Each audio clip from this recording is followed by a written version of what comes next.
What if Naruto was the son of harem goddess Mother Moon? Usagi was in tremendous pain as she lay on her hospital bed desperately trying to give life to the child within her womb. There was a sense of urgency knowing that the hospital could soon be under attack by that horrific-tailed beast, the Kyuubi. Looking into the midwife's eye after a push, Usagi could see the fear that resided in the midwife's heart. If the woman had the ability to look back on her life and not focus on the immense pain she was currently in, she would have been surprised at the route her life had taken. Konoha was not her native town. In fact, the world she was living on was not even the world of her birth. 8 years ago she had been caught in the explosion caused by the destruction of Pharaoh 90. When she had awakened in the Konoha hospital, she was told that a genin team led by their Jonin sensei had found her washed up on the shore surrounded by the wreckage of things they couldn't identify. She then had met with the team that had found her, and that's where she met him, Minato Namikaze. The two of them had a few minutes of conversation before Minato offered to let her stay with him for a few days until she could get back on her feet. At the time she didn't know why, but that night she revealed to Minato the fact that she was from a different world. Minato was shocked for a moment but then just smiled and accepted this as a fact. Minato explained to Usagi that, while he believed her, most of the people in Konoha wouldn't believe her and call her crazy. That night the two of them stayed up crafting a cover story for her. In the end they decided to say that she was on board a ship from a country across the Eastern Ocean that sank. To explain away her unique abilities, Minato said that they would just say that it was a bloodline limit. Everyone accepted the story except for the Hokage, who they told the truth to. Over the years she and Minato kept in close touch until 3 years ago when Minato asked her to marry him and she accepted.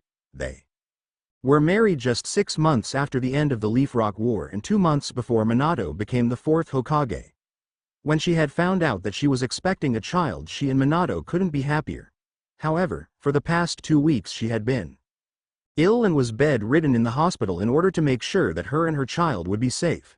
Then that blasted fox had to appear and her child decided to come out now of all times. The pain of giving birth was beginning to be unbearable for her. Her son seemed stubborn in wanting to come out even though she had gone into labor.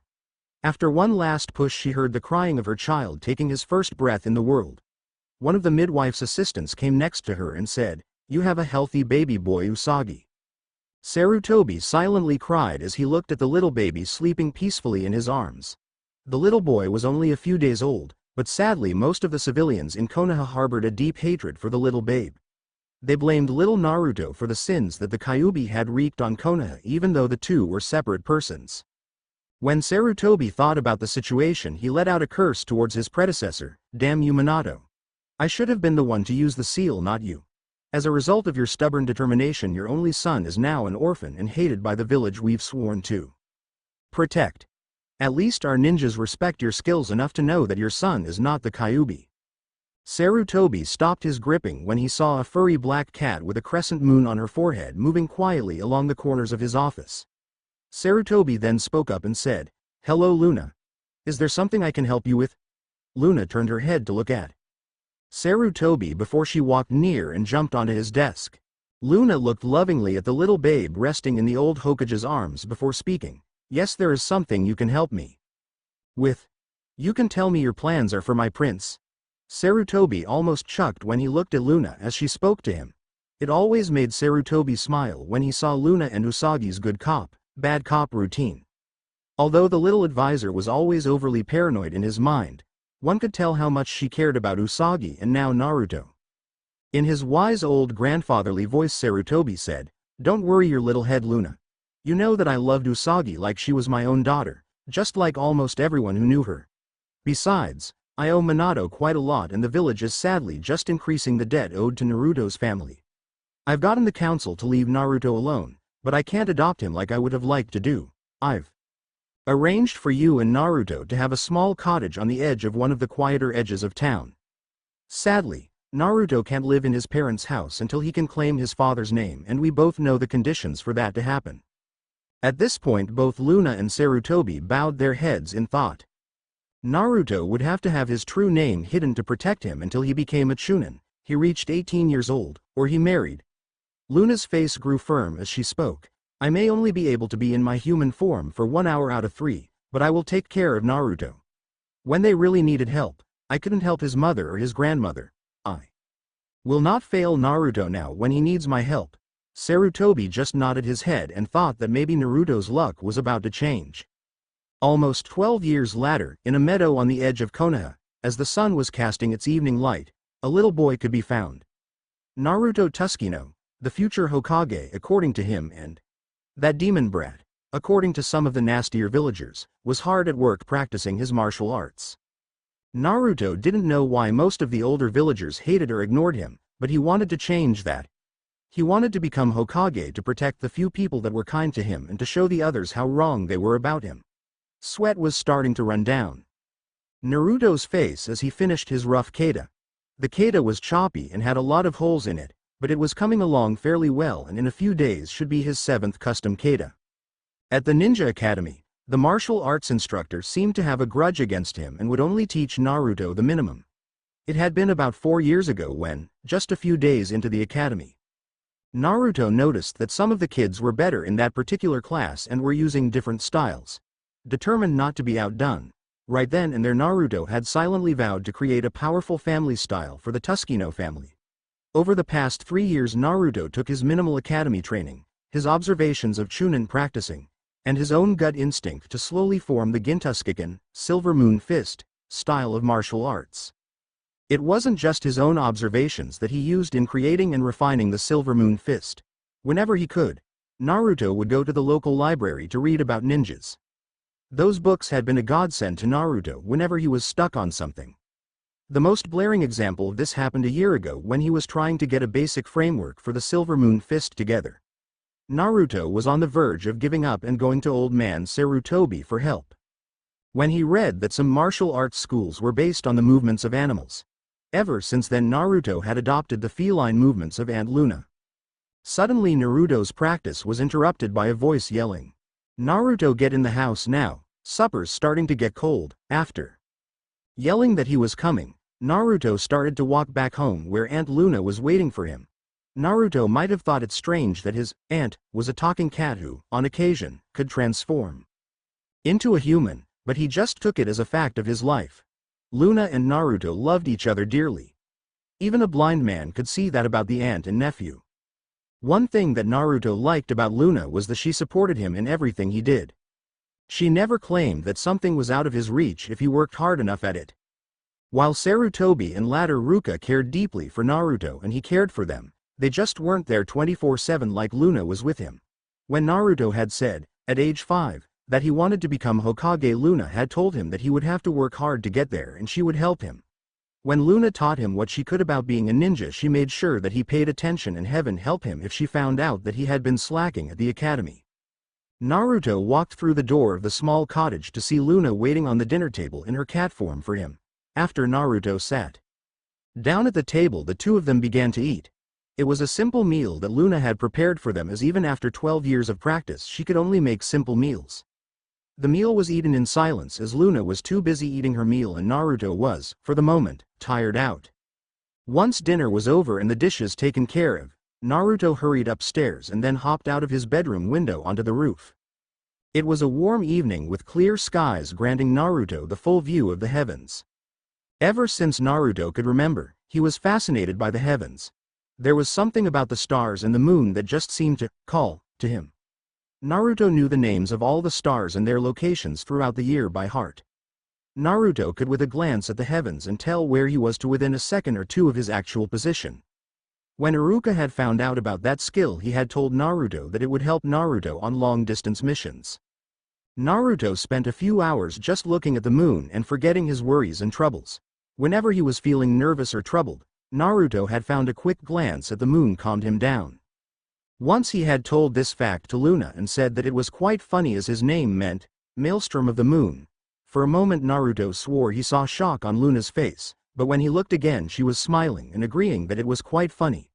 Slowly Naruto's eyelids closed as the young ball of energy went off into dreamland. "Where on earth am I?" Naruto yelled into the air around him. The last thing that he could remember was falling asleep on the roof of the cottage, which definitely wasn't where he was now. Looking around him, all Naruto saw was the fallen ruins of some grand marble building, and that he was apparently in the courtyard of the building.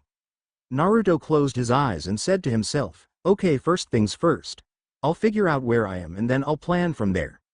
Naruto opened his eyes facing the heavens to see the earth. Naruto started to freak for a second before he got control of himself and smirked. Going over the situation in his mind, Naruto almost laughed. Interesting genjutsu. I have to admit that it had me going for a second, but that earth is just a dead giveaway. Naruto then proceeded to try the release method for dispelling the genjutsu. Seeing that the sight around him was the same, Naruto started to grumble. Okay, someone knows what they're doing when they created this illusion. However, there's more than one way to break in illusion. Naruto then grabbed a sharp rock that was lying on the ground and proceeded to cut his arm. I would advise you to stop trying to undo this, as it's not an illusion. A soft, gentle voice from behind Naruto said just as Naruto's cut was rapidly healing. Naruto spun around to face the owner of the voice and demand that she explain herself. However, Naruto's plans stopped when he gazed on the image of the woman in front of her. She was unearthly beautiful with long purple hair styled in ox horns with streamers. On her head rested a delicate diamond crown, while her face was gentle and caring with a crescent moon birthmark on her forehead. Her dress was simple and pure white. The woman smiled at Naruto and said softly, "My name is Queen Serenity, and I mean you no harm, Naruto. In fact, I have been waiting a long while to meet you." Naruto lowered his guard. For some reason his instincts were telling him to trust this queen in front of him. Still, where were they and why was a queen waiting to meet him? These two questions gnawed at the back of Naruto's mind, demanded to be answered. As if she saw his inner struggle, Queen Serenity calmly said, "I'm sure you want to know where we are and why I want to meet you." Serenity then sat down on a fallen marble pillar and motioned for Naruto to sit next to her.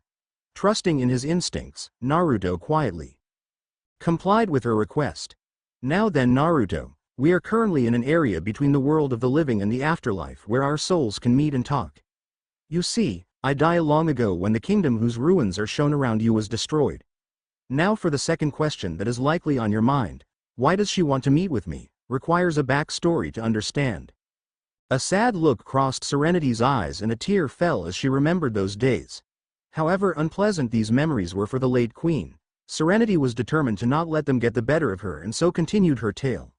"You see, Naruto, the universe is like a great tree with many branches. These branches or dimensions represent different chains of events that result in different things happening.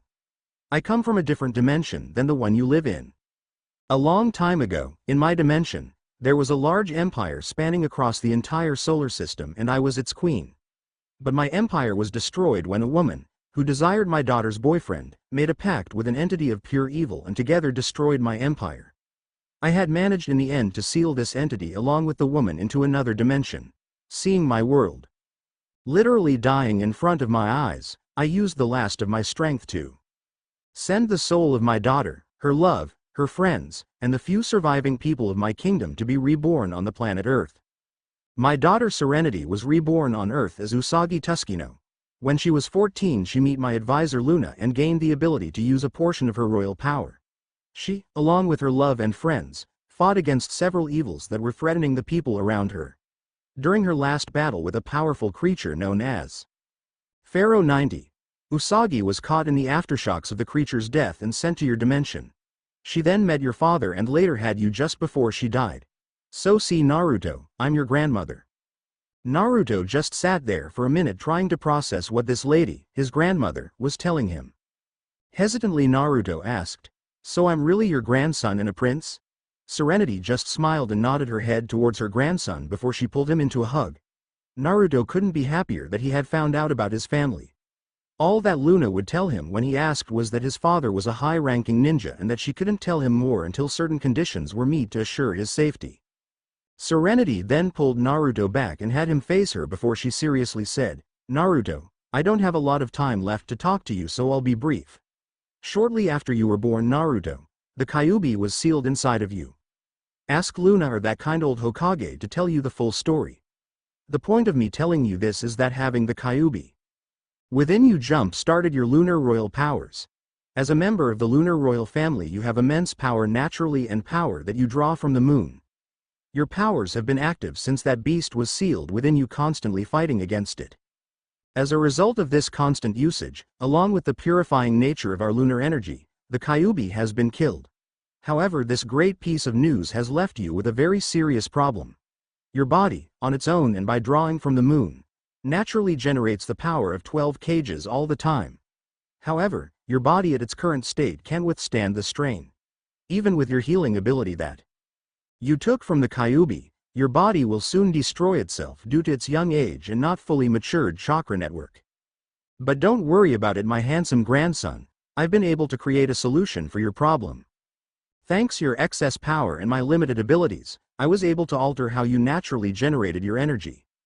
You now have 3 states, grandson. These states are in order of weakest to strongest: civilian, senshi, and royal. Your civilian form is limited to only the energy that your body naturally generates on its own. With the senshi state you gain control of about 1/10 of the energy you draw from the moon, in addition to your natural strength. The final state, royal state, grants you full access to the powers of the moon that you currently can call upon. As long as you don't go for days on end at your current training level, your senshi form will not cause your body harm. Your senshi form also grants you an armored outfit along with some powerful attacks that you will instinctively know. Moving on, you have to know about your royal state. It is incredibly powerful, but you can at your level of training only hand its power of at most 30 minutes before it harms your body. If you are ever forced to use it in a fight, end it as quick as possible. In order to reach these states, you have to say the transformation words for them. Don't worry yourself about the transformation phrase. When you wake up you will know them. Also, as these powers are going to be transmitted to your descendants, I want you to know that they will all learn on their own what their transformation phrase. Even if their transformation phrase is the same as another person's and they utter the phrase, they won't be able to transform until they learn from within themselves what the phrase is. Knowing that their time was almost up, Serenity pulled Naruto into a hug again and whispered softly in his ear, "I love you, grandson. Your parents are very proud of you and how you've grown. Don't cry, dear one. This isn't the last time that we will meet each other. I'll pop in from time to time just to visit or when you really and honestly need me." The landscape around Naruto started to get foggy like a mist was rolling in. Just before he felt his grandmother's arms stop hugging him, Naruto whispered, "I love you, grandma." Naruto woke up with the morning sun to find himself on the roof of his house. Pulling himself up into a sitting position, Naruto briefly wondered aloud, "What, that all just a dream?" He immediately shook his head, knowing in his mind that what had happened had not been a dream but something more. While Naruto wanted to find out more about why he had carried the Kyuubi, he wanted to try out his new abilities a lot more. Naruto hopped off the roof and down to the ground before he took off running towards the meadow where he liked to practice. Stopping in the middle of the meadow, Naruto hurriedly looked around to make sure that no one was by chance near him. He then calmed down and remembered what his grandma had told him about accessing his powers. Naruto closed his eyes and began trying to meditate to find out his transformation phrase. It took a few minutes, but Naruto succeeded and found his senshi release phrase. Naruto was a little confused about the phrase and with a questioning tone said, "Moon crystal armor, energize?" As soon as the last word was uttered from Naruto's lips, a bright flash of silver light hid him from view.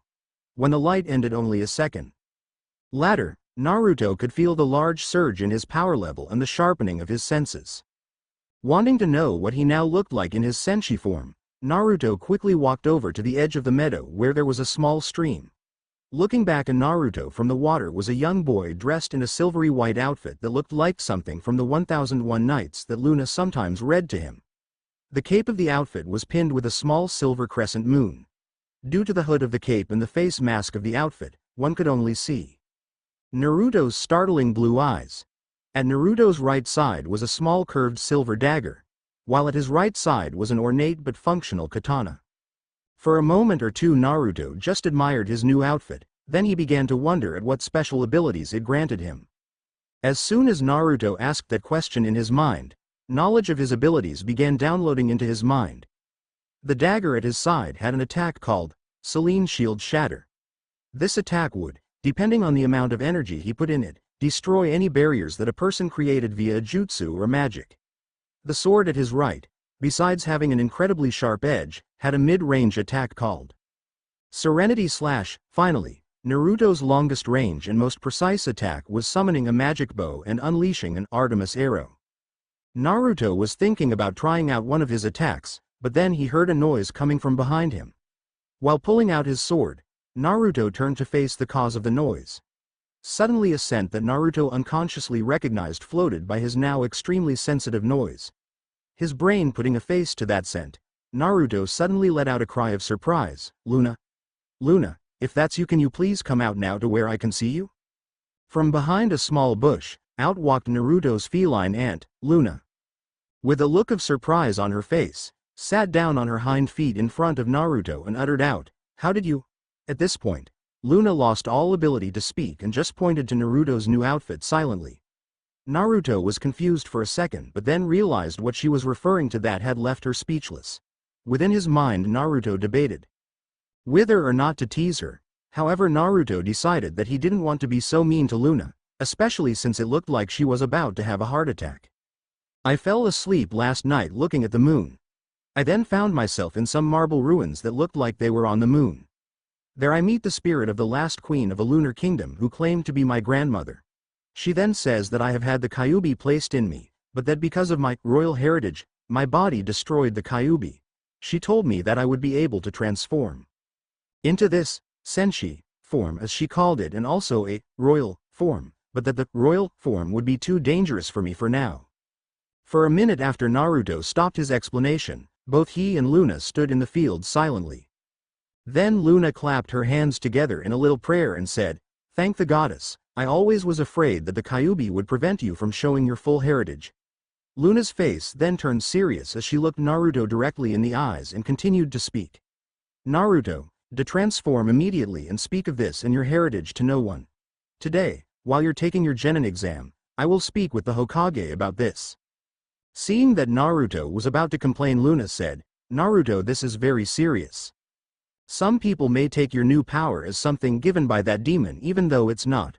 Also, your mother was known for her royal abilities even if she just claimed that they were a bloodline limit. While your mother was quite beloved, she also had enemies who were jealous of her.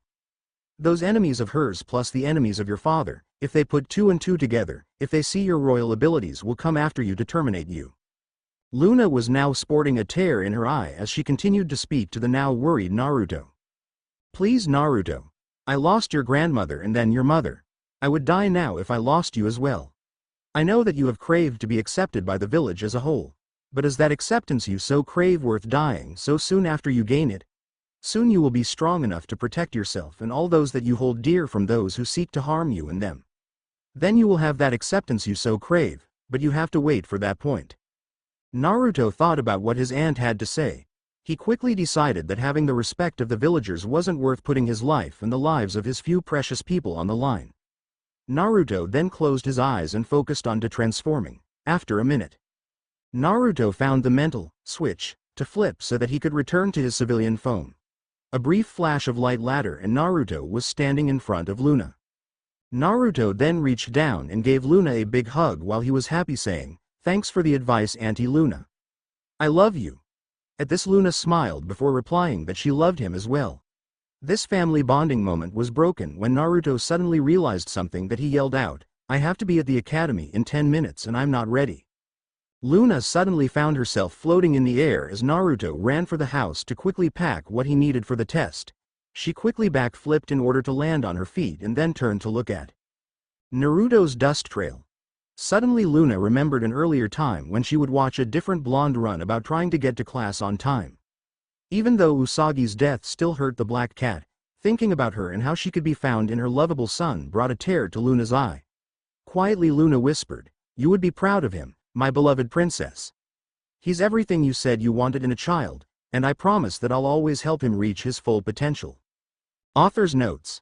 So what do you think for the start of the story? I know that the Moonlight Knight was Mamoru in the anime, but that was anime only, and that outfit is so much cooler than the tux, and those are the only two male hero fighting uniforms shown in the series besides Prince Endymion.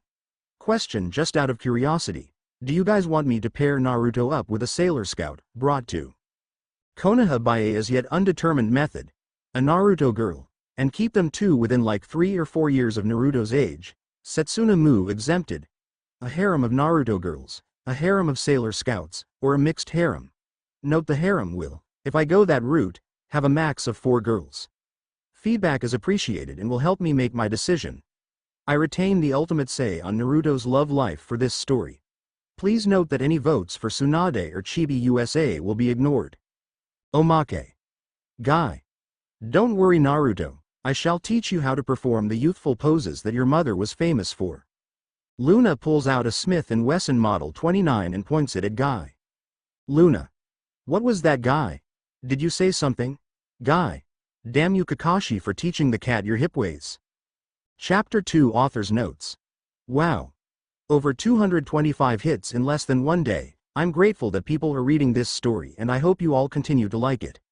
I don't think I put in a disclaimer last chapter, so I don't own Naruto or Sailor Moon. There, I said it and I don't think I have to repeat myself on any latter chapters. Agreed? Good, now let's continue the story. Naruto roof-hopped as fast as he possibly could towards the Ninja Academy, hoping that he wouldn't arrive late for the exams. Still, he had to admit that if he was late he would at least have a good excuse. That would be if, as he realized, he could tell it to Iruka. However, Luna had taught Naruto not to break his word once he gave it, and Naruto especially didn't want to break his word to Luna. Luckily for Naruto, he managed to make excellent time and got into the classroom before Iruka. So, even though Naruto was technically late, Naruto didn't get in trouble for being late. Naruto managed to contain his excitement as he listened to what Iruka was saying. Now then class, today is the day you have all been waiting for. Today you will be able to show that you have what it takes to become full-fledged ninja of Konoha. At this almost the entire class broke out in cheers before Iruka quieted them down. He then handed them a paper test and told them to start. Once he collected the completed tests, Iruka then said to the class, after pulling out a clipboard, now I want you all to form a line and we'll head down to the gym. Once we get there, you will all be tested on your throwing accuracy, your taijutsu, and your stealth capabilities. It took a few minutes and the use of Iruka's infamous, at least among students, big head jutsu, to get the rambunctious 13-year-olds to form the line that Iruka wanted. Once he had corralled the Cat's Air graduate hopefuls, Iruka led them down to the gym, where Mizuki was waiting for them. Once their throwing accuracy test, in which Naruto scored above average, was done, the students were told to sit on a bench. The students had been sitting for a few minutes while Mizuki and Iruka talked to each other before Mizuki walked up and said, "Okay then class, I'm sure you all want to know why you're sitting here. Well then, we've decided that, in order to test your taijutsu skills, we're going to have each of you fight a one-on-one match with your fellow students. Please note that you will not be allowed to use nin or genjutsu in the match, and you are also not allowed to use weapons of any kind. Now don't worry if you lose, this is just for us to see how good your pure taijutsu is, and while taijutsu is important to a ninja, it is not the only skill a ninja needs to succeed." Since only one match was being held at a time, the students not currently fighting were just shooting the breeze with their friends. Naruto was sitting with his legs in a lotus meditating position with his hands crossed over his chest, deep in thought. However much Naruto wanted to think about what he had found out about his life, his musings were quickly interrupted by Kiba, who yelled at Naruto saying, "Hey Moonfish, what happened this morning? Did your funny feline excuse for an ant have trouble with a hairball or something?" Not wanting Kiba to get the last laugh or insult Luna, Naruto fired back, "What would you know, dog breath? After all, your owner Akamaru knows that you're too stupid to understand the spoken language." Kiba's mouth was wide open in shock as his and Naruto's classmates started laughing at him. Turning to see Naruto smiling at him with laughter in his eyes, Kiba shook his head and thought to himself, "That's a point to you, my friend." Although Kiba and Naruto seemed to fight like cats and dogs, the two were reasonably good friends. Suddenly Naruto and Kiba heard Mizuki call out, "Will Naruto Tuskino and Kiba Inuzuka please come up for their fight?" At this the two friends got up and smiled at each other as they approached the ring. Once the two of them had reached their ends of the ring, turned to face each other, each confident of their victory over their friend. Mizuki just looked at the two and said, "You both know the rule for this match, begin." The two boys shot at each other and began to ferociously attack each other. Both the Inuzuka and the newer Tuskino family styles were animalistic in their attacks.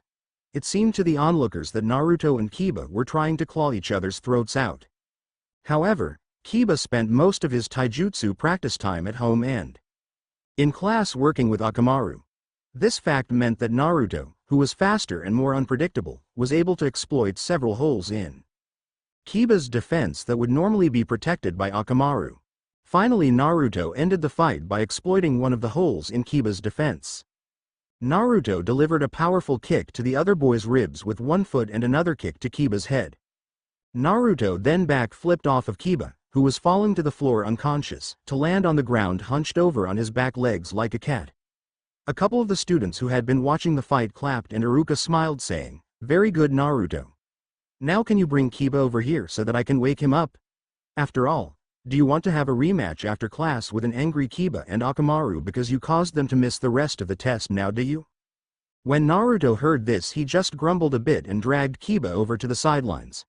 Naruto was starting to look around where he was for something to wake Kiba up when a hand went in front of his face. In the hand was a small container of smelling salts. Looking down the arm attached to the hand, Naruto saw that it was Ino who had gotten the salt for him. With a quick, "Thank you," Naruto grabbed the container from Ino and promptly used it to get Kiba up. Ino and Naruto then helped the still wobbly Kiba get over to the bench. Ino then had to leave for her match against one of the other girls in class. Kiba then, while only paying half attention to the fight going on, turned to face Naruto and said, "Good fight there, Naruto." Kiba then smiled and said, "But you do realize, Moonfish, that if I was allowed to have Akamaru with me in the fight we would have cleaned your clock." Naruto playfully shook his head and said, "I must have hit you harder than I realized, dog breath. You're suffering from delusions brought on by head trauma." The two rivals and best buds stopped their good-natured teasing to see Ino knock out her opponent. The two boys knew that Ino would win as her opponent was one of, besides Sakura Hirano, Sasuke's biggest fangirls. Although it annoyed the two boys that Ino, who was kind of their friend, was an Uchiha fangirls. They knew that at least Ino didn't let her crush distract her too much from her training, which was more than most girls could say. After the last two students had their match, everyone headed outside to where some genin, in the most desired D-ranked mission available that day, had set up a very complex obstacle course. Iruka walked in front of the class and then said in his stern teaching voice, "All right, class. As you can see, behind me is a large obstacle course. Inside of this course are numerous non-lethal traps and noisemakers. You must go through the obstacle course to the other end, where there is a scroll inside a blood seal with your name on it placed by me. After you've retrieved the scroll, you are to make your way back through the course to here where you will give me the scroll. Now then, before I start calling out names, there are a few things that you should know about this course. You will be graded on how fast you complete this course and how silently you complete it. All along the course are various things set up that, if disturbed, will cause a bell to be rung. Also, if you activate a trap and are caught by it, you will automatically fail this part of the test." Iruka then let that information sink into his students' brains, then he started calling people to run the course. The first few people he had called up were abysmal failures, getting caught by the first of 30 non-lethal traps. The next person managed to get through the course, but rang the bell a few times and took a good while to complete. Most of the class either completely failed the course, rang the bell a lot of times, or rang the bell a few times and took a very long time to complete the course. However, Naruto just had to be difficult and disrupt the set pattern by finishing the course in the fastest time without ringing the bell once. A few of Sasuke's fangirls were baffled that Naruto was able to complete the course so well compared to Sasuke, who was only average in the course. Finally, the students were herded into the classroom where they waited to be called for their final test. After a few minutes, Naruto's name was called and the smiling blonde boy was led by Iruka to a separate room for his testing. Iruka closed the door and with a smile on his face said to Naruto, "Okay, Naruto, I want you to use the substitution jutsu, the hedge jutsu, to become the Hokage, and create at least 2 clones." Naruto was confident about the substitution and the hedge jutsu, but he was nervous about the clones. Even with his hours of training for years, he still was pathetic with the clone jutsu. Still, he was so close to becoming a ninja, so Naruto left it up to chance and tried his best. His substitution jutsu was quite impressive as he switched with a potted plant on the other side of the room. Next, Naruto hedged into the Hokage and was given a simple nod from Iruka showing that he had passed. Finally, Naruto performed the clone jutsu and closed his eyes. Naruto opened his eyes to see 2 clones around him. One could pass as him, if a person's eyesight was less than great. The other clone looked like a badly burnt large roast. Naruto cringed at the sight and turned to face Iruka and asked, "Do I become a ninja or not, Iruka?" Iruka scratched his head, thought about it for a moment, and then said, "While your clone technique is, to be blunt, the worst in the history of the Ninja Academy, your other skills are enough to make it up. Therefore it is my pleasure to declare you a new ninja of Konoha." Naruto practically jumped up and down when he heard the news that he had graduated. He watched as Iruka put his hand in the box containing the forehead protectors for the graduates and pull out a protector. Iruka then handed the forehead protector to Naruto, who eagerly put it on his forehead. Naruto then left the academy after hearing Iruka tell him when to show up for team placements. Upon arriving at his and Luna's home, Naruto found that Luna had left him a note on the table. Picking up the note, Naruto read, "Dear Naruto, sorry I'm not here to grade you when you get home from your genin exam. It doesn't matter to me whether you pass or not as long as you do your best at it. However, I do sincerely hope that you pass your exam, as I know how much you want to be a ninja. I've picked up some groceries that we were out of and put them away. I'm now heading over to visit the Hokage to talk about the you-know-what. However, you know how busy the Hokage can be, so it might take a while to talk with him. Hopefully I won't leave you here alone for too long and I won't be mistaken for that hell beast Tora again. Love, Auntie Luna." Naruto smiled after he read the note and placed it back on the table. It still amazed him that people could mistake his Aunt Luna for the most feared nightmare of all D-ranked missions. The last moron who had made that mistake was still walking funny from Aunt Luna's 1,000 years of pawn technique, which involved shoving the poor victim's own arm up their own butt. Not even Sarutobi had been able to figure out she did that on one of his own ninja, and in cat form no less. Naruto then sat at the dinner table trying to decide what he should do while he waited for Luna to return to the house. Suddenly a thought came to Naruto's mind that he said out loud, "Hey, Luna doesn't want me to reveal my royal powers to anyone until she can talk to me. However, she never said anything against me practicing my powers as long as I don't get caught." At this, Naruto rubbed his hands together like the archetypical troublemaker before he ran out the door to go to one of his favorite training fields. Naruto ran for a few minutes until he reached a meadow that was far away from any home or training ground in Konoha. Once there and Naruto made sure that no one was around, Naruto grinned and shouted out, "Moon Crystal Armor, energize."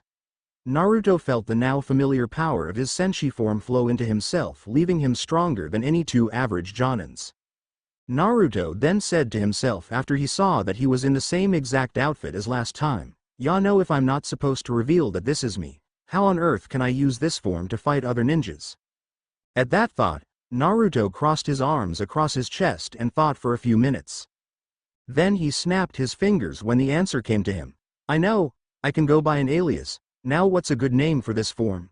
Mighty Moon. No, that name's horrible. Should I go as Serenity Soldier? No, that just isn't right for me." Naruto thought long and hard about his options for a few minutes before he said, "I know, I'll go by the name Moonlight Knight. It fits as it connects me to the moon, which is where I get my extra power, and it shows my royal heritage with the noble title." The newly named Moonlight Knight then thought about the next issue he should solve. One thing that he hadn't gotten to test with his senshi form, which was one of many things, was if he could use his ninja skills in the senshi form. To start this off, Naruto preformed a simple substitution jutsu. After running though his, admittedly small, collection of jutsu, Naruto found that he couldn't use his hedge jutsu and that the clone jutsu just as bad as his untransformed state. Naruto spent a few hours going over his skills and getting used to his senses and reflects while in unshi form. He was about to go home when his enhanced ears heard the sound of maniacal laughter. Naruto, while still in his senshi form, quietly approached the source of the laughter to see Mizuki running with a large scroll on his back and a sadistic grin on his face. Naruto thought about what to do. When he heard Mizuki say something that made up Naruto's mind. "Once I deliver this to Lord Orochimaru, I'll become even more powerful than that old fool of a Hokage." Naruto recognized that name from his history class and knew that, whatever it was that Mizuki had on his back, could not reach the most vile and infamous traitor that Konoha had ever produced. From his position on a large tree branch above Mizuki, Naruto pulled out 3 shuriken and let them fly at a ferocious speed. Mizuki barely sensed the shuriken in time to avoid a fatal encounter involving them and the back of his head. However, while Mizuki did avoid death, he lost several locks of hair and had his right ear cut. "Ahhhhhhgg," Mizuki cried out, reflexively protecting his bleeding ear with his right hand. Enraged and with a touch of madness in his eyes, Mizuki yelled out into the night, "Who's the bastard who did this? Whoever did this should reveal themselves to me right now, and I might just grant them a quick death." At this Naruto smirked and said, thus drawing attention to his location on the branch, "I did that, you traitor." Mizuki looked on at Naruto standing there with on hand on the trunk of the tree and the full moon glowing behind him, and yelled out, "I just want to know, before I kill you, just who the devil are you?" Although a little nervous due to the fact that he had never been in a death match before, Naruto confidently answered back, "I'm the Moonlight Knight. Just so that you know, I shall be the last person you meet before you met the devil in hell." With the pleasantries dispensed with, Mizuki started off their fight to the death. He pulled out a huge windmill shuriken from a small seal on his wrist and sent it flying at Naruto. Naruto waited calmly for the shuriken to come to him as he planned out his next few moves, eternally grateful now that Luna had made him play those strategy war games. Just as Mizuki was about to smirk at the thought that his oversized shuriken would hit Naruto, Naruto quickly drew his sword and quickly sliced the shuriken in half. While Mizuki was shocked at the sight, Naruto just smirked and yelled out, "Not good enough, now why don't you try my attack, Serenity Slash?" With that, Naruto preformed a quick horizontal slash, and a wave of silver energy went flying in the shape of a crescent moon towards Mizuki at extreme speeds. Mizuki instinctively knew that the Serenity Slash, if it hit him, would kill him, no ifs, ands, or buts. The traitor leaned back and rolled quickly to the left. Mizuki was rolling away so fast that he lost track of where he was in the forest and hit himself against a tree. While the tree didn't do any lasting damage, it did stun Mizuki. This stunning, along with the shock at seeing the Serenity Slash dig into the ground about a foot before exploding, leaving a 2-foot wide and several feet long crater in the ground, gave Naruto the time he needed to get down from the tree and stab Mizuki's heart. The last thing Mizuki saw before his eyes closed forever was Naruto transforming back into his regular form. Once he dropped out of his Senshi form, Naruto came out of his adrenaline rush and fell down on the ground in shock at what he had done. Naruto, while trained to be a ninja and had known that this would eventually happen, was still a young teenage boy who had just taken his first human life. Naruto raised his hands and looked slowly between them and Mizuki's still warm body and back again for a few minutes. He then leaned over and heaved up the snack that he had before training. Naruto, after he was done emptying his stomach, smacked his face and shakily said, "Get a gripe, Naruto. You knew that this was eventually going to happen when you signed up to be a ninja. You've stopped a traitor from giving something that is of obvious importance to one of the greatest criminals out there. What was it that the old man told you about this situation? He said, one can't restore or return what was lost, only continue on and never forget about it. Never forgive themselves should they forget the pain."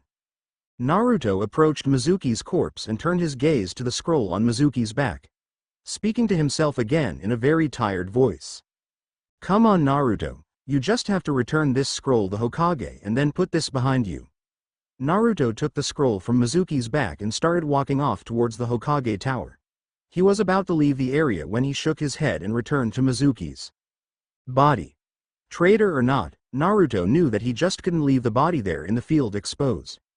With a great deal of effort, Naruto picked up the body and carried it bridal style back to the village.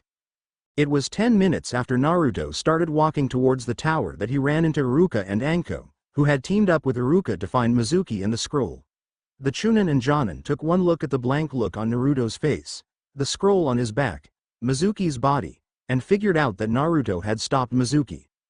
Iruka promptly sealed the body of his deceased, now ex-friend and then lead Naruto straight to the Hokage. In the Hokage's office when Iruka and Naruto arrived were very worried Sarutobi and Luna.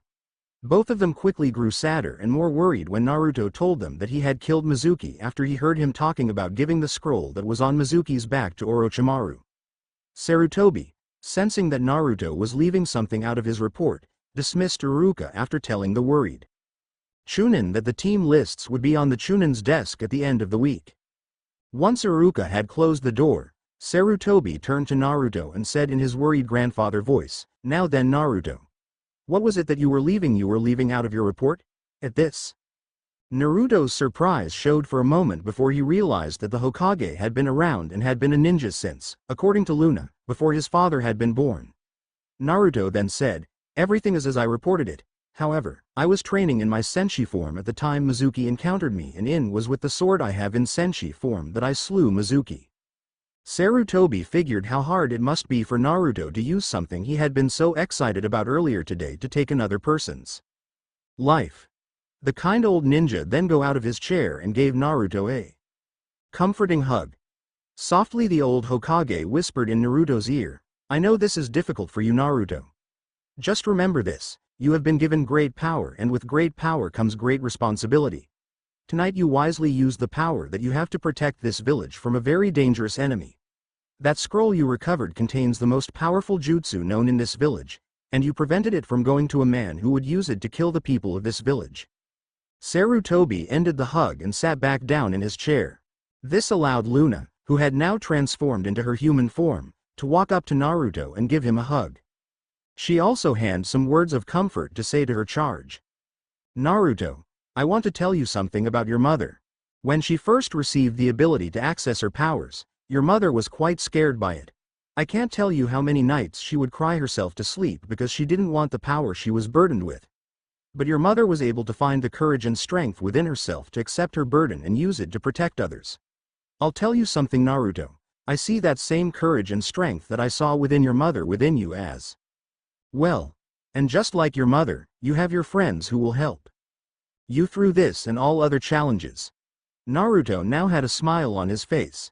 He was still upset and in pain due to what had happened with Mizuki, but he no longer was tormented by it.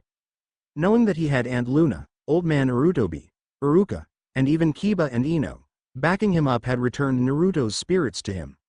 Remembering the scroll on his back, Naruto swung it around and into his hands before he handed it over to Sarutobi. Sarutobi gladly accepted the scroll from Naruto before putting it by his desk. Lighting up his pipe, Sarutobi let out a puff of smoke before he started talking. "Naruto, in all of the commotion today, we've never gotten to explain to you the full situation with the Kyuubi. You see, Naruto, when the Kyuubi attacked Konoha, it was like a force of nature.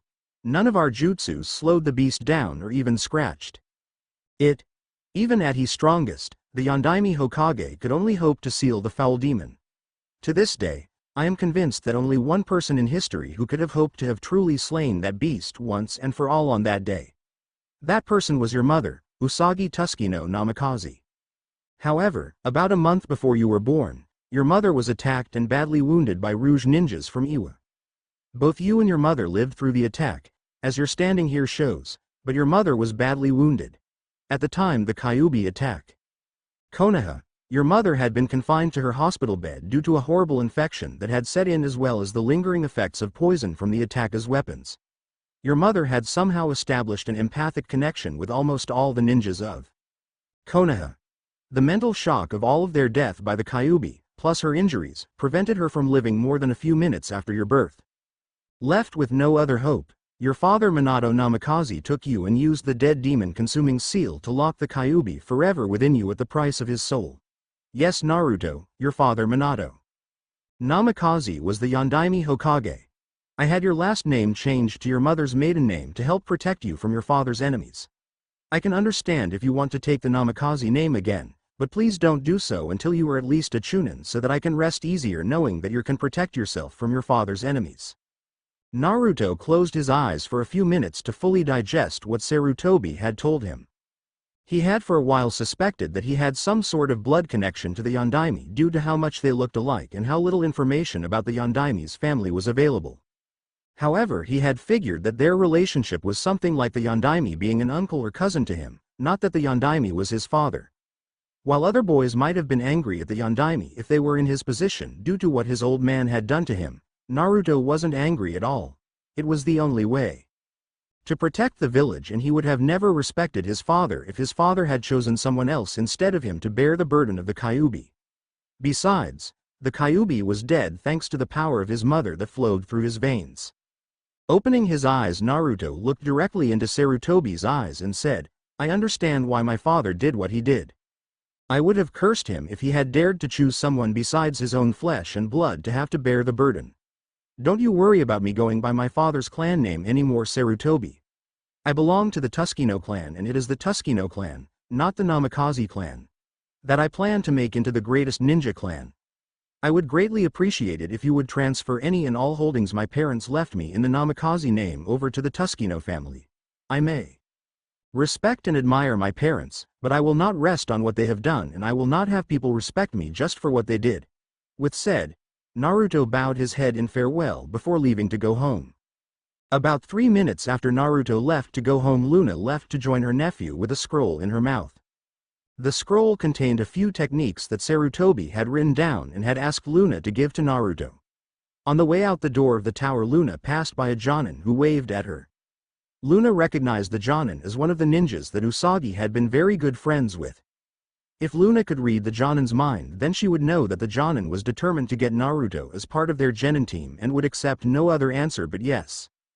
In the classroom about 2 weeks later, all of the new genin were assembled and waiting for Iruka to come in and tell them which teams they were going into. Naruto was thinking back to the 4 jutsus on that scroll that Sarutobi had given to Luna.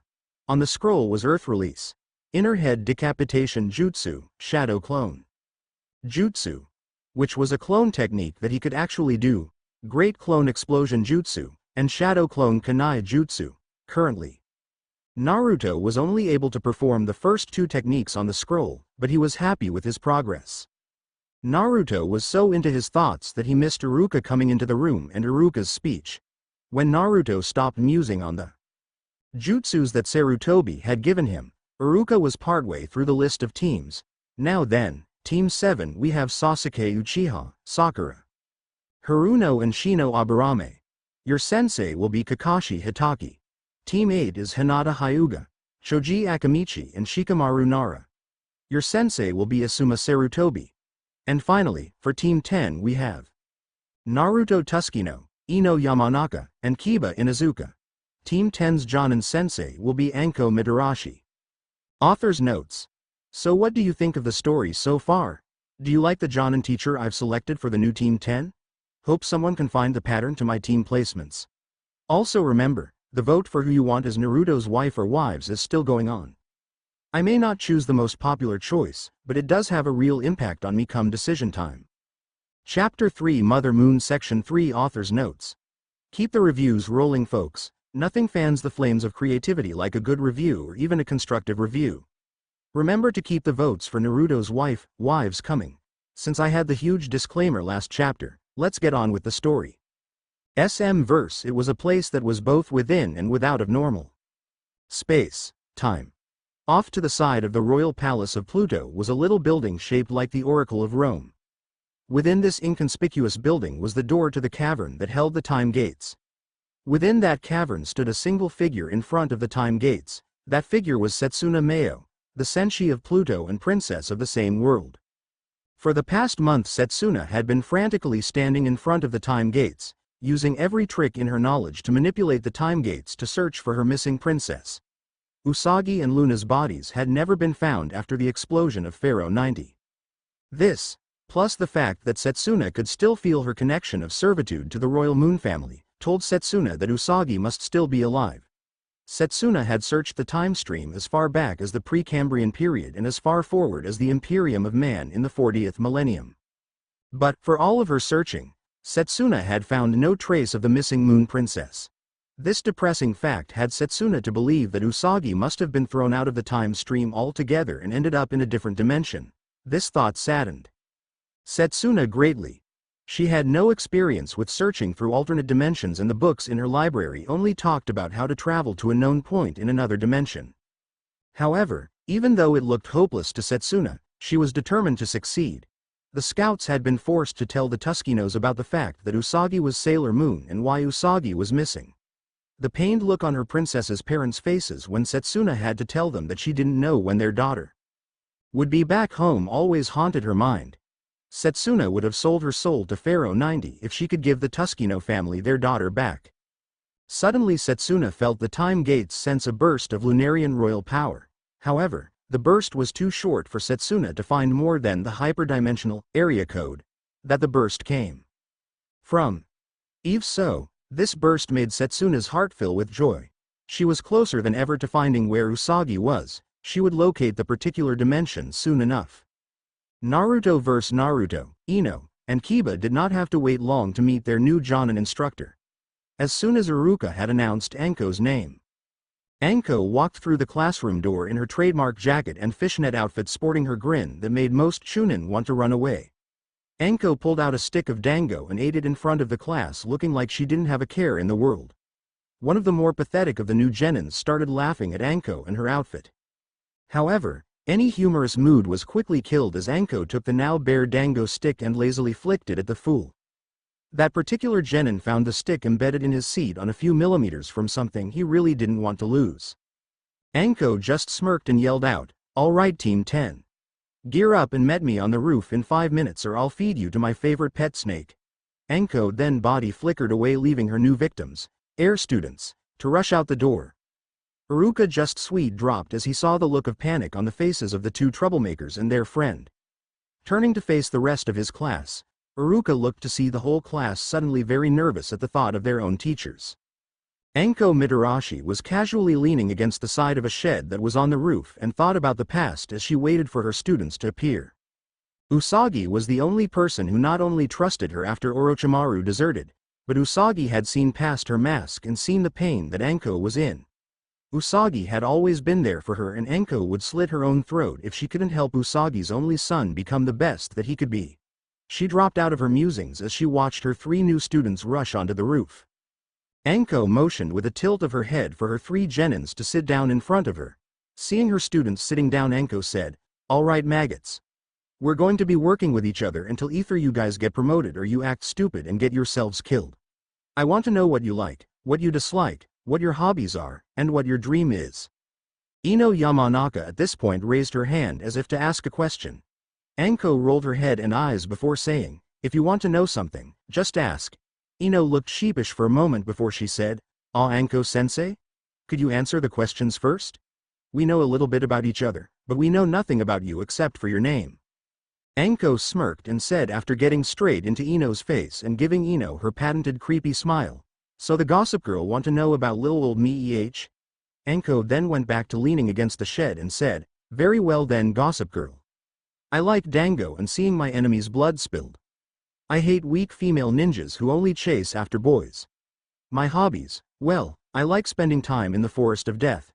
As for my dreams, well, I want to bring that bastard Orochimaru to justice."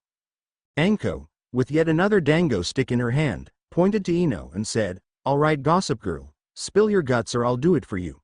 Ino gulped and then quickly said, "My name is Ino Yamanaka. I like my friends, flowers, and Sasuke. I dislike Forehead Girl and most of the other girls in our class. My hobbies are working in my family's flower shop and reading psychology books. My dream is to become a respectable ninja and get a strong husband." It was implied by Ino's voice and posture that she hoped her strong husband would be Sasuke Uchiha.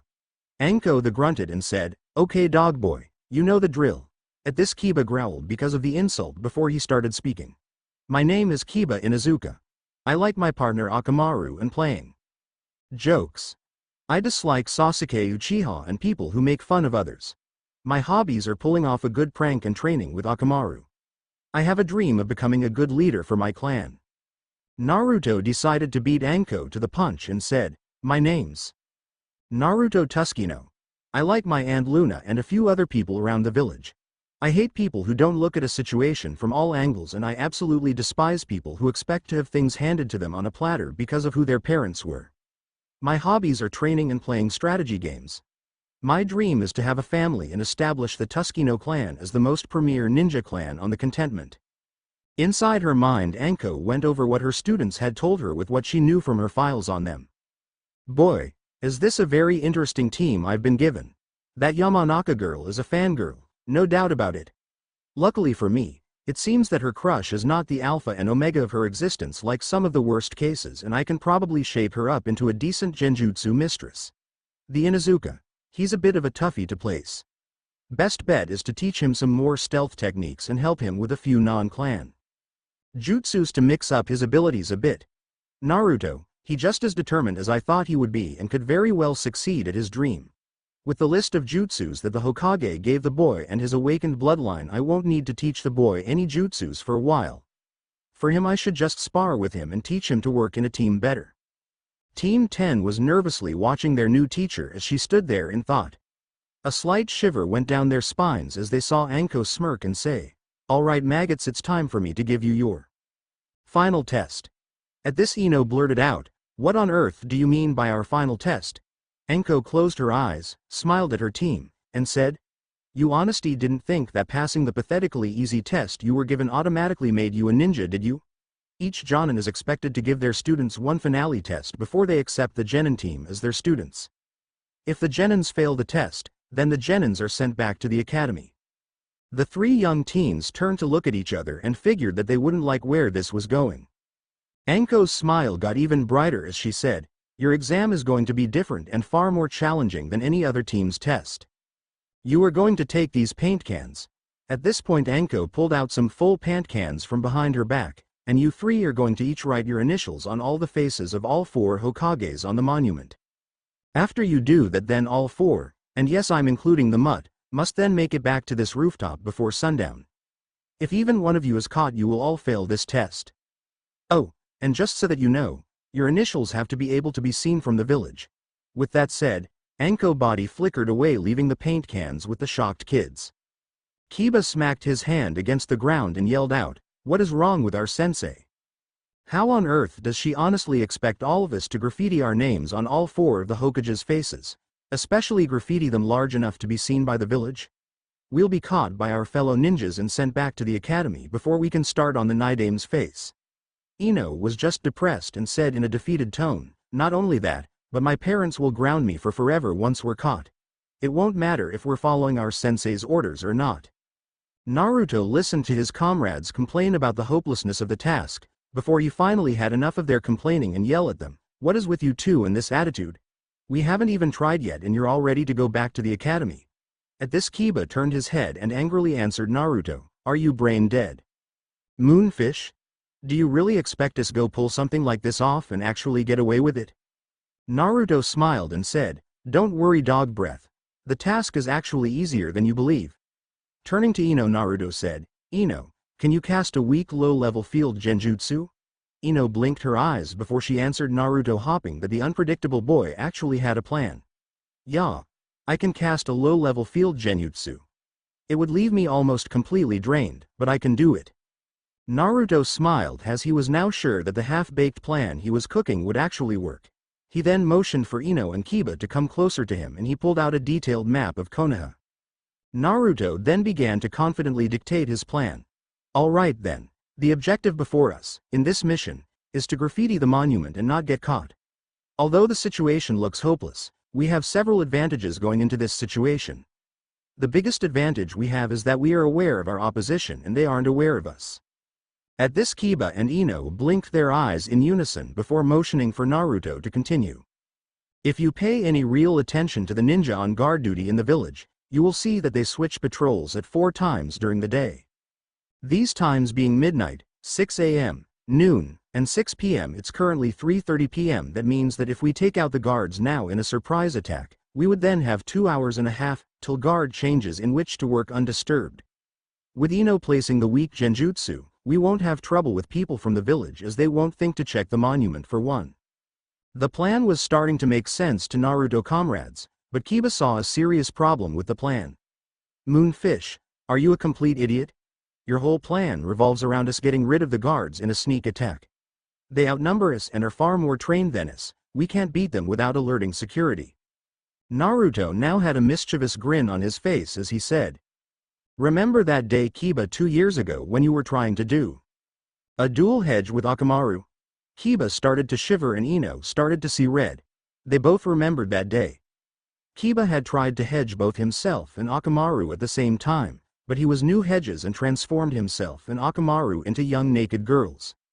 Kiba had never had such a ferocious beatdown in his life. Kiba suddenly got where Naruto was going with this and said, "No way in hell, Naruto. I will not transform into a naked girl to distract the guards. Get Ino to do it, Naruto. After all, that is what they spend most of the time teaching the girls." Akamaru jumped off of Kiba's head just before Ino slammed her first straight into the top of Kiba's head. Naruto just shook his head and said, "Ino has to do the genjutsu because neither of us can. Also, of the two of us, you're the one who was bragging about how well you aced the hedge part of the test while I only scored above average." Kiba knew that Naruto had backed him into a corner and both of them knew it. Both he and Naruto had a considerable deal of pride, but they would also back up what they boasted about. However, this was bad for Kiba as Naruto had basically forced him to do the task or admit to not being as good as he claimed to be, and Kiba just couldn't have that happen. So, grudgingly Kiba agreed to be the one to knock out the guards. Seeing that his comrades would follow his plan, Naruto said, "All right then. When Kiba knocks out the guards, I'll tie them up. Then we have Ino cast the genjutsu. Since she'll be drained form that and I'm the fastest runner, I will be carrying Ino on my back while we paint the monument. This way, if we get caught, Ino won't be left behind." Naruto stood up and looked firmly into Kiba and Ino's eyes, his strength of will shining so brightly that his friends felt their worries wash away from themselves. Naruto held his hand out in front of him and made a fist. Naruto then said, "Are you willing to risk it all with me? Are you ready to show our sensei and this village as a whole that you're ready to be a ninja, or are you going to let this opportunity pass you by? I know that we all have the power and skill needed to pull this off. We have been given all that we need to do this and any other task that we may be given. Will you join me in proving this, or will you let your self-doubt prevent you from reaching our goal?" Both Ino and Kiba were heavily moved by Naruto's little speech. Ino was starting to see Naruto in a different light, instead of just one of the average Joes of the class like she had before. Kiba wondered where Naruto kept this side of himself that seemed to inspire everyone so. Kiba got up off his butt and said gruffly with his hands in his coat, "What the hell? I'm in on this crazy plan of yours. Besides, after all of my bragging at home, my sister would have permanent teasing material if I fail this test." Ino shook her head and said, "There's no way I'm going to let Forehead Girl become a ninja simply because I was given a harder test than her." Naruto looked at both of his friends turned teammates. He had honestly been nervous at even suggesting such a plan, but then he remembered a quote attributed to Father Minato. "There are no weak soldiers under a valiant commander." While he didn't consider himself to be a valiant commander, Naruto hoped that the principle behind the saying would hold true. Seeing that his friends believed that they could pull off his quickly thrown together plan gave Naruto hope that they could pull it off. Not showing his doubt, Naruto raised his first in and yelled, "Watch out world! Cause Team 10 is on the move." Both Ino and Kiba joined in his shout before they all grabbed a paint can and took off towards the monument. In the shadows stood Anko, whose smile was threatening to burst into full-blown laughter. It was an open secret in the higher-up ranks that each Jonin would test their genin team on some concept that they held dear. Kakashi was famous for his emphasis on teamwork and so used the multi-purpose bell test. Her test was very different than the copycats, or even most other Jonins for that matter. Due to growing up during the last Shinobi War and having to deal with the betrayal of her teacher, Anko held determination and perseverance in high esteem. For her test, Anko had constructed a scenario that the genin would never expect. However, it was a scenario that would often come up in the life of a ninja. Anko had given her 3 would-be students a seemingly impossible task to perform and very little time in which to pull it off. Then she had just sat back and waited to see their reactions. Kiba's initial reaction had upset Anko, but Naruto had managed to pull the boy out of his defeatist mood. As Naruto laid out his plans, Anko couldn't help but be impressed with the little prince. Naruto had looked over her scenario like it was a board game and analyzed Team 10's opposition. At first she was going to just appear and explain the test to them and tell her team that they passed. However, as Naruto listed all of the variables and broke down the plan to his comrades, Anko decided to let them go for it. It would show that arrogant idiot of a council-appointed security chief how badly he had let things slip on internal village security. Anko looked up at the heavens and let out a sigh before she said, "My friends, you would be so proud of how your son has turned out. Usagi, he has your gentleness and compassion. Minato, he has your commanding will and your tactical mind. When you put those together in your son, you too gave birth to a person can lead armies into the depths of hell and his soldiers would gladly follow him. She let out a smirk and said, he also has both of your stubborn streaks. Who else but Naruto would declare that he would make a small unknown clan into the most respected clan on the continent? Anko then body flickered away to get a good seat for the spectacle the three genin were planning. It was the talk of the town for days. Many of the people just could not believe that three genin would pull such a stunt, or even the fact that they pulled it off in the first place for that matter. Once it was circulated that the genin did it because it was a test by their sensei Anko Midarashi, some people were calling for her to be demoted to genin at least. Luckily for Team 10, this was only being called for by a few councilmen who had lost major political capital in this debacle. After he had stopped rolling on the ground laughing his ass off, Sarutobi had launched a full investigation on the state of security within Konoha. Over several days the security investigation led to some facts that greatly startled Sarutobi to his core. Apparently, his old teammates, Danzo, and a few of the more radical councilmen were funneling resources away from several vital areas of Konoha. Security. They were using the resources to build up support for what looked like a takeover of Konoha in order to make Konoha more like some of the more militant hidden villages. Two of the major projects that the conspirators were running were Ne and Rei. Ne was originally a sub-organization within Anbu, but had been reorganized as their private army after he had disbanded the group 22 years ago. Rei was a project that enraged Sarutobi when he thought about what he read about it. Apparently, they were using Orochimaru's notes on human experimentation to create bloodlines and infuse them into ninja loyal to them.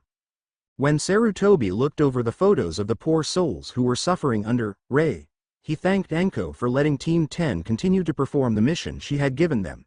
If it wasn't for them vandalizing the monument, then this travesty would never have been brought to light.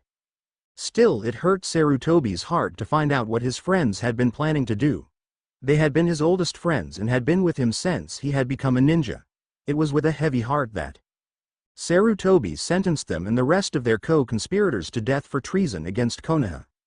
Unfortunately, on the night before the execution was supposed to take place, the conspirators managed to pull off a successful jailbreak. Sarutobi had no idea of where the Fallen, as the public was calling the group, had fled to after their escape. But now that the scandal all was over and the old leader was feeling every day of his age, Sarutobi knew that he needed to do something to cheer himself up, but he didn't know where to look. He no longer had his old friends to fall back on, his wife was long dead, and his only two loyal students were miles away from the village. Sarutobi thought about heading home, but stopped himself. Asuma was currently in a very foul mood that he had ordered the execution of Asuma's godparents. Even though the two were traitors and Asuma knew that, it didn't change the fact that Sarutobi's teammates had been there more for Asuma when Asuma was growing up than he had been. Sarutobi didn't doubt for a second that Asuma was not just as appalled by their behavior as he was, but it was another widening of the divide between the father and son. When Sarutobi looked back on his past rationalizations of his absences, he couldn't help but weep at how flimsy his reasons seemed now in his old age. Sarutobi got up out of his seat and left the Hokage Tower. Slowly he walked through the streets of Konoha, the setting sun at his back creating a remarkable backdrop. With so few friends left alive, there was only one place that Sarutobi knew he could regain his spirit back. Soon enough Sarutobi reached the outskirts of Konoha and came upon the cottage where Naruto and Luna lived. Seeing that there was a light in the window, Sarutobi politely knocked at the door. The door quickly opened to reveal Luna in her rather attractive human form. Luna smiled at Sarutobi and said, "Hello Sarutobi. Naruto and I were just sitting down to dinner, you can join us if you want as we have plenty and you look famished." A small smile appeared on Sarutobi's face as he said, "A home-cooked dinner sounds wonderful right now." Once Sarutobi was inside of the modest home, he was almost immediately tackled into a hug by Naruto. Luna watched the two interact for a few minutes with a smile on her face. Over the years, Sarutobi had grown into a close friend of hers and Luna respected the old leader for all that he had given up in order to protect his village. But one of the things that she always loved to see was when Sarutobi and Naruto were alone and the two acted like they were just a grandfather and his grandson having a good time together. All the worry and pain that the two carried stoically all day just seemed to disappear. Dinner was a relatively quiet and planned affair. Although Luna could get acceptable deals from the merchants in town, she still had to really watch the budget and was thankful that Naruto had been given a license on his 10th birthday to be allowed to hunt in the forests outside the village. Currently they were having some rice and vegetables with bits of rabbit that Naruto had caught yesterday mixed in. Once everyone had finished eating dinner, the three of them sat around the table and enjoyed some small talk. Sarutobi was proud to find out that Naruto had learned the Shadow Clone Explosion Jutsu. However, Naruto was still upset that he wasn't good enough with the technique to use it in a spar or an actual battle. Sarutobi told Naruto that he was surprised that Naruto had become that skilled in the jutsus that he had given Naruto. Naruto had the decency to blush. Sarutobi was contemplating about leaving the happy little family alone for the rest of the night when Naruto pulled out his puppy eyes jutsu and roped Luna and Sarutobi into playing a strategy game. For the next 2 hours by the fire everyone sat around and played the game of Naruto's choice. Finally it was time for Naruto to go to bed. Naruto was initially hesitant to go to bed, but when Sarutobi mentioned that someone's team was looking at a C-ranked mission. In the morning, Naruto rushed off to get some sleep. Once Naruto was upstairs Luna said, "How are you handling that situation, Sarutobi?" Sarutobi just sighed and said, "I'm handling it one day at a time. Thank you for letting me join you too this evening. Spending time with Naruto always cheers me up." Luna had a faraway look in her eyes as she said, "Yes, Naruto does have that effect on people. His brain he got from his father, his heart he got from his mother." Sarutobi then nodded his head and then stroked his chin as he said, that he does, Luna." Sarutobi and Luna sat in silence for a minute before Sarutobi asked, "Luna, do you remember my question the other day? You never told me the answer." Luna twitted her paws nervously and said, "What you were asking about is highly unusual.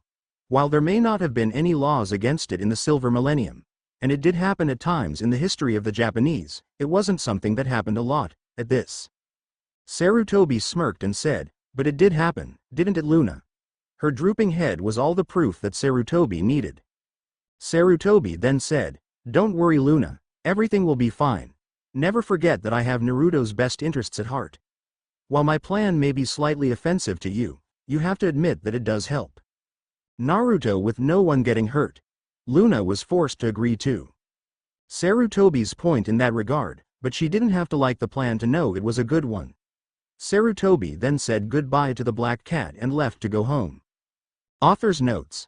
So the plot thickens. What is Naruto's new C-class mission?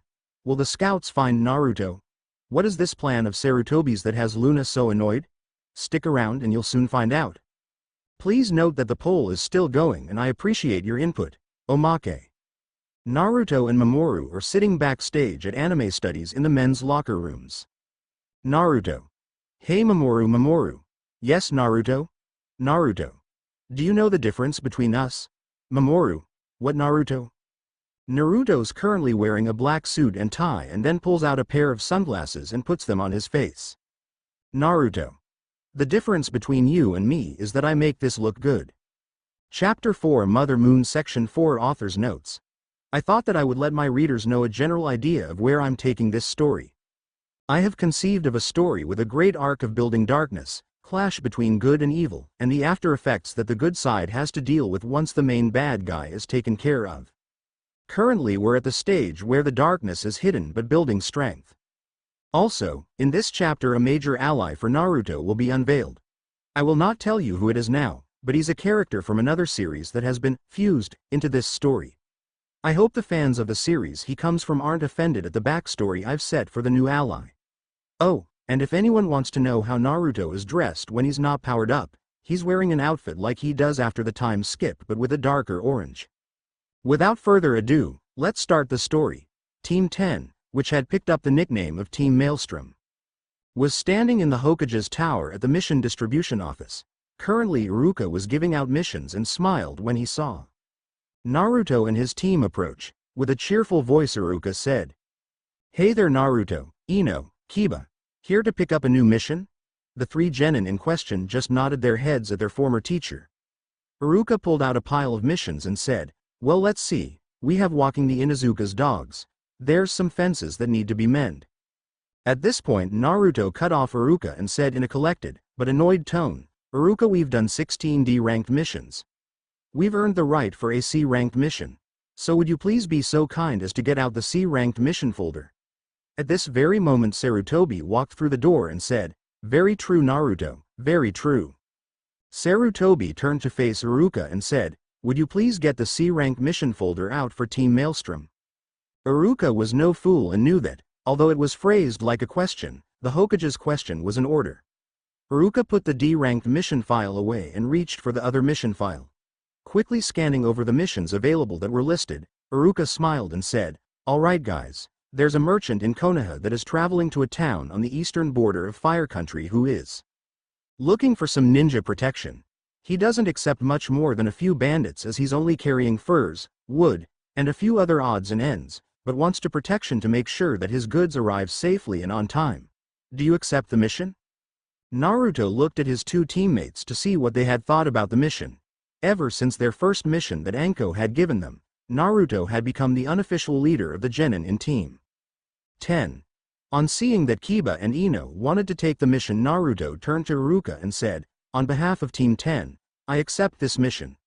Iruka only sent a quick glance towards Anko, only to see her with a smirk on her face showing her approval, before he handed the mission scroll over to Naruto. Naruto opened the scroll and quickly scanned the full briefing of the mission.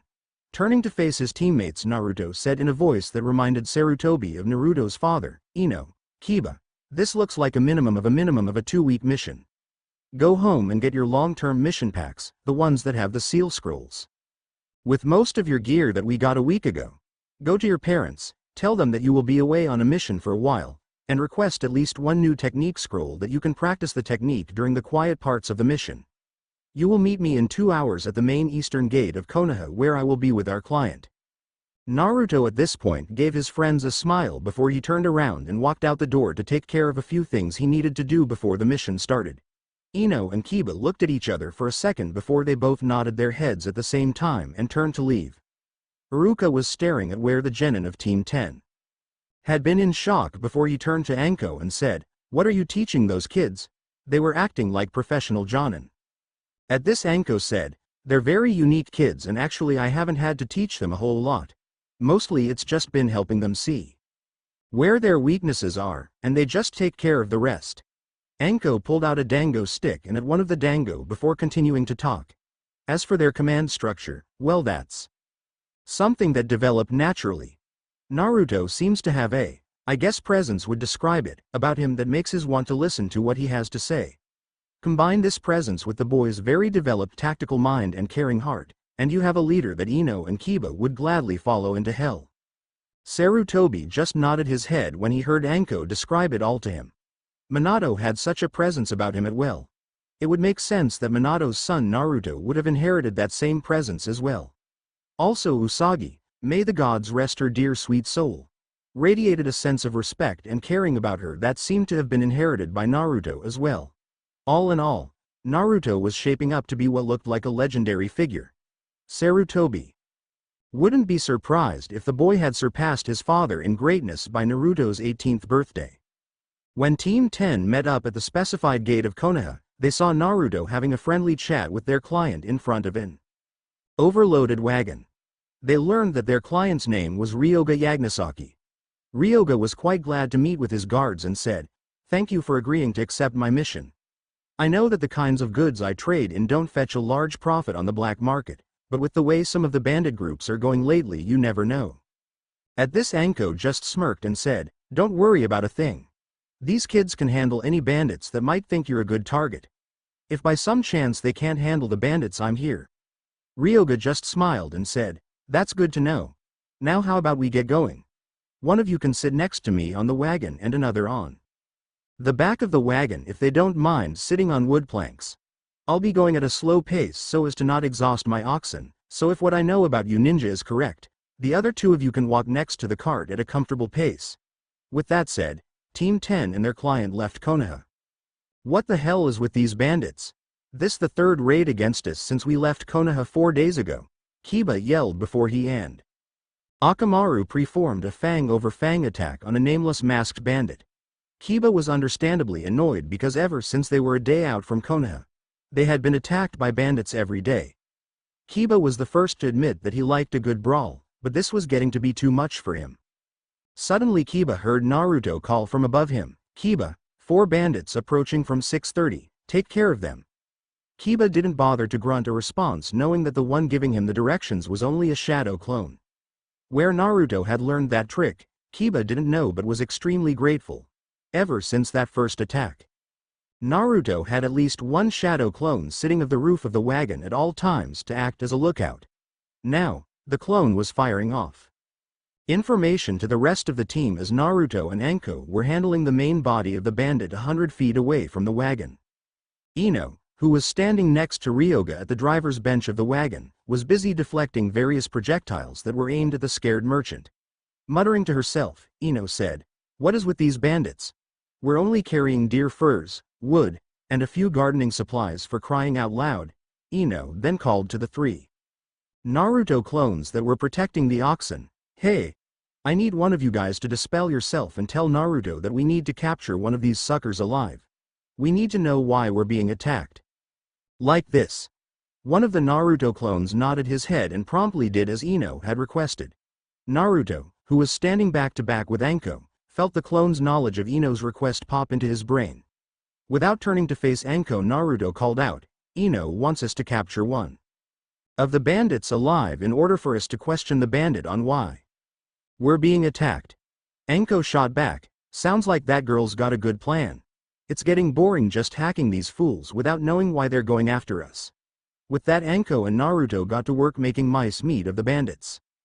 10 minutes later, Team 10 were standing around their single-bound captive, the first out of 200 bandits on this mission that they had left alive.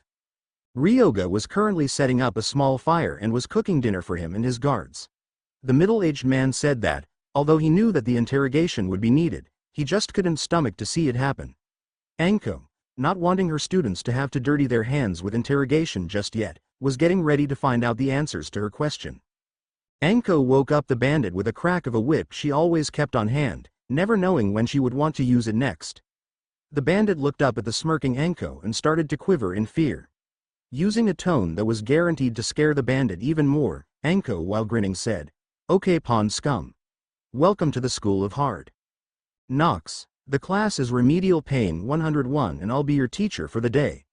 Here's how the lesion will go. I'll be asking you some questions. If you don't answer correctly, you'll be given a penalty exam. Just so that you know, the first penalty exam will be to see how well you deal with losing your dick." At that last comment, Ino blushed and the boys of Team 10 crossed their legs in sympathy pain. One thing about Anko that they had learned early on was that Anko didn't know the meaning of the word restrain. Anko, however, was smirking.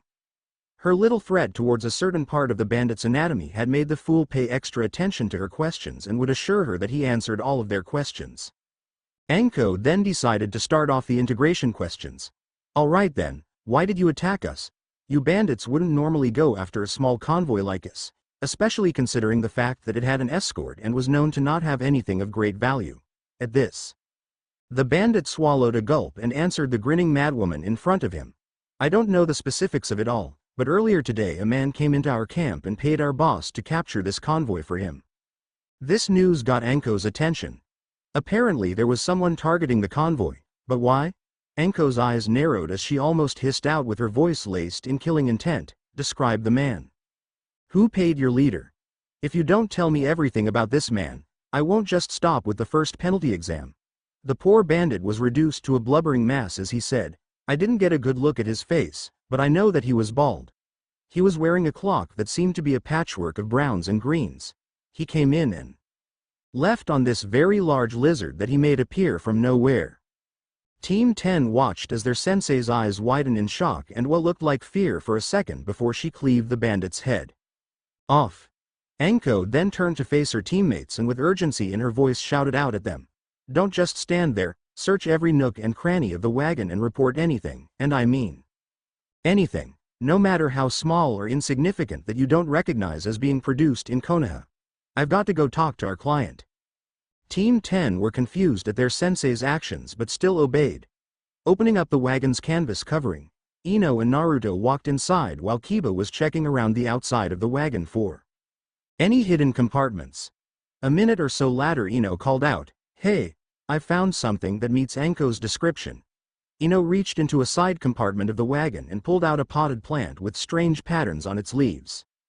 Ino carefully carried out the plant and headed over to Anko with Naruto and Kiba following her. Anko saw Ino approach and her eyes were fixated on the plant her student was carrying. Turning to face their client, Anko said in a voice that could freeze a person's blood, "Where did you get that plant?" At this, Ryoga, who was quite confused and nervous at seeing Anko like she was, said, "I was traveling through the land between the land of the waterfall and the land of rice when I spotted that plant growing. I'm an amateur botanist and was fascinated by the plant as I've never heard of a plant with leaves like it. I put it in that pot that your student found."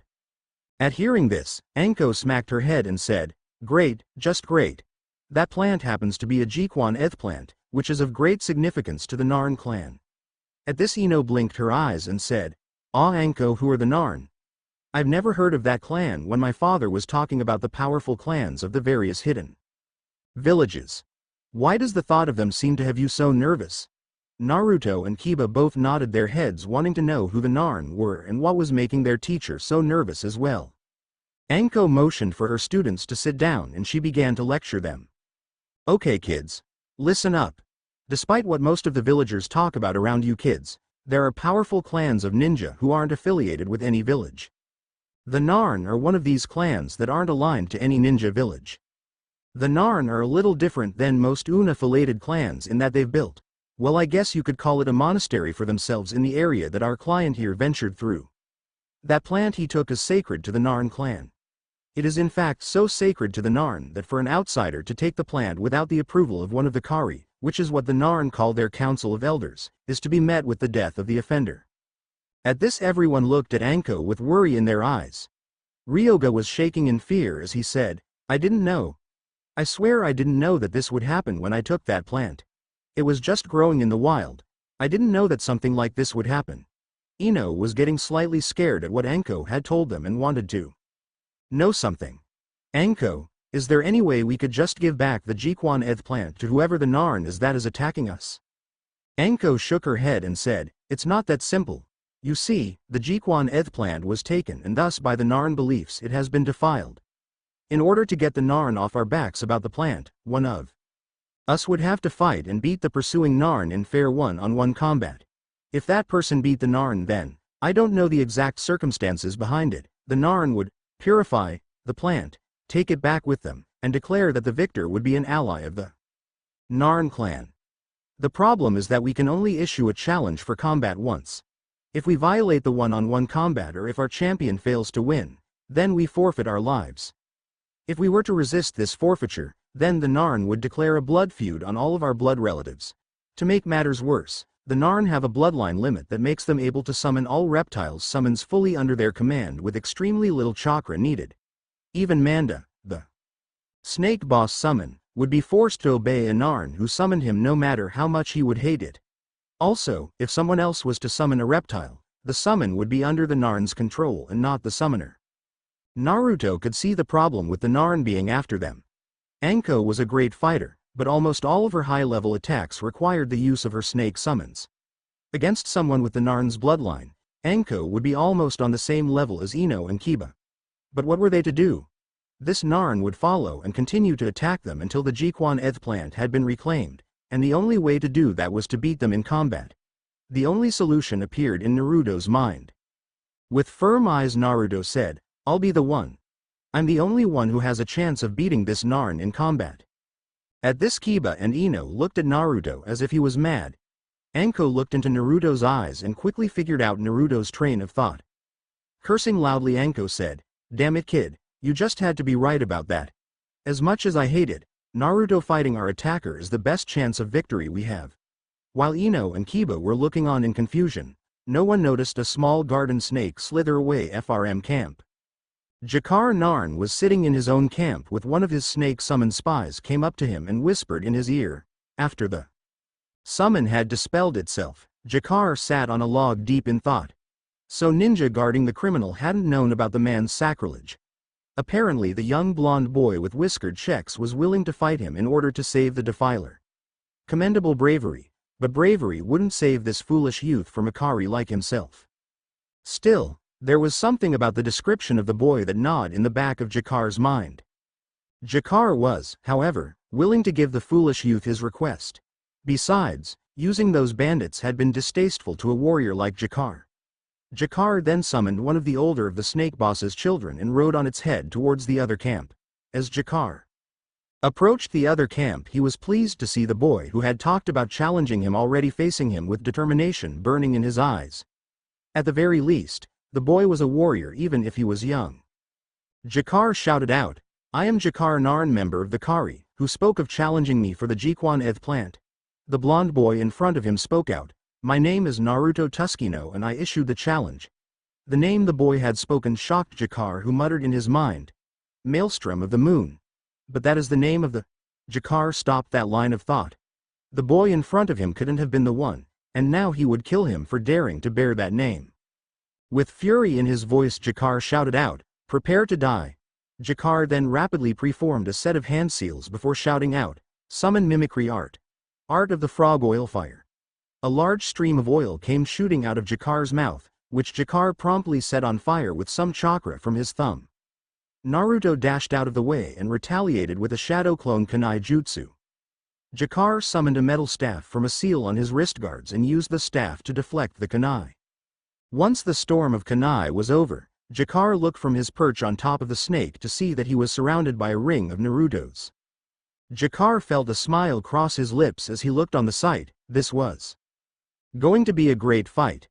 Jakar then noticed all of the Naruto clones start rushing towards him and then whispered out in shock, "Don't tell me that he knows that attack." Jakar then jumped off of the summon in order to not be caught in the explosion created by all of the clones. Jakar landed on his knees, wiped away some blood from his lips. Turning to face Naruto, who was looking at him with determination in his eyes, Jakar growled out, "Very good, brat, you're no ordinary boy, I grant you that. However, it's time that the kitty gloves come off," and with that Jakar started to power up. Enko shouted out to Naruto, "Watch out kid, he's putting out the power of a Sannin." Naruto had felt Jakar power up and didn't need Enko to tell him the obvious. This Jakar guy, even though he looked like a walking reptile man, was good. That last attack that Naruto had pulled off had used up about half of his remaining reserves that he had recovered since the bandits attacked. From how things looked, it was obvious that Jakar had the upper hand and both of them knew it. However, one common saying in the ninja world is, "Never expect things to be the way they look at first glance." Naruto smirked and shouted out, "You may think that you're winning lizard breath, but I haven't brought out the power of my bloodline limit." On the sidelines Kiba and Ino looked at each other and Kiba asked, "Has Naruto's mind finally cracked?" Ino answered him in an unsure voice, "Who knows? I've never heard of the Tuskino family, so it's possible that Naruto does have a bloodline. But what kind of a bloodline is it that would allow Naruto to believe he could equal someone on Sannin level?" As if in answer to Ino's question, Naruto raised his fist into the air and shouted out, "Moon crystal armor, energize." Naruto was then covered in a pillar of white light. When the pillar of light receded, the Moonlight Knight was standing there with his arms folded across his chest and his cape billowing in the breeze. Naruto, or rather the Moonlight Knight, shouted out at Jakar, "Shall we now commence with round 2? Jakar just stood there looking at Naruto in shock. Enko heard the Narn warrior gasp out, "I at sea can't be. Why did the auguries not mention that you had been born?" At this, Naruto got confused and annoyed. What was this reptile man spouting out about his birth being mentioned? Naruto got fed up with Jakar not attacking and cried out, "Hey reptile man! Are we going to get back to the fight or do you have a prior engagement?"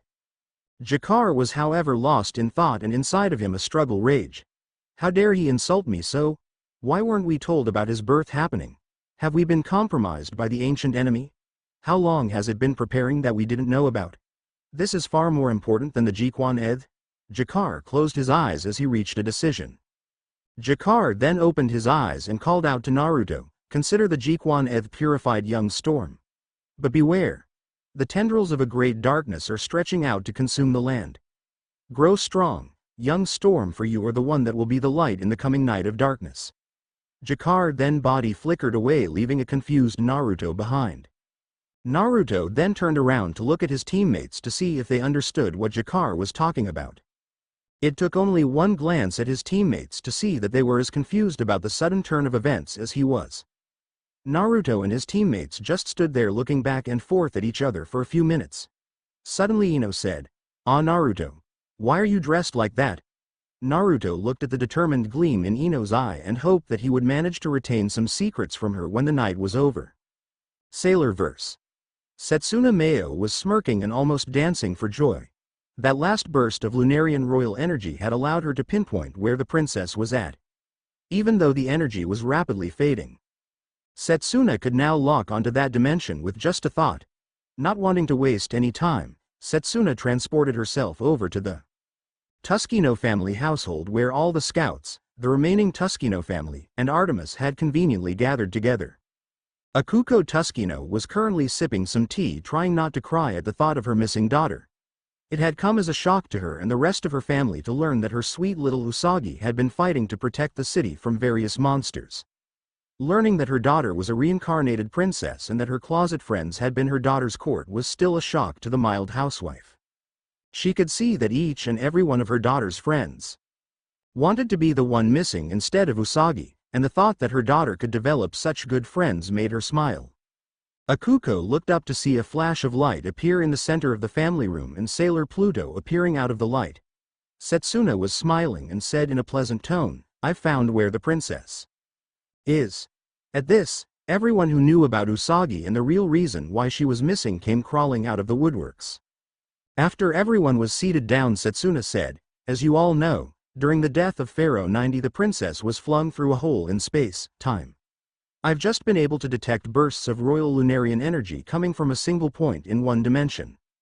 That means that we can go and bring the princess back home." Everyone let out a cheer of happiness at the news. Setsuna calmed them all down and said, "However, there are a few bumps in the road to be taken care of before we can bring the princess back with us. I know the general area at that time, space, location that the energy is coming from, but until we get to that dimension I can't pin it down to a location smaller than China. Also, the only way currently available to us to travel between dimensions will leave those who go to get the princess stranded there for at least a month while the method resets. To make it worse, I won't be able to tell the conditions of the world besides the fact that it's habitable until we make it to the other side." Ray then spoke up, "So you're saying that whoever goes there will be going in blind and without any backup for at least a month?" Setsuna just nodded her head and said, "That's exactly what I'm saying. However, I do have a way for those who go to communicate with those who stay behind to protect Earth. I will be going as I am the only one who knows how to perform the transportation. Who will be going with me to find the princess?" Author's notes. So what do you think? What is this ancient enemy that Jakar spoke of? No, it's not the shadows for any of you B5 fans. Jakar and the Narn are the limit of the fusion with Babylon 5, and as you can see I've tweaked them a good deal. Who is going with Setsuna? What will the scouts think when they met Naruto? Stick around to find out. Historian of the Kais.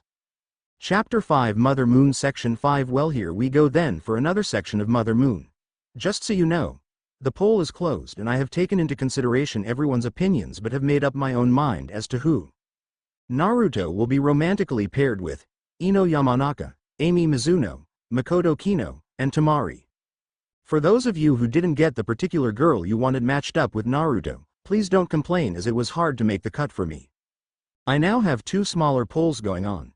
Should Setsuna be paired with Kakashi, Jakar, or someone else, and should Hotaru be paired with Shino, Gaara, or someone else? Also, even though those four I mentioned are the pairings with Naruto, should I have Naruto have a one-night deal with any of the other senshi to give them an heir?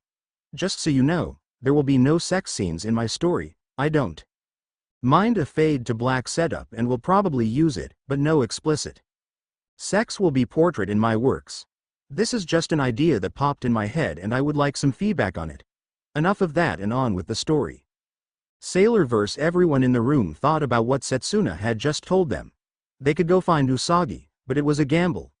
They would be gone for at least a month and had no real idea of how things were in the word that Usagi had gone to after the battle. Makoto was the first to speak up and said, "I'll go." I've got no relatives at home to worry about and I owe Usagi too much to just stand here when I could have helped. Inside her mind, Amy debated for a bit before coming to a conclusion and spoke up. I'll go as well. I'll have to tell my mother, but it's worth it to go find Usagi. Rei then voiced her mind. I'd like to go, but my father is having me go with him on an ambassadorial tour of Europe. There's no way I'm going to let him find out about the scouts. Minako glumly looked down at her lap and said, my parents are taking a vacation in China and have decided that we're going as a family. They just wouldn't understand me disappearing for a month or more. Hakura looked at Michiru for a moment before nodding her head and saying, I speak for both Michiru and I when I say that we're staying here. Someone needs to protect Earth and that has been the Outer's traditional duty. Hotaru, who had been as quiet as a church mouse, then spoke up. I'll go with you to find Usagi.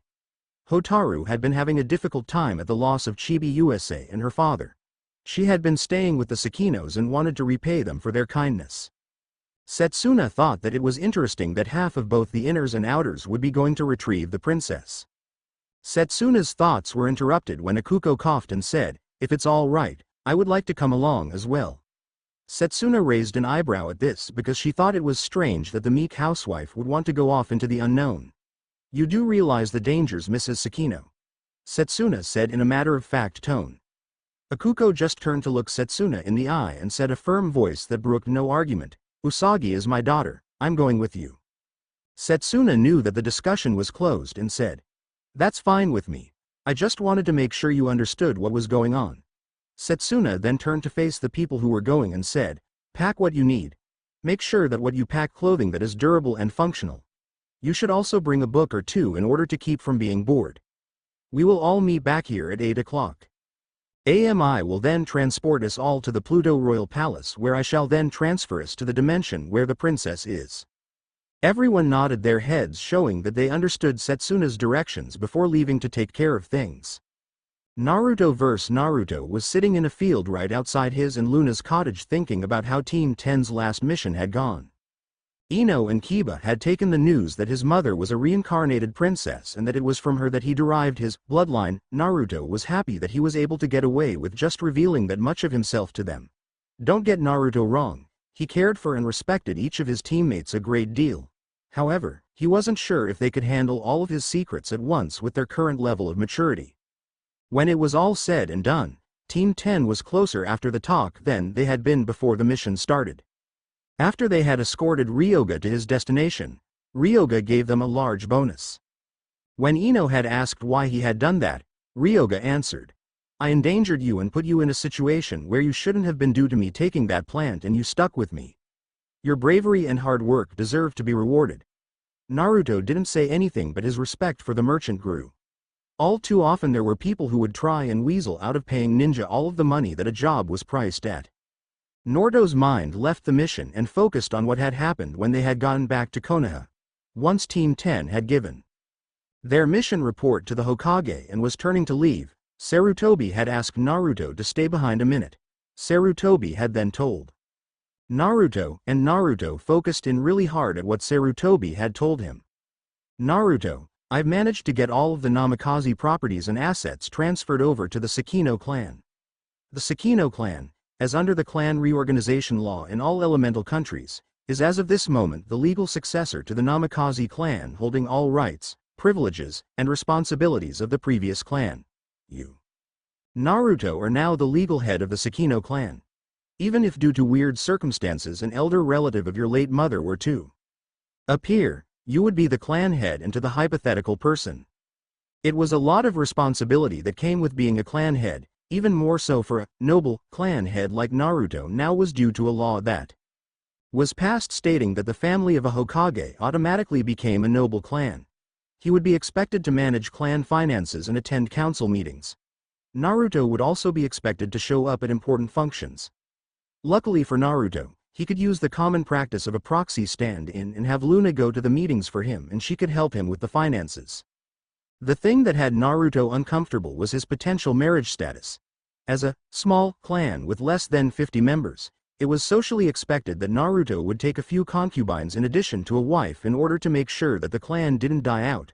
Also with his bloodline, which he had decided would be officially known as Tsuki Senshi, or Moon Warrior, it would be expected even more for him to have several children with several different women. The major crux of the problem with having multiple wives, and Naruto intended to have the girls as his brides instead of just leaving them with the second-class rank of concubine, was the women in question. Naruto wanted a woman that he married to have a strong will, to genuinely like him, able to think for herself, and be willing and able to defend herself should she be attacked.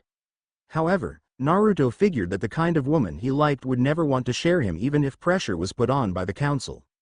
Naruto didn't have any illusions that he would stay hated by the council all of his life. Naruto also figured that he would never be loved by the council as well. However, once the council found out about his bloodline and the fact that it had allowed him to destroy the Kyuubi, Naruto figured that they would want to see it continue and expand. At that point, his being the son of the Yondaime would just be extra icing on the cake for the greedy council members.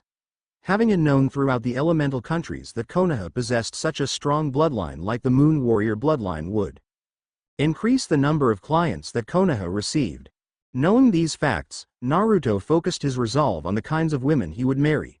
Naruto had seen the kinds of girls that chased after Sasuke and realized that he would probably have girls like that after him as well once the situation was known to the public at large. Those fangirls were not the kinds of women that Naruto wanted to have and raise his children with. If he couldn't find a decent wife or two in Konoha, Naruto determined to look elsewhere in another village. Sailor vs. Setsuna and her fellow dimensional travelers appeared in the middle of the Pluto Royal Palace's greeting hall. The hall was different than most of the architecture of the Silver Millennium due to the fact that the hall and the palace's style was similar to the Gothic style, instead of the Greco-Roman style that most of the Silver Millennium used. Setsuna motioned for her fellow travelers to follow her with their suitcases and started talking as they walked. I'm sure you're all surprised at the architecture of the palace. It was constructed under my ancestor King Rhadamanthus, who said that he wanted the palace to be a unique building fitting for the unique status that the Pluto royal family has protectors of the time gates. To be honest, the palace and its unique architecture was the biggest source of trade for Pluto due to tourists. Setsuna led the group outside the main palace building and into the open palace complex. All of her guests were awed to see that they were in the open air and could hardly believe that they were actually on Pluto. Setsuna gave her guests a minute to just take in the view before saying with a raised eyebrow, I believe that we have an appointment to keep. Setsuna led the group into the building that contained the doorway to the time gates. She then led them to the chamber of the time gates. After making sure that the door was locked and everyone had what they needed, Setsuna placed her time staff into a grove in the center of the floor and started chanting. Omicron Lordos o ton pylon, Mos Cathodigai Kathos Diaskitsoma Audis tus Epibulas Dromus Metaxi Auto tu Tapanu Cosmo pu Stekamastapano Tora Kai Ekinos Omicron Cosmos Gia ton Opoio Epithymoma na Pame. Dectiite Auden 10 Tapine Prosphora tes Dynames 8 C Ost Ises Dyname na Men. East 0 Kai na Empodicete to Taxidimos. Mos Chorgest 10 Eulogia Sas Kai Epitrest Se Mos Gia na Parasite Metaxi. O Lord of Gates, guide us as we cross these treacherous roads in between this humble world we stand on now and that world for which we desire to go. Accept this humble offering of power so that you might not be angry and impede our journey. Grant us your blessing and allow us to pass between. The floor of the chamber became covered in glowing green glyphs. Then the door of the time gates glowed with a strange dark green energy. Suddenly a bright flash of light blinded all within the room, causing them to lose consciousness. Naruto vs. Luna was currently taking a good look around the cottage that had been her and Naruto's home for so long. Soon, at the latest by the end of the Chunin exams, she and Naruto will have relocated to the former Namikaze, now Sakino, clan house. Now don't get Luna wrong, she had nothing against the clan house. However, this small cottage had been where Naruto's first steps had been, where she had heard his first words of Untai Una, and so many more precious memories were held. She had to fight back a tear when she had learned that Sarutobi had graciously handed the deed to the cottage over Sakino clan. Still, however much Luna loved the old cottage, she knew that necessity required Naruto to soon move into the larger clan house. As a noble clan, it would be an insult to the village for the Sakino clan to be resided in a cottage instead of an ancestral estate. Also, the cottage would be big enough to hold her, Naruto, and Naruto's future wives. The word left a sour taste in Luna's mouth. Being born and raised in an egalitarian, mild matriarchal society, Luna saw the idea of multiple women sharing the same man to be, well, wrong. Sure, situations like this did occasionally arise during the Silver Millennium. What do you expect with a population of 600 billion, however? Those were rare cases and people tried to keep such incidences hushed up. While Luna didn't like the idea of polygamy, especially for her precious Naruto, she had grudgingly given the plan her full support. As much as it pained Luna to admit it, this was not the Silver Millennium where people measured their lifespans in centuries. The old way of having 1 or 2 children for the noble families just wasn't smart in the world now. The lunar royal family had come too close to extinction for Luna's comfort, and the multiple wives would definitely ensure the survival of Naruto's family. Besides, she was proud that Naruto was at least thinking about finding good, healthy, strong girls to marry and wasn't using this as an excuse to fool around like a good deal of his classmates would have. Luna was brought out of her thoughts by a flash of light to her right. Turning around, Luna saw to her shock Sailor Pluto standing in her kitchen. Overcoming her shock, Luna cried out, "Sailor Pluto! When did you get here?" Setsuna raised an eyebrow and said, "Why are you so shocked, Luna? Surely you figured that it would only take a month or 2 for us to find you and the princess, even though you were flung into a different dimension." Before Luna could respond, Naruto came charging into the house with a kunai drawn. Naruto positioned himself in between Luna and Setsuna with a threatening growl on his face. In a rather annoyed voice, Naruto said, "Who are you and what are you doing in my Aunt Luna's house? Don't you dare claim that Auntie Luna invited you in, because there's only one door in the house and I know you didn't come through the door." Setsuna was shocked to see a boy about the scout's age jump in front of her and threaten her. All of this, because the boy thought that she was threatening Luna. But why did the boy refer to Luna as Aunt Luna? Also, why was there something in the boy's eyes that seemed so familiar to Setsuna?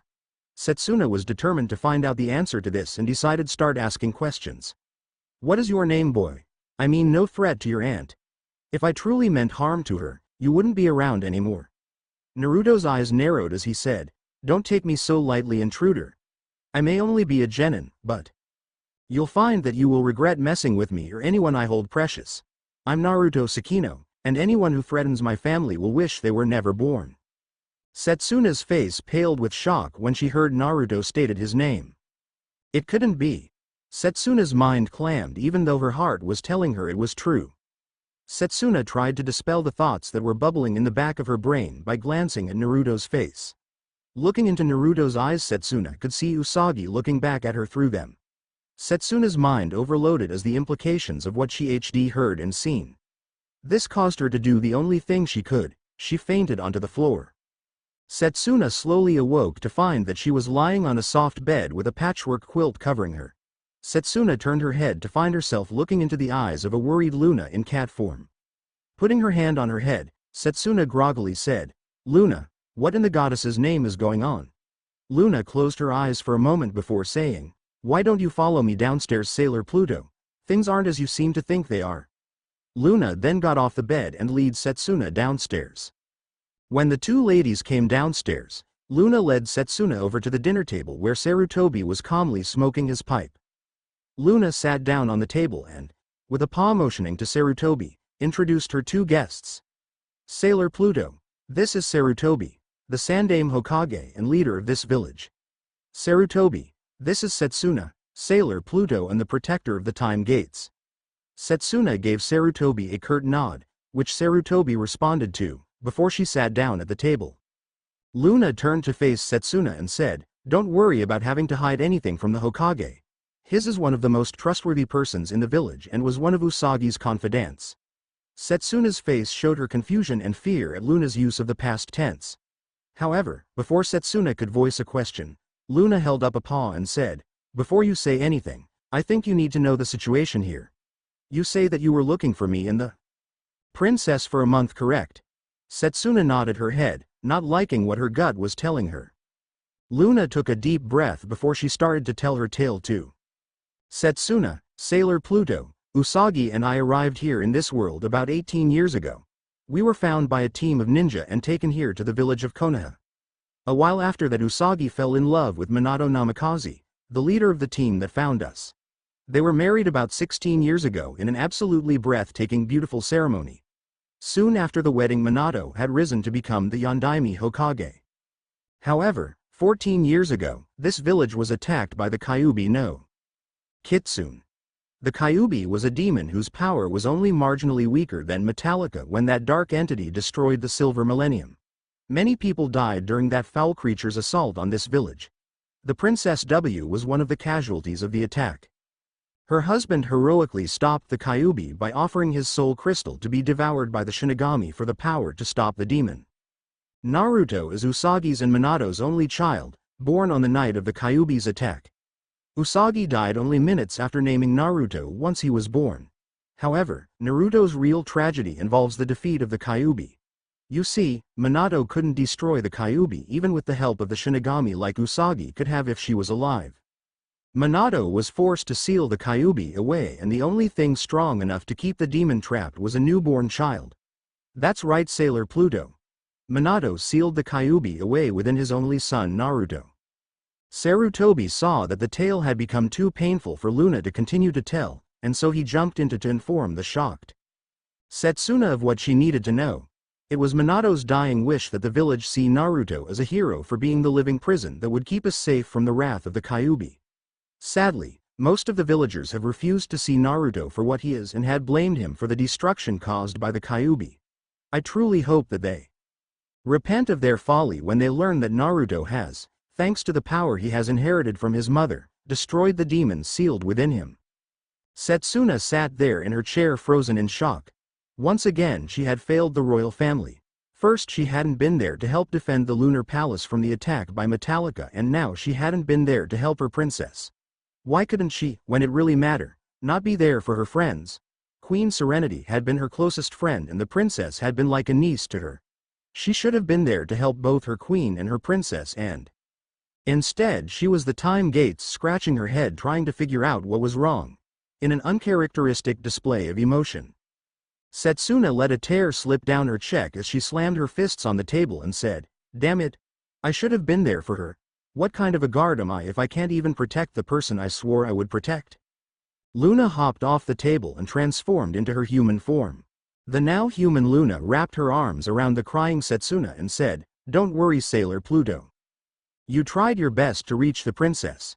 You know that Usagi wouldn't want you to be crying over her. Even Naruto, once he found out who you are, is worried about you. Don't let the past eat at you, Sailor Pluto. I've seen it happen to people around the village, and trust me, you don't want to go down that road.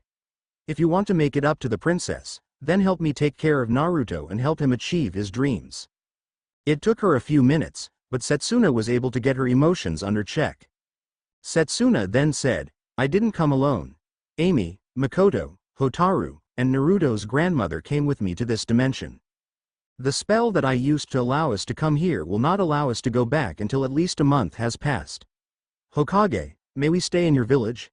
Sarutobi just smiled his grandfatherly smile and said, "Of course you and your party may stay in Konoha. Friends of Usagi are always welcome guests as long as I rule Konoha. Although, I think that you will have to move into the Sakino clan house a bit sooner." Luna. This little bit of humor brought a small smile to Setsuna's lips. Perhaps, the Senshi of Time thought, things would be alright. It was early morning and Makoto was currently in the kitchen of the Sakino clan house making breakfast for all of the people there. As she made breakfast, Makoto thought about the previous few days. It had taken a few days for Naruto, Luna, and their interdimensional guests to get themselves fully straightened out in the Sakino clan household. It had also been a major shock for the scouts and Ikuko to find out that Usagi was dead. However, their shock and pain did not stop them from taking a liking to Naruto. The story that was being told around town was that the scouts and Ikuko were from across the sea and had arrived here looking for Usagi. Once it was discovered that Usagi was Naruto's mother, the drugstores were making a killing selling headache and indigestion meds to the villagers. However, most of the younger kids hadn't figured out why the older people in the village were acting so strange about who Naruto's mother was. Makoto thought more about this strange world that she was currently in. The things that these ninja were capable of just amazed the Senshi of Wood. In fact, she had, and rather timidly for her, asked Naruto if he wouldn't mind teaching her some of the ninja's abilities. Naruto had told her to wait for an answer as he had to check something. A few hours later Naruto told her at supper that, because the scouts were sworn to serve and protect his house first and foremost, they were considered by Fire Country law to be his servants. This meant that it was perfectly okay for any of the scouts to learn about chakra and how to use it as they, via his oath of service to Konoha, were members of the village. After that, Naruto had shown her to the Sakino clan library and directed her to some beginner books on chakra. The pride that Naruto had spoken of when he talked about being a ninja and, to a slightly lesser extent, protecting Konoha had caused Makoto to realize something. Naruto was determined to prove himself here in the elemental countries. The boy's heart was in Fire Country and Konoha. Naruto would not want to return to Earth in a month when they were able to use the spell again. Naruto may eventually want to visit Earth, but he would never want to live there. This fact caused Makoto to develop an uncomfortable lump in her throat. She had sworn a while ago she would never abandon Usagi or her children. That she would serve and protect Royal Moon family. With all her might. However, Makoto didn't know if she had the strength to spend the rest of her life here in Konoha. True, she had no real ties holding her to Earth except for the other scouts after her parents had died. Still, Earth was familiar to Makoto and she was just used to how things went on over there. Makoto shook her head. She's still plenty of time before she would have to worry about something like that. Makoto put the breakfast dishes on a tray and carried them into the dinner room where everyone was sitting and waiting for her patiently. After placing the tray on the center of the table, Makoto sat down to Naruto's right. Naruto was sitting at the head of the table. Makoto and Amy were each sitting next to him, followed by Hotaru and Setsuna. At the foot of the table sat Akuko with Luna in her cat form on the table next to the Sakino matriarch. Although it put a cramp in his early morning training, Naruto had insisted that, unless outside events dictated otherwise, everyone would eat breakfast and dinner together as a family. When Amy had asked Naruto why he insisted so strongly, he had said, "I've seen other clans become fragmented. I want to ensure that the Sakino family in the future doesn't fall prey to such idiocy. Having a clan rule that all members of the clan eat their meals together will hopefully help my future descendants remain united." Breakfast was rather quiet as everyone was busy eating. Amy mentioned that she was scanning in the text of the Sakino clan library into the Mercury computer so that they would have a backup in case something happened to the written records. Naruto politely thanked Amy for her initiative, which caused her to start sporting a blush. Naruto finished his meal and said, "Excellent meal, Makoto. I would like to have seconds. However, I need to be going to meet up with my genin team. See you later, everyone." Naruto then got up and, after giving Luna and Akuko a small kiss, left the room. The girl quietly continued eating their breakfast for a few minutes until Luna spoke up. "You know, scouts." At this everyone at the table turned to face Luna. "Each of you would make an excellent bride for Naruto." At this all of the scouts did a spit take and Akuko scowled. Akuko then turned to face Luna and said, "How can you even suggest such a thing, Luna? After all, Naruto is Usagi's only son. If anything, these girls would be like Naruto's aunts and not suitors. Besides, they're only 15 years old." Luna put up her paws in a gesture of surrender before she said, "They're around Naruto's age and girls that he respects. Due to the laws of the elemental countries, Naruto will, whether we like it or not, have to have several lovers in order to ensure that his bloodline doesn't die out. Also, Akuko, while I agree that the scouts except for Setsuna are rather young, they're at the age that a lot of girls start to marry in these lands.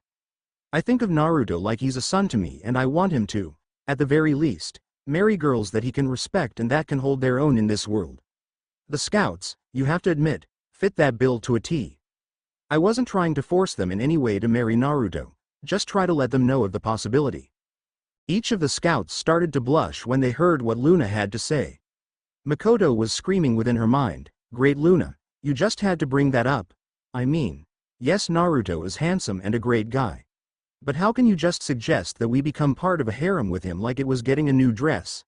Looking around the table at an annoyed Akuko and embarrassed scouts, Luna hoped that Naruto was having a good time with his team. Author's notes. That's another chapter in Mother Moon. Naruto has met the scouts and it seems that a few of the girls are starting to take a liking to Naruto. Next time we have the start of the Chunin exams. If you want to know what language it was that Setsuna was chanting the spell in, she was chanting in Greek. Chapter 6 Disclaimer: I only own part of the plot that was not created by the owners of Naruto or Sailor Moon. Welcome to another exciting chapter of Mother Moon. Just so you know, currently the polls are 2 for Gaara, Hotaru, 0 for Shino, Hotaru, 1 for Jakar, Setsuna and 1 for Kakashi. Setsuna, please keep the votes coming. Naruto was calmly walking down the streets of Konoha on the long way to Team 10's meeting point. Anko had told them to come an hour later than normal today because she would be in a meeting for various genin. As Naruto came to an intersection in the road, he turned his head to see a girl that caught his attention. She had emerald eyes and yellow hair that was done up in 4 pigtails. The girl was currently walking alone and had a big fan on her back. When Naruto saw the girl's forehead protector lying around her neck, he knew that she was a Suna ninja. Naruto, who had developed a great ability to read faces, saw that the girl seemed to be lost or at least looking for something. Deciding to follow his gut feeling, Naruto calmly approached the girl and said in a polite tone, "Hello there, would you mind telling me your name and what it is you are looking for? I might be able to help you. I know what it is you need help finding." Tamari blinked her eyes as she saw and realized that a Konoha ninja was trying to help her. Part of her was flattered that someone wanted to help her without knowing who she was. Another part of her was annoyed that he thought she needed his help. Seeing that Naruto was looking at her face and not her assets, the flattered part of Tamari's mind won. Tamari gave a slight smile and said, "Tamari of the desert, I'm looking for one of my younger brothers." Naruto gave a slight nod towards Tamari and said, "Naruto Sakino. I'll help you try and find your brother, but in an hour I'll have to leave to meet up with my teammates. Just out of curiosity, is your other brother, the one we're not looking for, back in Suna? And that's why you're not worried about him?" Tamari felt a strange feeling for a second when she heard Naruto's question and then forgot about the feeling.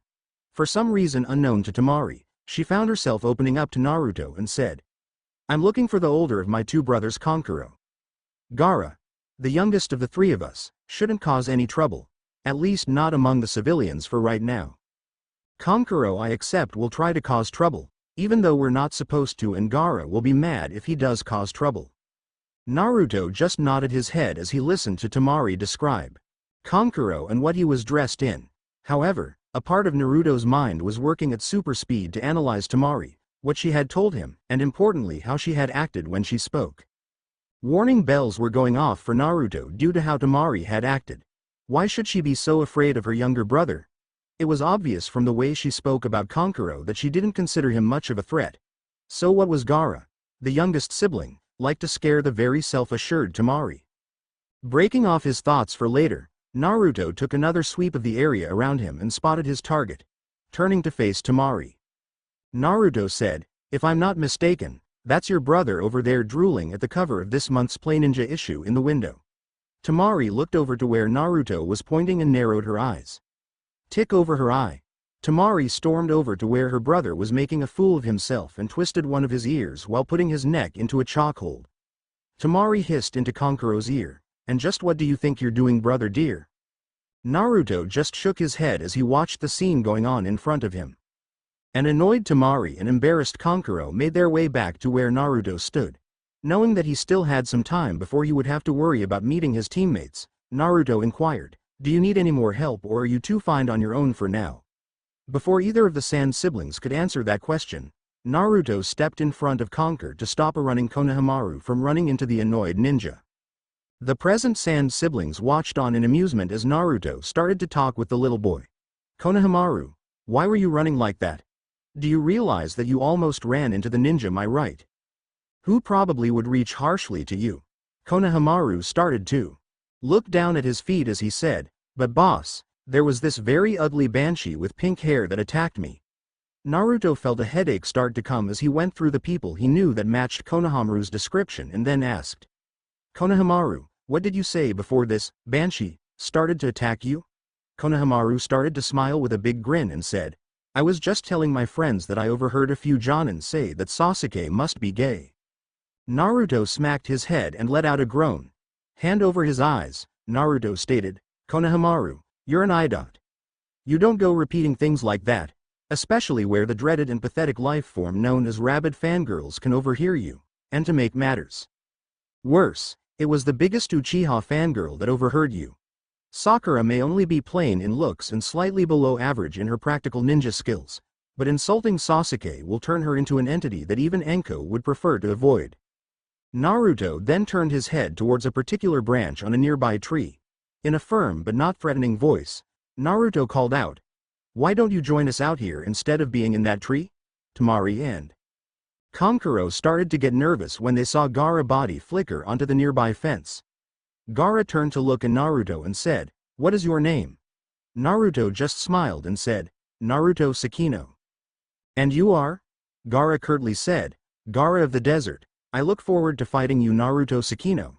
With that, Gaara started to walk away and was followed by his nervous siblings. Ino and Kiba were sitting in a meadow near Training Area 44 waiting for their two other teammates. Inside her mind, Ino started to complain to herself. Where is Naruto? Ever since that mission where we encountered that Jakar guy, the world has gone on its head. The young mind mistress wasn't really mad at Naruto, rather. She was mad that her entire worldview had been broken, the pieces stirred up, and then placed back together in a jigsaw puzzle. After a few minutes, Ino stopped ranting inside her mind and started looking at the situation from the beginning. She did this so that she could calm down and solve her problem. It just wouldn't do for a rising ninja such as herself to lose her head. In her mind, Ino started to talk to herself. Alright Ino, let's look at the facts and see where they lead. Naruto's mother was apparently a reincarnated princess from a powerful kingdom in another dimension. Still hard to believe that last fact about Naruto. No Ino, you've got to focus. Now the source of Naruto's bloodline, and I guess you can actually call it that, is his fast healing and his ability to draw energy from the moon. He told Kiba and me that he has another form which he claimed was 10 times stronger than his Senshi form. Less than a week after we get back from Konoha, things really start to go crazy. First, Naruto has friends and relatives from his mother's side come visit him. Ino knew that Naruto's visitors had come to Konoha via spell, trying to find his mother even though the rest of the village had been told they were from over the ocean. Once the general villagers had heard that Naruto's mother was born Usagi Tsukino, they all started acting really strange. I mean, they always act around Naruto, but they used to get a scowl and wanted nothing to do with him. Now, a lot of them looked like they just found out they threw away the winning lottery ticket. I wish I could solve that problem. For the next few minutes, Ino's mind flashed through scenes that she had witnessed of Naruto in town lately with his out-of-town guests. In particular, Ino's mind focused on the blue-haired and the brown-haired girls that could usually be seen accompanying Naruto. Ino thought about these particular scenes and how the two girls interacted with Naruto. The blue-haired Amy seemed to be shy, not Hinata Hyga shy, but shy nevertheless. The other girl, Makoto, seemed full of life and was willing to speak her mind no matter what. Both of them Ino knew were helping Naruto, Amy in research and Makoto through little odds and ends that Ino didn't know all of. Ino felt a surge of emotion rising from within her. Suddenly a realization hit Ino with the force the legendary Tsunade's renowned right hook. Inside her mind, Ino whispered, "It can't be. I'm jealous of them. Why is it that I am jealous of Amy and Makoto when they want to spend time with Naruto? After all, I like Sasuke, right?" Ino brought up images of Sasuke within her mind, but the feelings that she used to feel at these thoughts didn't happen. Why was this so? Was it that she truly didn't like the Uchiha survivor anymore, or was it that she simply hadn't seen him in a while? Ino was shaken out of her mental musings when she heard Kiba get up and yell, "About time you got here, Moonfish." Ino turned her head to see Naruto walking towards them. Naruto's dark orange jacket was open so Ino could see his chest muscles covered by a black t-shirt. Also, Naruto's hands were in his pockets while his face was shining with his customary half grin. Ino almost let out a moan as she looked at her friend. Here she was in the middle of a crisis over who she liked, and Naruto had come in here looking like that. Naruto was oblivious to the problems he was causing Ino. He just sat down under a tree and started a chakra control exercise. 10 minutes after Naruto had joined his teammates, all members of Team 10 got up sensing that Anko was nearing their location. Anko walked into the meadow with her usual grin on her face before she started talking. "Okay runts, I'm glad that you're all here on time. I have decided to allow you guys to have a shot in the Chunin exams." With that, Anko pulled out 3 forms from her trench coat pocket. All three genin accepted the permission forms from Anko without any questions asked. Anko then said, "You will need those forms in order to get into the Chunin exams. If you decide to go, bring those filled out forms to room 301 at the Ninja Academy by 9 o'clock a.m. Understand me? You three may not be able to make it to Chunin. However, I want you to understand the test and to see what it means to be a Chunin.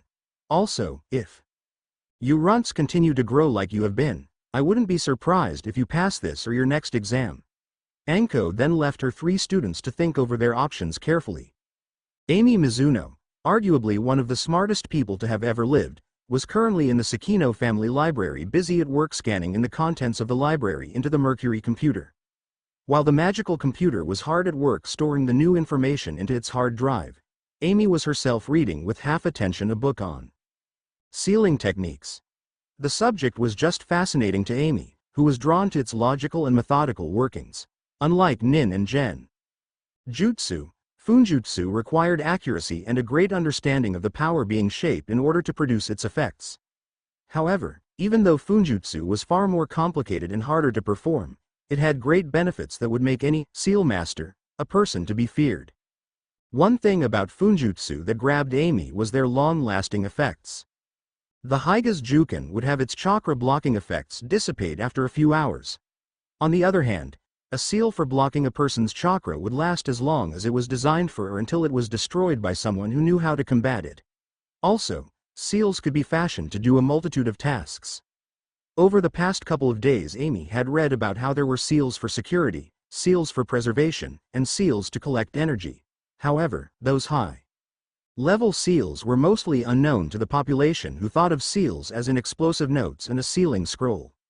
While funjutsu was a neglected ninja art for most people, Amy was dedicating her free energy to becoming a seal mistress. Already in her mind were bubbling various ideas for seals she could create. Some of the seals Amy was half dreaming up were vast creations that would be better called a seal array than seals. In her mind's eye, Amy saw a hybridization of silver millennium magic and ninja seals. They would have the power to do things that would make even a seal master go starry-eyed. Amy was shaken out of her fantasy when she heard the door to the library open up. Amy shook her head and turned to look at who was entering the library. A blush started to form on Ami's face when she saw that it was Naruto who had entered the library. Naruto had decided to leave his usual orange jacket off, so Amy was greeted by a view of Naruto's rather well-developed muscles. The rather shy genius just politely greeted Naruto before she ducked her head back into her book. After giving Amy a cheerful greeting, Naruto picked up a book and started to read it in a seat across from Amy. Without any indication to the outside world, Amy was having a fierce debate within her soul. Oh my, Naruto sure is handsome. No. Naruto's is Usagi's son, which makes him off limits. Why does that make him off limits? He is our age after all. B, because we went to school with Usagi. I was best friends with Usagi. I should be more like an aunt to Naruto. But Usagi was dropped off in this dimension over 18 years ago. That would make her closer to you or her own mother in age. Besides, if Usagi knew of the time discrepancy, she would wholeheartedly support us bedding Naruto. Amy almost passed out and wondered where that last thought came from.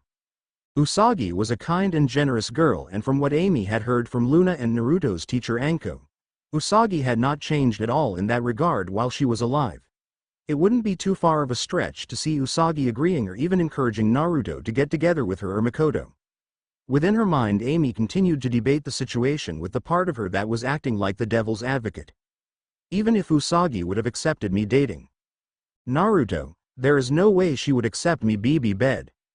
At the moment, the other part of her cut her off and said, "Why wouldn't Usagi accept us roping Naruto into a first-class flight to Cloud 9? After all, Naruto will need help in restoring his clan.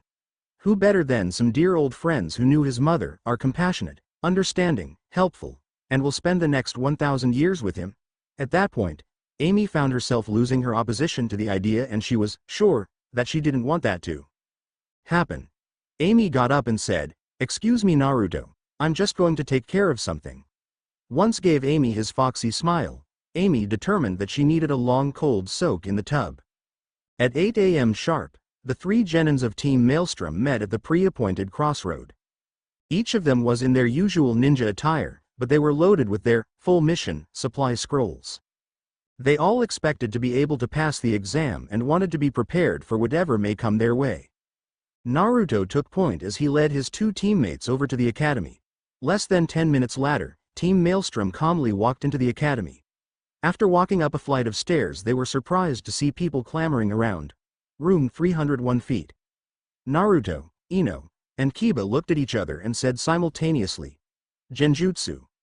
After that, the three continued walking up the stairs until they reached the real room 301. Well, good to see that you three runts didn't embarrass me by falling for that cleaver pretest. The three genin turned as one to face their smirking teacher Anko. On hearing the sarcasm dipping from Anko's mouth, Ino said, "Who was the idiot who put up that pathetic genjutsu? It was so weak that only a complete moron could be caught in it. They should have at least made it so that you would think you've gone up another flight of stairs first." Anko pulled out a dango stick and said between bites, "The genjutsu test was set up by few of the councilmen. However, they lowered the level of the genjutsu after a councilman's son was kicked out of the exam due to being caught by the genjutsu. The Hokage still hasn't been able to look over all the regulations to see where the fallen has fouled us up, thus wasn't able to get to changing the ruling for this particular test." Team Maelstrom nodded somberly at their teacher's words. The fallen was a very upsetting subject for the team. They didn't know whether to be proud they had unmasked those traitors or worried that the fallen had purportedly vowed vengeance against them and their families. Naruto ended the uncomfortable silence by saying, "Although it is great to see you, Anko, why are you here now?" Anko, who was working on yet another dango stick, said, "If the three of you hadn't shown up together, I would have kicked the other two's butts for trying to go into the exam without a full team. But since all three of you are here, I just want to say, give them hell." With that, Anko's body flickered away and Naruto, Kiba, and Ino walked into the room. Team Maelstrom watched as various teams from Konoha and other hidden villages trickled into the waiting room. Soon the room was full Chunin hopefuls, most of who were just begging for a fight. Kiba looked around the room and then grabbed Naruto's jacket before saying, "Hey look Naruto, Drama Queen is in the house." Naruto looked and saw his friend pointing to Team 7, to be more specific, at Sasuke. Naruto looked over at Ino and, upon seeing a tick start to develop on her forehead, started to pray to the gods for his soul. Ino, while initially upset that Kiba would insult Sasuke, did not feel the usual anger that she used to feel when Sasuke was insulted in her presence before. Looking over towards Team 7, Ino did not feel the old feelings that she used to whenever she was around Sasuke. Inside her mind, Ino snapped her mental fingers and said, "Damn. It looks like I really am over Sasuke. Then that means that I do have a crush on Naruto. Well, at least I didn't get a crush on Kiba. Still, this is too good of an opening to annoy Kiba to resist." With that, Ino brought her closed fist onto the top of Kiba's head. She then said just loud enough so that her voice could carry, "Calm down Kiba. I hear that getting fixed will calm a hyperdog down, so it might work on you." Kiba narrowed his eyes and said, "That was a low blow, Ino." Ino just smirked and shot back, "You left yourself wide open for that and you know it, dog breath." "So troublesome," was heard to Team 10's left. Naruto then without turning around said, "Hello Shikamaru. How are Choji and Hinata doing?" Team 8 came into view and Hinata said, "We're doing fine," and Naruto. Only moments later Team 7 came and joined their fellow rookies. Seeing the 9 of them there, Kiba said, "Well, it looks like the rookie 9 have all showed up." Suddenly a silver-haired boy with glasses came up to the rookie 9 and said, "Not so loud you rookies. This hall is filled with ninjas, many with short tempers, and they are ready to fight." Shikamaru then said, "And who would you be?" At this the silver-haired boy gave a friendly smile and adjusted his glasses before saying, "My name's Kabuto, a fellow Konoha ninja. These exams are no picnic, let me assure you. I've seen real good ninja fail, die, or be driven insane." At this, most of the rookie 9 got sullen looks on their faces. Sakura then said in a shaky voice, "Kei Kabuto, how many times have you taken this exam?" Kabuto shrugged his shoulders and said, "This is my 7th time of trying to take the exam. Because of my failures, I started collecting whatever information I could on my various competitors. After all, Information is power. At this point Kabuto pulled out a deck of cards and said, while we may be competitors in the exams, we are all Konoha ninja at the end of the day. On these cards in my hands I've stored information on various ninja. Just tell me the name of the ninja you would like to know more about and I'll share what I have on the person.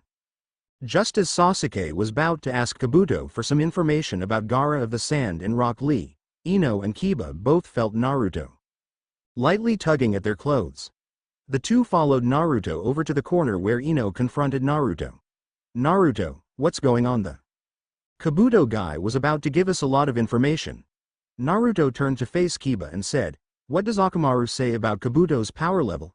Kiba and Ino were confused about Naruto's question, but Kiba asked Akamaru anyway. Kiba's eyes suddenly narrowed as he said, Akamaru says that Kabuto's power level is around that Anko and just as well controlled. Ino then said in a questioning tone, how can that be? Kabuto said that he had failed 7 times, could he have just gotten back from a training trip? Naruto thought about it and then said, that is possible, but it is unlikely. Kabuto's body language is too humble and unsure to belong to a person who has gotten so strong. It is very strange that in a place like this someone would show up with information and so freely give it to people he's never met before. I'm almost certain that Kabuto's not worried about us embarrassing Konoha. There are 7 other teams from Konoha here. Kiba then said, so Naruto, what are you saying about Kabuto? Naruto shrugged his shoulders and then said, all I'm saying is that we should avoid Kabuto when we can in the exam. We need to gather more information on Kabuto before we can say what's going on for sure. Until you told me his power level, all I knew was that my gut was telling me he was bad news. Kiba and Ino just shocked their heads when they heard why Naruto had originally pulled them over. While Naruto's reasoning might seem a little ridiculous to others, Kiba and Ino had come to trust their friend and leader's instincts. Due to their private conversation, Team 10 missed the altercation between Kabuto and the single team from the village hidden in sound. Just as Team 10 was about to rejoin the rest of the rookies, Ibuki walked out of a door and said, all right you mangy fools. Anyone who is not inside this room behind me and sitting in a desk in 10 minutes will be disqualified from the Chunin exams. There was then an orderly but mad rush to get into the classroom by the various genin. After all of the Chunin hopefuls were seated, several of Ibuki's assistants slowly walked around the classroom handing out writing supplies and a sheet of paper. Once the assistants had finished handing out the supplies and returned to the sides of the room, Ibuki turned to address the genin. This is the first exam of many that you hopefuls will be taking in order to become Chunin. I don't expect most of you to make it past this test, let alone have a real chance of becoming Chunin. You will answer the questions listed on the test in front of you within 1 hour. For each question you get wrong, you will lose a point. For every time we catch you cheating, you will lose 2 points. The last question will be given in 45 minutes. And one last thing, when you screw up like you inevitably will, your teammates will be forced to leave with you as well. Naruto flipped over his test and looked at the questions written on the sheet. Mentally Naruto started cursing as he read over the questions. How by the goddess am I supposed to know the answers to these questions, when I know that most jonin probably don't know the answers? Wait a minute, Ibuki said that we would lose 2 points if we were caught cheating. Normally on tests you would lose all your points if you were caught cheating. With the insane questions and lenient cheating rules, that logically means that we are supposed to cheat. That would make sense as it does test our information gathering abilities. Naruto almost let out a groan when he continued to think the situation out. However, I can't cheat well. Kiba's the main information gatherer of our team, not me. Ino I am sure will be able to cheat thanks to the mind-body transfer jutsu that is the basic skill of her family arts. There is no way that I can create a good enough genjutsu to allow me to look at someone else's sheet without getting caught. Any other way of me cheating would be too obvious. Let's face it, I'm a combat ninja without information gathering abilities, at least of the level needed for this scenario. I'll have to hope that Kiba or Ino find a way to help me. Naruto suddenly felt a paw on his foot and looked down to see Akamaru standing on his foot. Kiba's furry companion then walked in front of Naruto's normal line of sight and started to wag his tail. Suddenly Naruto realized what Akamaru was trying to do and nearly crowed inside his mind. Good boy. You're giving me the answers in Morse code by the wagging of your tail. I've got to remember to get you some doggy treats Akamaru after this is all over. 30 minutes, and cheat sheet secretly delivered. Naruto and the rest of the surviving genin were waiting for Ibuki to deliver the final question. Well, it seems that we have a good deal of intelligent ninja here. Either that or a bunch of really good cheaters. Before I give you the last question, you will have to choose. You can decide not to take the question and automatically fail. However, should you decide to take the question and you get it wrong, then you will be forbidden by the various villages from even taking the Chunin exams again. The teams of genin started to rapidly decline as one by one various team members would be overcome by fear and forfeit. Naruto let the teams dwindle till he saw Sakura start to raise her hand. Although he didn't really like the girl, Naruto felt the need to help the rookie 9. Whenever he could reasonably do so. Naruto then raised his voice and said, "Will you cut it with the mind games, Mr. Ibuki?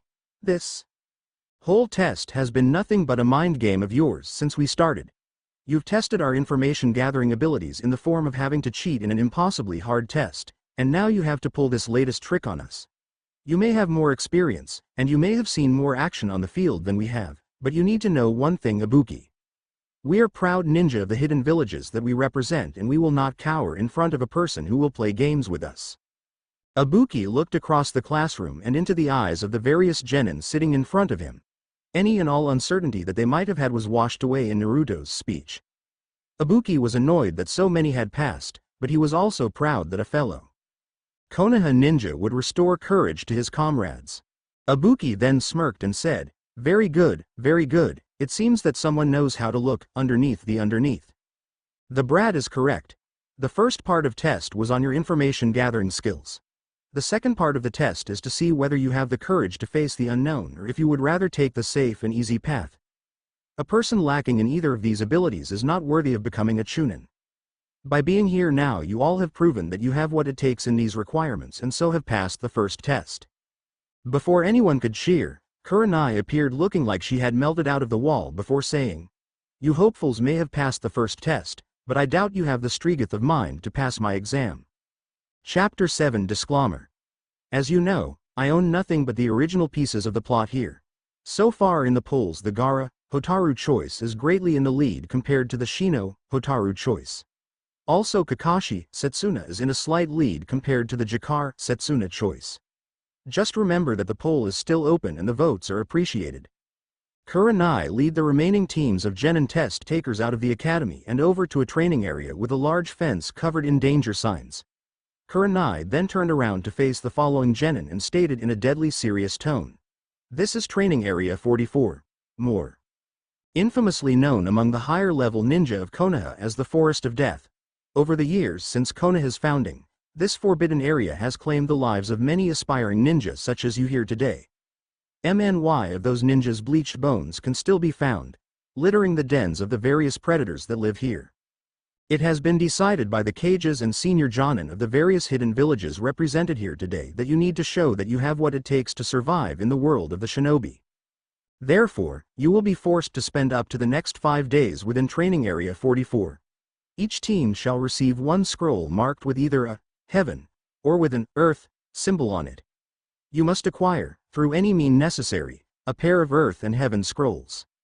After you have the scrolls, you are to go to the tower located in the exact center of this training ground within the 5-day limit. This is no mere training exercise, this is a simulated mission under wartime that we are putting you through. Any tampering with the scrolls before you get to the tower will result in your team's forfeiture of the Chunin exam. Should one or more of your team members be killed or permanently disabled, the whole team will fail even if the surviving teammates have both scrolls. If any member of a team should leave the training ground before the 5 days are up, the whole team is disqualified. Before you are handed your team's scroll, you must all sign a waiver showing that you are willing to accept the distinct possibility of your demise within this enclosed area. Welcome to the real shinobi world. As soon as Kurenai whispered that last sentence, she faded away from the view and smell of the assembled genin. At each genin's feet appeared 2 pieces of paper. One piece of paper told them where to go to start the exercise and when the second exam would start. The other piece of paper was the waiver stating that the signer accepted full responsibility for their health and their life. Team Maelstrom, like all the assembled teams, quietly and somberly filled out the waiver before heading towards their assigned gate. At the gate was a single Chunin waiting for them. After Team Maelstrom handed their waivers to the Chunin, he gave a heaven scroll to Ino, and then his body flickered away. Once the Chunin was away, Naruto turned to face his teammates. "Okay friends," Naruto started to say, "I think that the best place to hide the scroll is to have Akamaru swallow the scroll. Then, once we reach the tower after getting at least an earth scroll, we can have Akamaru barf up our heaven scroll." Kiba looked down at Akamaru, who just gave a small bark of agreement, before Kiba said, "Okay Naruto. I'll go along with your plan." A few minutes later the gate in front of them opened with a creepy creak. Ino, Naruto, and Kiba confidently marched through the gate and began searching for some poor dumb simpletons to be relieved of an earth scroll.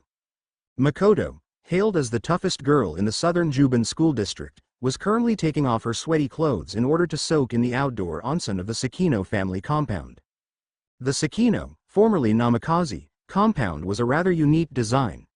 Its rectangular parameter with the longer sides running north-south was protected by a tall wooden wall with a single entrance in the center of the southern wall.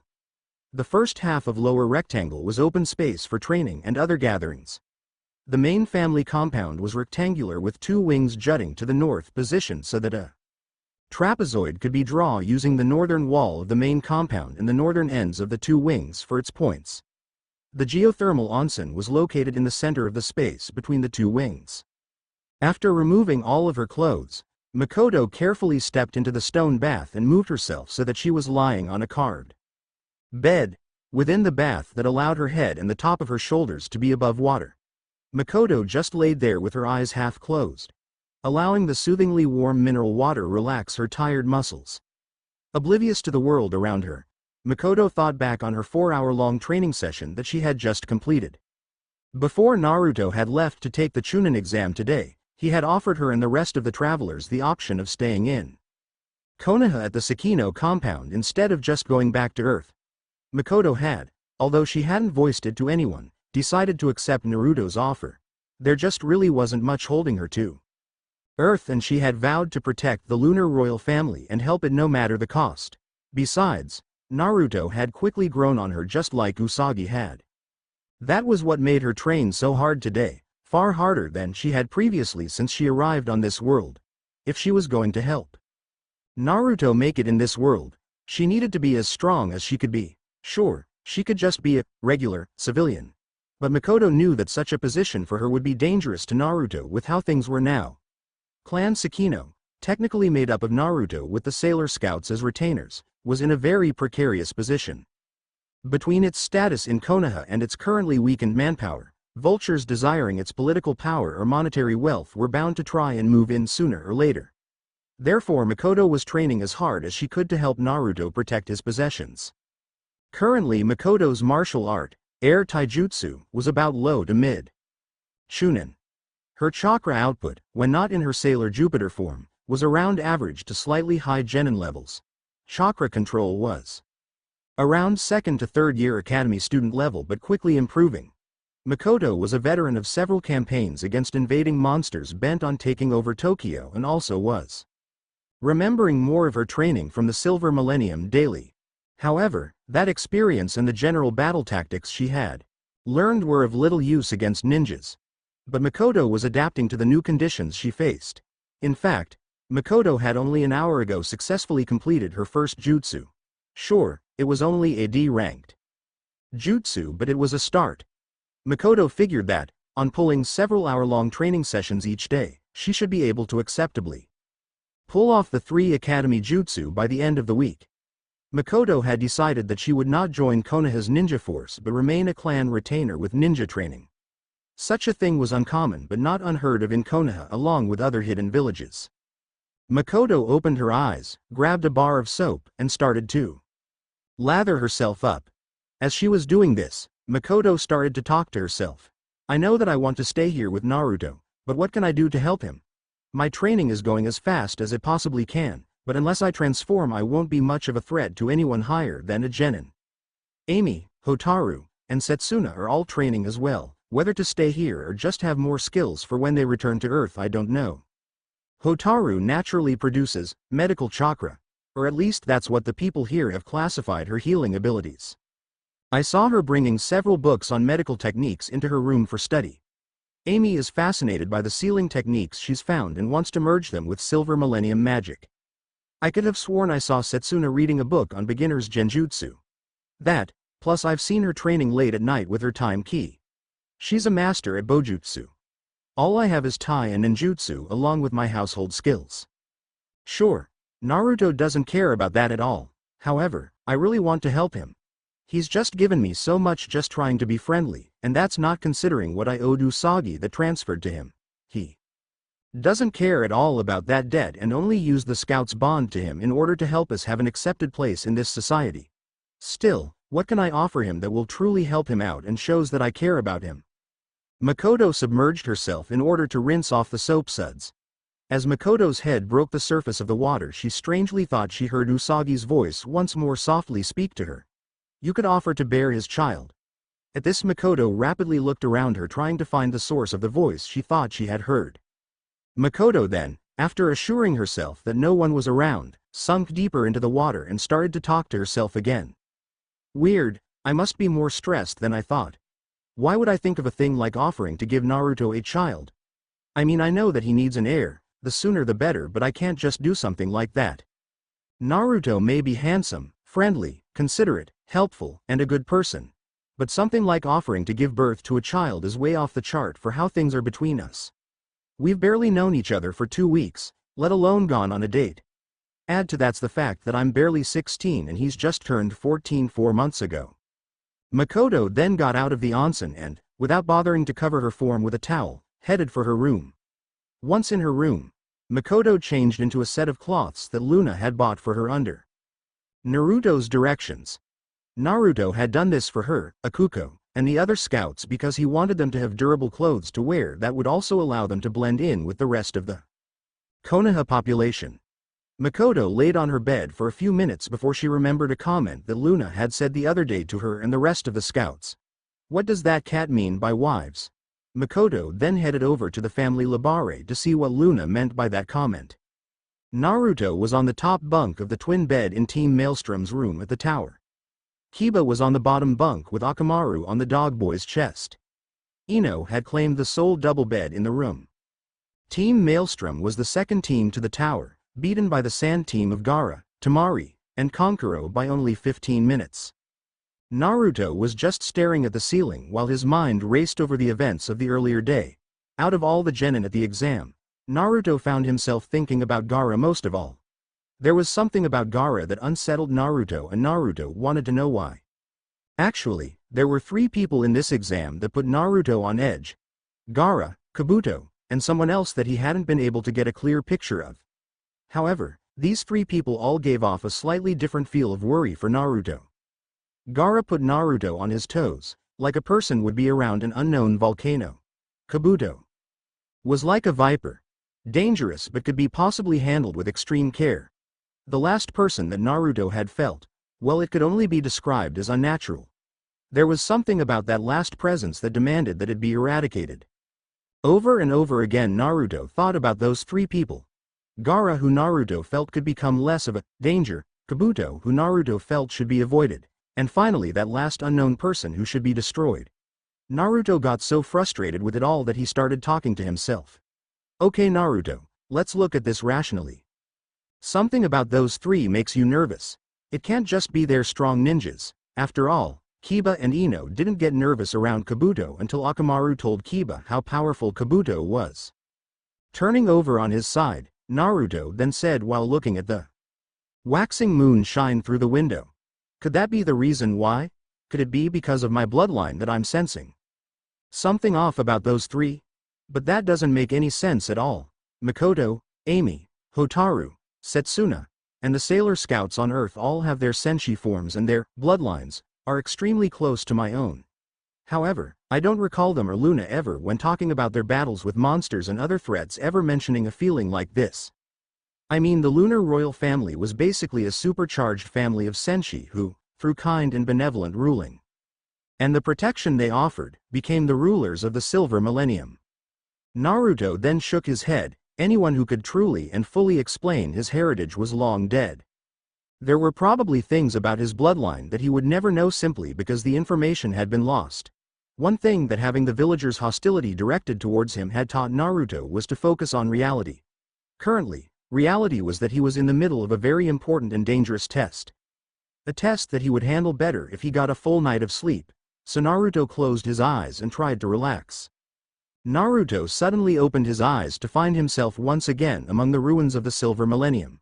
Looking down at himself, Naruto discovered that he wasn't wearing his pajamas or his regular ninja outfit but rather his Moonlight Knight uniform. Naruto closed his eyes for a second in order to make sure that he wasn't hallucinating. Upon opening his eyes and seeing that he was in fact among the ruins, Naruto let out a brilliant smile. If he was here, then most likely his grandmother, Queen Serenity, was here as well. She could probably answer any questions that he might have about his heritage. A quick glance around the area revealed to Naruto that Queen Serenity wasn't in the immediate vicinity. Noticing a stone path leading away from the ruins and where he was at, Naruto thought about his options. Almost instantly Naruto decided to walk down the path to try and find Queen Serenity. The winding path quickly led away from the main sections of the palace ruins. Soon Naruto noticed that the grass along the path was greener and longer than it had previously been. Finally, after turning to corner of a partially moss-covered stone wall, Naruto spotted Queen Serenity. She was in a plain simple white dress sitting on a stone bench by a pond. In her hand was a fishing pole, and down next to the bench was a small tackle box.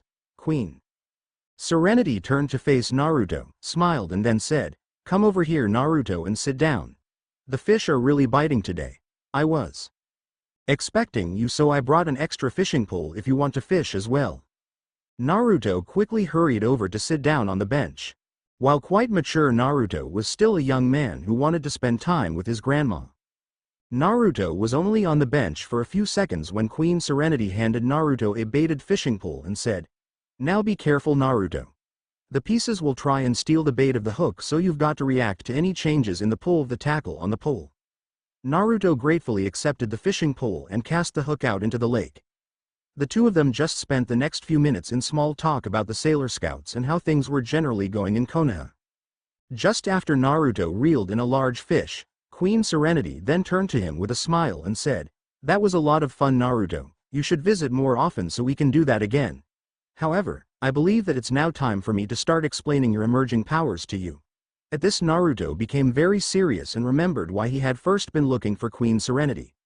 Queen Serenity then collected the fishing poles and placed the fish into the tackle box. She then turned to give Naruto her undivided attention and started to speak. "Naruto, as you know, there were several changes that happened to your lunar royal heritage due to your father sealing the Kyuubi within you. To explain what it was that you were feeling during the exam towards those three people requires a little bit of a background in so aspects of your powers. One of the biggest things that differs a senshi from a regular person, besides the fact that they draw power from a particular planet, is that they have two chakra natures while a regular person has only one. One of those natures is dominate when you're in civilian form and the other when in senshi form. With training, a senshi can treat both their natures as the dominate nature at the same time no matter what form they're in. Now you might want to know how that relates to what you're currently experiencing towards those three people, right? This is where the Kyuubi comes in. Not only did it permanently increase the energy you and your future children draw from your planet source, but the demon physically enhanced you as well. Besides your great self-healing abilities, the demon boosted your natural senses, which will become more obvious the older you get. In boosting your senses, the latent extrasensory perception sense within all humans was for you linked to one of your chakra natures. Naruto, your natures are wind, which is your civilian nature, and celestial, which was the nature linked. Celestial chakra is, in layman's terms, holy chakra. It has no weakness in the primary and secondary chakra cycles that the ninjas will teach you. Celestial chakra is also very effective against demons, darkness-consumed people, and abominations against nature. That someone set off your sixth sense means that they fall into the stated categories that celestial chakra is strong against or are closely connected to them. Naruto nodded his head in order to show his grandma that he understood what she was telling him. Naruto then pulled her into a hug and said, "Thank you, Grandma Serenity. I love you as much as I love Grandma Akuko." I just wish I could come here more often to visit you. Queen Serenity wrapped her arms around Naruto, brought her forehead down to his head, and gently spoke. Don't worry, Naruto. I love you too. Remember, even though I'm not there for you most of the time, I'm always there for you when you really need me, Naruto felt. A mist roll in Queen Serenity's arms. Fade away from him. By the time Queen Serenity's presence could no longer be felt by Naruto, he had already fallen into a deep sleep. At the end of the 5-day limit, a total of 7 teams managed to complete the second test of the Chunin exam. The 21 genin were now assembled in front of Sarutobi and a few other high-ranking ninjas waiting for the Hokage to speak. Sarutobi looked into each of the eyes of the assembled genin and started to speak. I commend you all for making it this far. The large number of you assembled here shows just how talented you all are and the strength of your villages. However, the fact that so many of you have done so well presents a bit of a problem. You see, the final part of the exam is tournament, where you young hopefuls shall battle in front of the lords of the various lands. This tournament allows you to display not only that you have the qualities to become Chunin, but also the strength of your particular village. As you all know, a village's strength is the strength of its ninja, and a ninja's full strength can only be seen in a life or death struggle. Therefore, the matches of this tournament shall be till knockout, death, or if the ref decides to end the match due to a contestant completely overpowering their opponent so that the victor cannot be contested. Now you can see the problem with the number of you here. The lords of the various lands' time are valuable. Thus, we shall hold a preliminary tournament right now with the same rules as the main rounds of the tournament. If any of you desire to withdraw now, you may do so without it harming your teammates, because as of right now the test focuses on you all as individuals. Only Kabuto withdrew from the tournament, claiming that he was too exhausted from the previous test to handle the exam. Sarutobi nodded his head, signaling that Kabuto could leave, and then the Hokage gave the floor to the referee Gecko Hayate. Gecko then coughed and said to the genin, I would like you all to pay attention to that board over there. The names of the participants of the matches shall randomly appear on the board. All peoples whose names do not appear on the board are to head upstairs, where they can watch the matches until their name is called. The board started flashing names until 2 names appeared: Ino Yamanaka and Sasuke Uchiha. Naruto noticed Kakashi whisper something to Sasuke before Kakashi and the rest of the ninjas headed to the second floor to watch the fight. Sasuke was expecting to be facing just another fangirl like Sakura, and so didn't get into a stance when Gecko called the start of the match. Ino, on the other hand, took Sasuke very seriously. She knew that her usual tricks of genjutsu wouldn't work on him since he had the Sharingan. Also, except for one technique that Enko had helped her create, her other techniques were too slow to be effective against her former crush. A plan formed within Ino's mind. It was a gamble, but it was her best shot at making it to the final rounds. Up in the stands, Temari, for some reason unknown to her, decided to go over to Naruto and ask him his opinion of the match. On approaching the blonde boy, Temari said, So Naruto, what do you think of your teammates' chances? Ignoring the look of surprise on Kiba's face that Temari was talking to him, Naruto spoke his mind. To be honest, Temari, it doesn't look good for Ino. While she is a very talented ninja, Sasuke's skill and bloodline give him a natural advantage over those areas that Ino is weak in. She's not out yet. But victory for Ino will, as far as I can see, depends on her pulling off a certain combo of techniques. If she pulls them off, she's won. However, should she make a single mistake in the combo, she's lost the match. Down in the stadium, Ino had very discreetly connected her fingertips to some thin wires. The wires were in 2 small wrist pouches that Ino was wearing that were hidden from sight by seals that Amy had created for Ino before the exam. Ino then quickly made the necessary hand seals and said, Lighting release. Shocking silver palms. With that, Ino whipped her hands forward, sending the now electrified wires towards Sasuke. Sasuke, who was too surprised that one of his annoying fangirls would actually attack him, was hit dead on by Ino's attack. The proud Uchiha was brought to his knees as he screamed in pain from the electric attack. On seeing her opponent on his knees, Ino cut off the electricity flowing towards Sasuke. While some like Sakura might say that this was because Ino didn't want to hurt Sasuke, the fact of the matter was the shocking silver palms was a big chakra-draining jutsu. Ino knew the limits of the amount of chakra she could currently produce. and had known that if she held that particular jutsu a second longer she wouldn't have enough chakra to finish her plan. Ino put her hands and fingers into the proper position for her final technique and yelled out, "Ninja art! Mind-body switch." With that, Ino's body collapsed as a ball of energy containing part of her spirit slowly flew at Sasuke.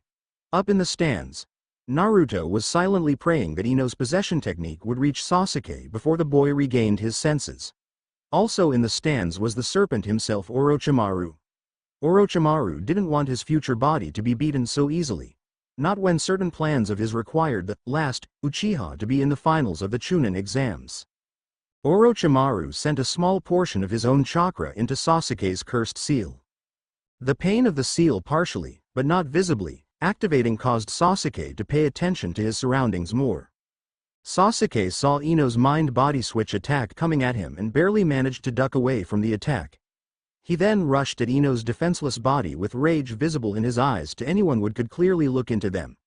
The Avenger then placed the heel of his foot on Ino's neck, placed a kunai at the back of her head, turned to Gekko and said, "If you don't declare me the winner now, she dies." Gekko hastily declared Sasuke the winner of that match in order to save Ino's life. Up in the observation level, 3 different people were thinking of the situation beyond the shock that most of the genin held for the match. Sarutobi was deeply saddened that such a promising young ninja would be so callous towards a fellow Konoha ninja. Kakashi was saddened that his pupil would go to such lengths in order to win. However, Kakashi assumed that it must be the influence of Orochimaru's seal on Sasuke, something that Kakashi was determined to fix ASAP. Orochimaru was pleased with how Sasuke was turning out to be and couldn't wait to see what the boy would do in the main part of the exams. After Sasuke and Ino were led off the field, Naruto had to fight a boy named Yoroi Akato. Yoroi was a bit of a challenge for Naruto in that the boy could absorb chakra.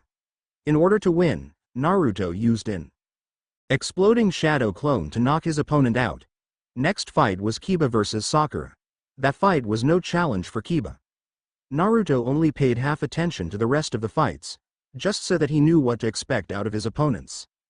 However, there was one fight that really made his blood boil. The fight that made Naruto so angry was the fight between Hinata Hyuga and Neji Hyuga. Naruto was thoroughly disgusted at how Neji first tried to trash-talk his way to victory. Both of the boys of Team Maelstrom cheered Hinata on allowing the shy girl to have the confidence to battle her more skilled opponent.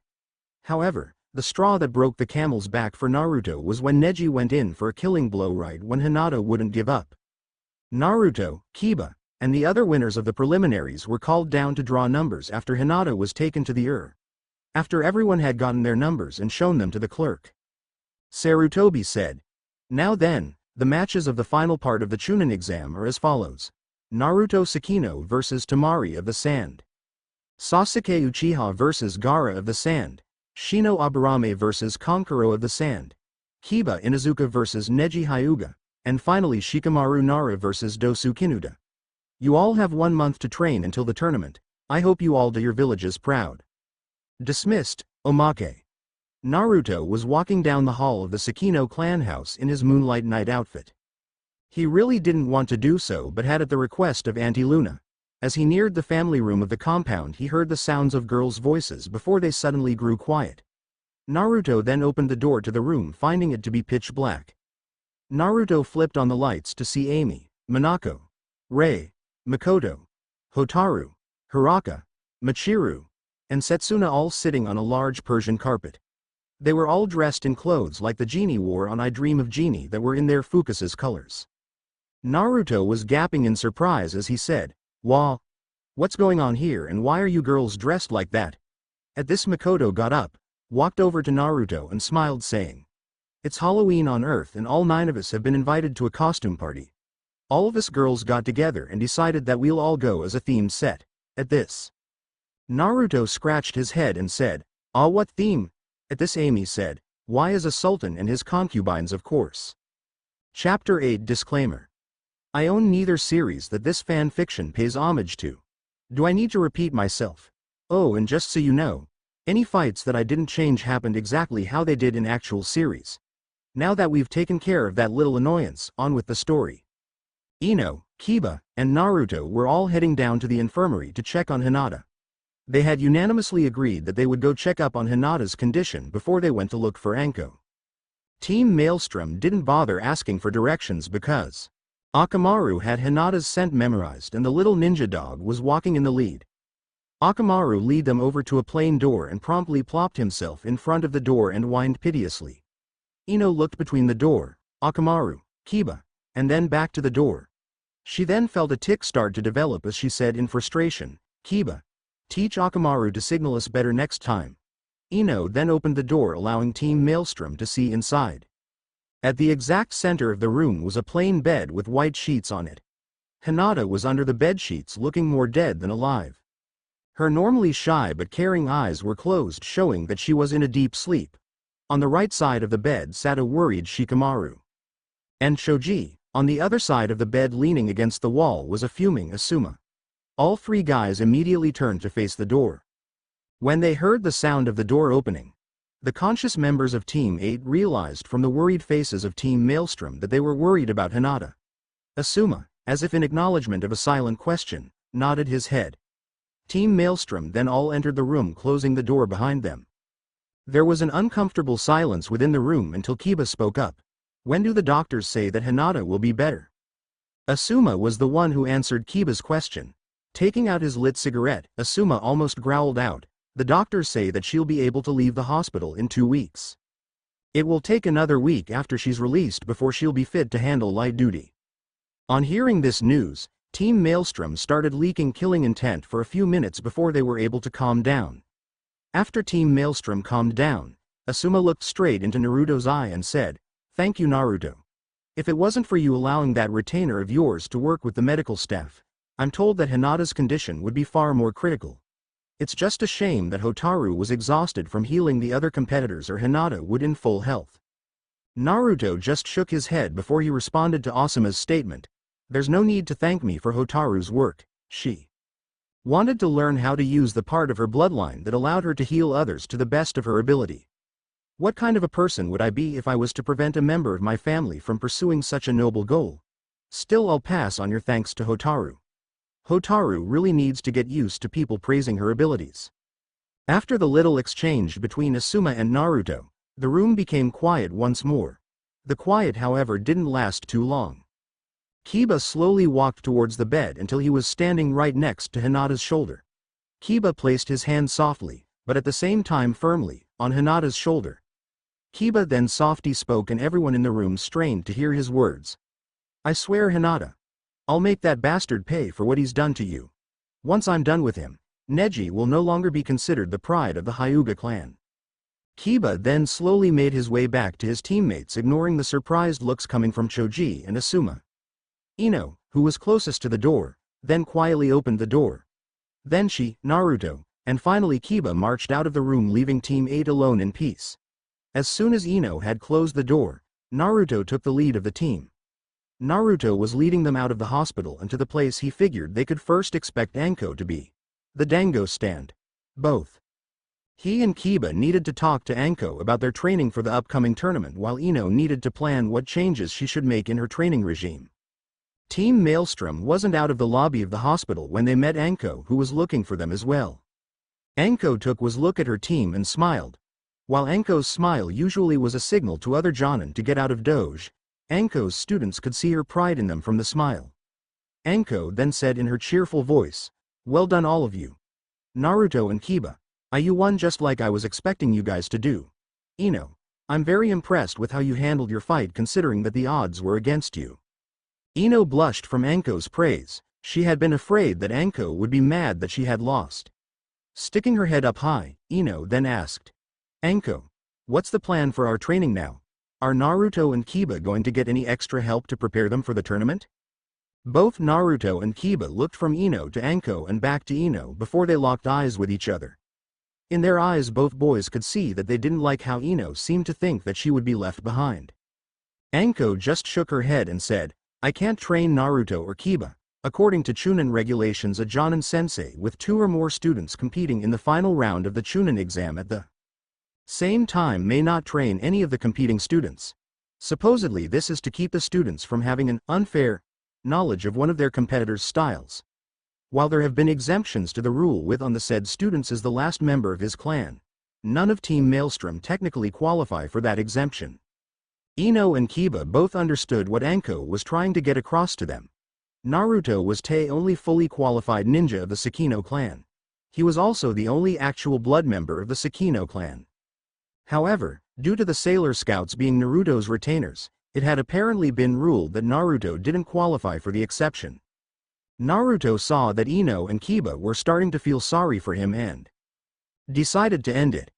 "Thank you for tell us, Anko. Just out of curiosity, are you allowed to suggest trainers for me and Kiba?" Anko's smile got wider as she saw what Naruto was trying to do. Anko then cheerfully answered Naruto, "Yes, I can, Naruto. For the next month I'll be training Ino with the help of my friend Kurenai Yuhi." Kiba's best bet for a trainer would be either his mother or his sister Hana. However, Anko's smile faded as she continued to speak. "Sadly, Naruto, finding a teacher for you is a bit of a pickle. I was going to have Kakashi train you, but due to Orochimaru being spotted in the area, the council wants Kakashi to stick close to Sasuke for that boy's protection and training. The other Jonin that I know of who could help you out are all currently on long-term missions." Anko saw Naruto's eyes lower slightly on hearing that she wasn't able to find a teacher for him like she was able to suggest one for Kiba. Anko then said, "Don't worry, Naruto. Have you forgotten that you have all of your clan scrolls back in your family library? That thing's almost 3/4 the size of the village's public library and it's packed with information for you to learn. You have reasonable chakra control and know how to practice that to get better. Use those tools and spar with a few Chunin like Iruka. That should get you to a level to pass the final exam. If any of the people I want to train you become able to train you, I'll send them your way." After Anko's little speech to cheer Naruto up, the 4 members of Team Maelstrom parted ways. Temari was asleep on her bed in her room at the hotel. All the lights were out, but if one could see her they would find Temari restlessly rolling around on her bed. Once in a while Temari gave out a loud moan, but not loud enough for her teammates to hear her in the next room. Suddenly Temari's eyes shot open and she bolted to a sitting position on her mattress. Temari took a few deep breaths before she ran her fingers through her hair. With her fingers still in her hair, Temari brought her elbows to rest on her now propped up knees. Temari then started to talk to herself in an angry and yet scared tone. "What's going on, Temari, old girl? You've never had dreams like this before. Don't let it get to you." Temari then let her head fall back onto the pillow before she continued to talk to herself about the dream. "Why now? Why of all the guys you know did it have to be him?" Temari closed her eyes and thought back to what she had dreamed. Temari's dream had started off at an oasis about 5 miles east of Suna. She knew the oasis's location because it was her favorite place to go to whenever she needed to get away from Suna. It was night at the oasis with no clouds in the sky and the new moon faintly visible due to earthshine. She could even now feel the soft cool winds that were gently blowing around her in her dreams. In the dream Temari had, as she loved to do when alone at that oasis, been in the middle of taking a bath. Temari recalled hearing her name being called by someone that she felt drawn to. She had then rose out of the oasis and, while completely forgetting her clothes, started walking out into the deeper part of the desert. The still warm sand on the ground was comforting to her as she walked. She had eventually reached a small white tent with an opened door flap. Temari's dream self had almost rushed inside the tent as soon as she saw it. In the real world, Temari's cheeks started to turn red as she started to remember what had happened further in the dream. She had in her dream, as soon as she had entered the tent, found that she was wrapped up in a pair of strong arms. She and then turned to passionately kiss the young man to whom the arms belonged. What the two of them had proceeded to do with and for each other in the dream made Temari's real body turn red in embarrassment. But the thing about the dream that really got to Temari was that her lover in the dream was none other than Naruto Sakino. Temari got so frustrated with herself that she threw off the blankets and with only her light pink pajamas on, marched out onto her room's balcony. She then leaned her elbows on the railing in such a way that her arms were propped up, folded her fingers together, and rested her chin on her folded hands. Without moving her head, Temari shifted her gaze over to the almost full moon hanging in the sky. Normally looking at the moon relaxed Temari, but now it only reminded her of Naruto. Letting out a sigh of exasperation, Temari shook her head and started to talk to herself. What is with me? I mean, I've only spent an hour max with the kid and I can't get him out of my head. Sure, he was friendly towards me and he seems to know what he's doing as a ninja. His victory in the preliminaries and his analysis of his teammates' chances show that well enough. But that doesn't explain why he's on my mind so much. And now to make it worse, he's showing up in my dreams. Why is that? It had been 3 days since Naruto had returned home from the Forest of Death and the second part of the Chunin exams. All 7 members of the Sakino clan were sitting down at the dinner table enjoying breakfast. Naruto was really enjoying it because Makoto had whipped up something called chocolate waffles that he had never had before. As Makoto watched Naruto dig into the waffles on his plate with gusto, a tiny smile appeared on her face. Luna, who had been carefully watching the scouts and Naruto closely, was busy thinking about what she was seeing happen in front of her. Although she was still leery at the idea of Naruto having more than one wife, was starting to accept the idea. Luna also had a good idea of who at least 2 of Naruto's future wives would be. One need only look at Amy or Makoto to see that they're falling hard for Whiskered Prince. Also, Luna could see that her little nephew was growing very close to the 2 girls. Naruto's more than platonic concern for those 2 senshi was visible in his eyes even if he himself hadn't realized how deeply he cared about the girls yet. As breakfast went on, Luna started to let her thoughts drift about the situation between Naruto, Makoto, and Amy, the matchmaker part of her started to wonder how the 2 girls would both get together with Naruto. If Luna's guess was right, Makoto and Naruto would be the first to get together.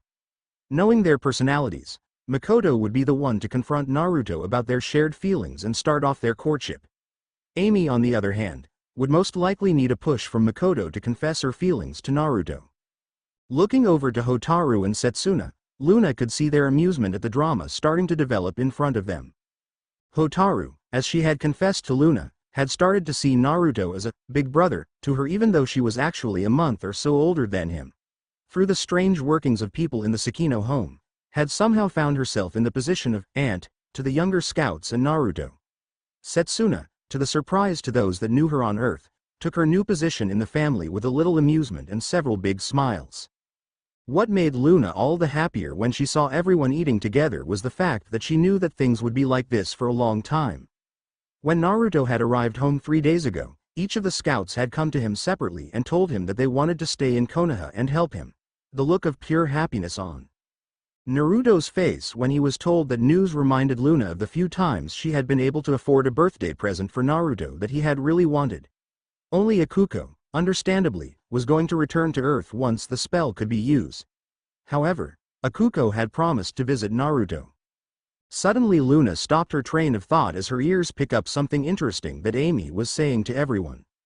As I was saying, from my calculations and the material I've gleaned from the library, it can work. Sure, it would take me several months or even years before I could do it completely on my own, but that's only if I do everything by myself. If we were to stumble across a willing and capable seal master, this seal array that I've designed could be completed in a month or 2.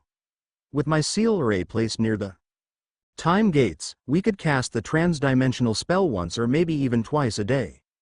Setsuna was the first to respond to Ami's little impromptu speech by saying, "That's amazing, Amy. With your seal array we could move back and forth between Konoha and Tokyo depending on which place needed the scouts' help the most. Also, do you realize that we could also use your array to start trade between Earth and the elemental countries? However, I personally would suggest against such a course of action, at least for the moment. Trying to set up a trade route between Earth and the elemental countries for anything besides for the Sakino clan would cause lots of problems that we are ill-equipped to handle at the moment."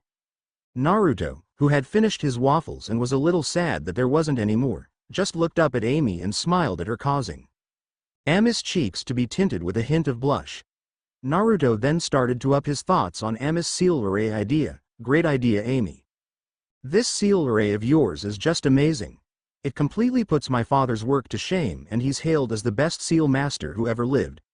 Once you get enough practice to be able to create your seals in real life, you'll have every seal master on the continent wanting to be trained by you." Amy bowed her head to try and hide the blush that was now completely covering her cheeks from Naruto. A minute later, Ikuko put her fork and knife down on her plate and asked everyone at the table, "So what are your plans for today?" Naruto stated that he was going to go and see if Iruka could spar with him for a while. Hotaru quietly told everyone that she was going to take a shift at the hospital as well as pick up some new study material. Apparently the head of the hospital had decided to give her all of Kabuto Yakushi's medical books after the revealed spy had left Konoha. Amy was going to practice actually creating some of the basic seals that she was learning about instead of just figuring out what could be done with the Mercury computer to model a hypothetical seal for her. Makoto said that she was going to practice her chakra control and work on a few D-ranked jutsus. Luna was going to go to a clan meeting that Sarutobi had called for some reason. Only Setsuna and Akuko herself didn't mention what they were planning to do for the day. With that, everyone left to go do what they wanted to do. Naruto was walking through Konoha without a real destination in mind. He had gone to Iruka's house to ask his old teacher if he wouldn't mind a spar. Unfortunately for Naruto, Iruka was up to his eyeballs in homework that needed to be graded and turned in to the principal by the end of the day. Therefore, it was with a heavy heart that the scared Chunin was forced to ask Naruto to leave. Thus Naruto was left to just wander around Konoha just trying to think of what he should do. True, he could go back home and study some more jutsus from his family library, but what would be the point? Just knowing a lot of jutsus did not guarantee a person victory. It was how a ninja integrated his jutsus into his fighting style and his knowing when to apply his jutsus to a situation that lead to victory. Even Kakashi Hitaki, who was said to have copied over a 1,000 jutsu, only used between 10 to 15 jutsus in his vast collection regularly. No, what Naruto needed was not a large number of jutsus but rather a competent sensei to help him improve. A sensei that could look at what Naruto was doing and could give him pointers on what he needed to correct. Say what you will about Anko, but to Naruto she was a great sensei.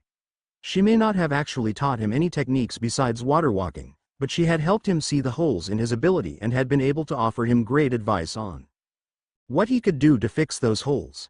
Sadly, due to the Chunin exam rules, Anko temporarily couldn't teach him and all of Anko's friends that could help him were unavailable.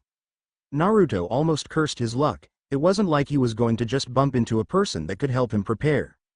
Naruto wasn't looking where he was going and accidentally ran into someone who was walking in his direction, knocked out of his self pitying thoughts. Naruto turned around to face the person he had walked into and called out, "Sorry for walking into you, sir."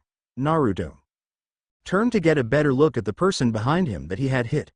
The man was facing away from Naruto and was wearing a leather patchwork cloak. Naruto started to get a sinking feeling that he knew who it was that he had walked into. The man called out, "Yes, you should be sorry that you walked into me." The man turned around so that Naruto could see his face. Looking straight into Naruto's eyes, Jakar continued, "You should be more aware of your surroundings, young Storm." Naruto felt his body unconsciously shifting to a defensive stance. Jakar noticed Naruto's movement and had to keep a smirk from showing on his face. The young man in front of him was shaping up to be what he needed to be. However, there was something in Naruto's eyes that bothered Jakar, something that demanded that Jakar spend more time with Naruto. However, before Jakar could find out what he wanted to know, he would need to get Naruto to open up to him. This would probably been a little tricky considering how they first met. Jakar slowly opened his hands so that Naruto could see that he was not going to immediately attack the boy. Jakar then said in his usual merry and slightly humorous voice, "Calm down, young Storm, you're causing a scene. I assume that you're worried about whether or not I'll attack you. Don't worry, that mission is behind us both. Besides, this is Konoha.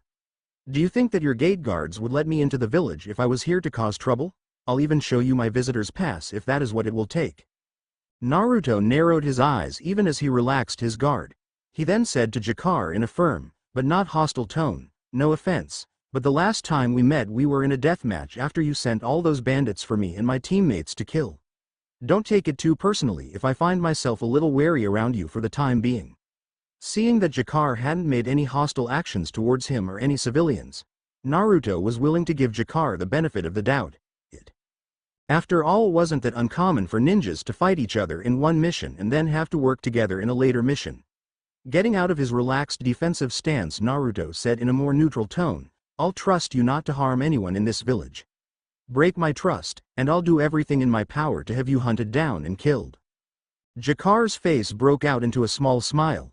while a civilian may have thought that Jakar and Naruto were personal enemies from how Naruto spoke to him. Both ninjas knew better. They had simply recognized that each was a former opponent to be respected and an opponent that they could now be on respectful, if not friendly, terms with. Without the guarded battle-ready mask on Naruto's face, Jakar could see that something was obviously bothering Naruto. Remembering that the Chunin exam finals were being held in a month and that Naruto's name was on the list of competitors, Jakar made a guess at what was bothering Naruto. Going out on a limb, Jakar asked in a friendly and genuinely concerned tone, "What's wrong, young Storm? Is there something with the upcoming tournament that is bothering you?" Naruto thought about Jakar's question for a moment. It was true that his lack of a sensei to help him out was really bothering him, but should he reveal this fact to Jakar? Naruto thought hard about this for a moment. Jakar was powerful and a skilled fighter, of this Naruto knew for a fact. Also, it seemed that Jakar was apparently genuinely concerned about what was bugging Naruto. On the other hand, Jakar was not from Konoha and had fought against Naruto. Naruto quickly disregarded that fact as he had long ago vowed to give people a fair chance, and Jakar fighting for the Narin's beliefs could not be held against the main in front of him. Finally, just when Jakar was starting to get worried about Naruto due to his lack of response, Naruto calmly spoke. "Yes, Jakar, there is something that is bothering me. You see, due to the fact that I have a teammate who has also made it to the finals, my regular sensei can't teach me until after the tournament is over. Unfortunately, my sensei Anko can't find someone to help me with my training due to the fact that all of the people she would send me to are unavailable." Naruto's voice held only the faintest hints of the sadness that this fact caused him. Even though Naruto tried to hide his sadness from Jakar, the experienced ninja was able to pick up on this fact. Jakar thought about Naruto's situation for just a second to go over what he was about to say, before Jakar opened his mouth. "Naruto, I know that we don't know each other very well, but would you mind if I was to help train you until the Chunin tournament?" Jakar's offer surprised Naruto because he never expected Jakar to do anything about his situation except offer condolences. Naruto's eyes started to widen as hope and joy started to grow with Naruto's heart. After his encounter with Jakar, Naruto had done some research on the Narin clansmen. Naruto's research had revealed that Jakar was widely hailed by many shinobi throughout the elemental countries as an equal to any of the Sannin. The chance to learn under such a ninja would really help Naruto out in the Chunin exam, and Naruto knew it.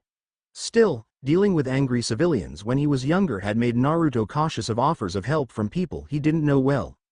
Therefore, Naruto asked, "You would really train me, Jakar?" Jakar nodded his head before he answered in his slightly energetic manner, "Of course, young Storm. Even without your very impressive bloodline powers, you have unimaginable power sleeping within you. To help awaken that talent and power that sleeps within you, well, that will be something for me to brag about years from now. You may not know it, Naruto, but Akari is expected to help all the less skilled members of the Narin clan. As an ally of the Narin clan due to the circumstances of our last meeting, my training you cannot be argued against in a court by any people that may be against it." Jakar then stuck his hand out for Naruto to shake it, closing the deal on him training Naruto. Naruto let out a bright carefree smile before he reached out and firmly grasped Jakar's offered hand. The new student and sensei shook their hands twice before letting go of the handshake. Naruto then looked up into Jakar's red eyes and said with fire in his eyes, "So Jakar, where do you want to go to start my training?" Jakar said with a slight chuckle in his voice, "Calm down, young Storm, we'll get to your training soon enough. First things first. Though, we need to go and find a friend of mine in this village. He'll be helping me train you. After we get my friend, we will all go to a training field and you and I will have a spar. You won't be allowed to use your bloodline for the spar though, it will simply be your own power and skill." Naruto nodded his head, fully agreeing to what Jakar was telling him. It was great in Naruto's mind that Jakar was going to train him and that Jakar was taking his training so seriously. Also have another trainer help him, even if the other person turned out to only be a Chunin, was a big plus in Naruto's mind. Jakar then started to walk down the road and Naruto quickly followed next to his new sensei. About 5 minutes of walking after the deal was struck, Naruto felt his curiosity get the best of him, so he asked, "So Jakar, who are we looking for?" Jakar then turned his head to look down at Naruto and said, "We're looking for an old friend of mine. Perhaps you have heard of him, his name is Jiraiya." Author's notes. Here we are, just finished with chapter 8. I'm glad that everyone was sending in reviews for this story and that people seem to enjoy it. In regards to the second polls being run for this series, one have decided to close it down. The Gaara-Hotaru matchup was completely unopposed. Poor Shino, that boy's luck hasn't allowed him to land the girl this time. Also, I have decided, and the majority wants this as well, to go with a Setsuna-Kakashi pairing. Both of these secondary pairings will be only really start to come about after Naruto, officially, has his harem of Temari, Ino, Amy, and Makoto. Just a thought for you guys to think about. Should I have Temari and Naruto find out about a cliché political marriage between Suna and Konoha involving the two of them or not? Chapter 9 Disclaimer. The only things that I have even a remote claim to are the things that haven't happened in canon. This isn't a hard concept to understand. Someone was curious as to the chakra affinities of Naruto's future wives. Amy, civilian water, Senshi ice. Makoto, civilian wood, Senshi lighting. Temari wind, Ino fire. I know some people might be wondering why I have wood as Makoto's civilian chakra affinity instead of this being her Senshi affinity. I did that because her last name means, of wood, and the fact that lighting shows up more prominently in her Senshi attacks that I could find then things that can be related to wood do. Enough of this, let's get back to the story. Naruto and Jakar were walking down one of the many roads of Konoha in the direction Jakar said would take them to Jiraiya. As the euphoria of having not one but two teachers help him prepare for the Chunin exams wore off, Naruto started to pay closer attention to the area around him. For a second or two Naruto was lost as to where they were, but then his internal map of Konoha figured out their location. Even as he kept up his pace, Naruto turned to Jakar and said, why are we heading in this direction? I mean, this part of town only has souvenir stores and public baths. And like a ton of those baths happen to be girls-only baths. Jakar looked down at his new student and with a bit of embarrassment somehow showing on his reptilian skin said, "That's true, Naruto. You see, Jiraiya is an extremely powerful ninja. However, he has a, shall we say, great fondness for some of the finer things in life. At least it is a far greater appreciation than most men will show for the finer things in life. Also, Jiraiya sadly has a rather unrefined way of showing his appreciation of the finer things in life." Now Naruto prided himself on his logical deduction abilities and so was able to read between the lines at what Jakar was saying to him. Narrowing his eyes, Naruto said, "So you're telling me that Jiraiya is a big pervert who is most likely spying on some girls while they're at the baths?" Jakar's only response to Naruto's question was to nod his head to show that Naruto had hit the nail on the head. Naruto then quietly uttered with venom in his voice, "If he comes near Makoto, Amy, or any girl I know, I'll geld him with a frozen dull electrified spoon." Jakar winced in sympathy for Jiraiya when he heard what Naruto was promising to do to the frog Sannin. Jakar then said with a nervous chuckle, "I'm sure that won't be necessary, young Storm." Jakar then noticed a bench over by the side of the road only a few feet in front of the duo. Clasping his hands together, Jakar then said in his usual energetic voice, "A thought just occurred to me, Naruto. You see, Jiraiya tends to be a bit grumpy when unknown people interrupt him to ask him for something. Why don't you go and sit down while I go and get Jiraiya? If we do things this way, it should be quicker for us to get Jiraiya to help train you." Naruto nodded his head and headed over to the bench on the side of the road. Sitting down on the stone bench Indian style, Naruto waited for Jakar to retrieve Jiraiya. As he waited for his trainers to show up, Naruto thought about his first match in the exams. Temari of the desert was defiantly a real ninja and not one of the many fake ninjas that a lot of the girls entering the academy nowadays seem to be. The way she carried herself and the way she fought against her opponent in the preliminaries showed that she was good at her area of expertise in the ninja arts, and she knew it. Thinking back to Temari's fight, Naruto focused on what he could figure out about the Suna Wind Mistress as an opponent. Even with the most conservative estimate of her skills, Naruto figured that Temari must have mastered C-ranked wind jutsus. Her taijutsu skill level was unknown and Temari probably favored long-range fights over hand-to-hand conflicts. Still, even if her skill level was unknown, Naruto figured he would have to be careful when fighting her up close. A Suna battle fan was usually between 25 to 40 pounds in weight, and Temari was able to use her battle fan to blow away Tenten's weapons without seeming to move. That was an obvious sign that Temari had to have more than average, but almost certainly not Tsunade-like, strength. Naruto stopped his analysis of Temari's fighting abilities when he heard the sound of approaching footsteps, looking up the road. Naruto could see Jakar talking to a man with long white hair.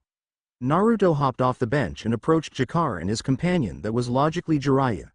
Stopping a few feet in front of the duo, Naruto said in a calm and friendly voice, "So I take it, Jakar, that this fellow with you is Jiraiya." Jakar nodded his head to answer Naruto's question. There was a moment of silence between the two master ninjas and Naruto after Jakar nodded his head.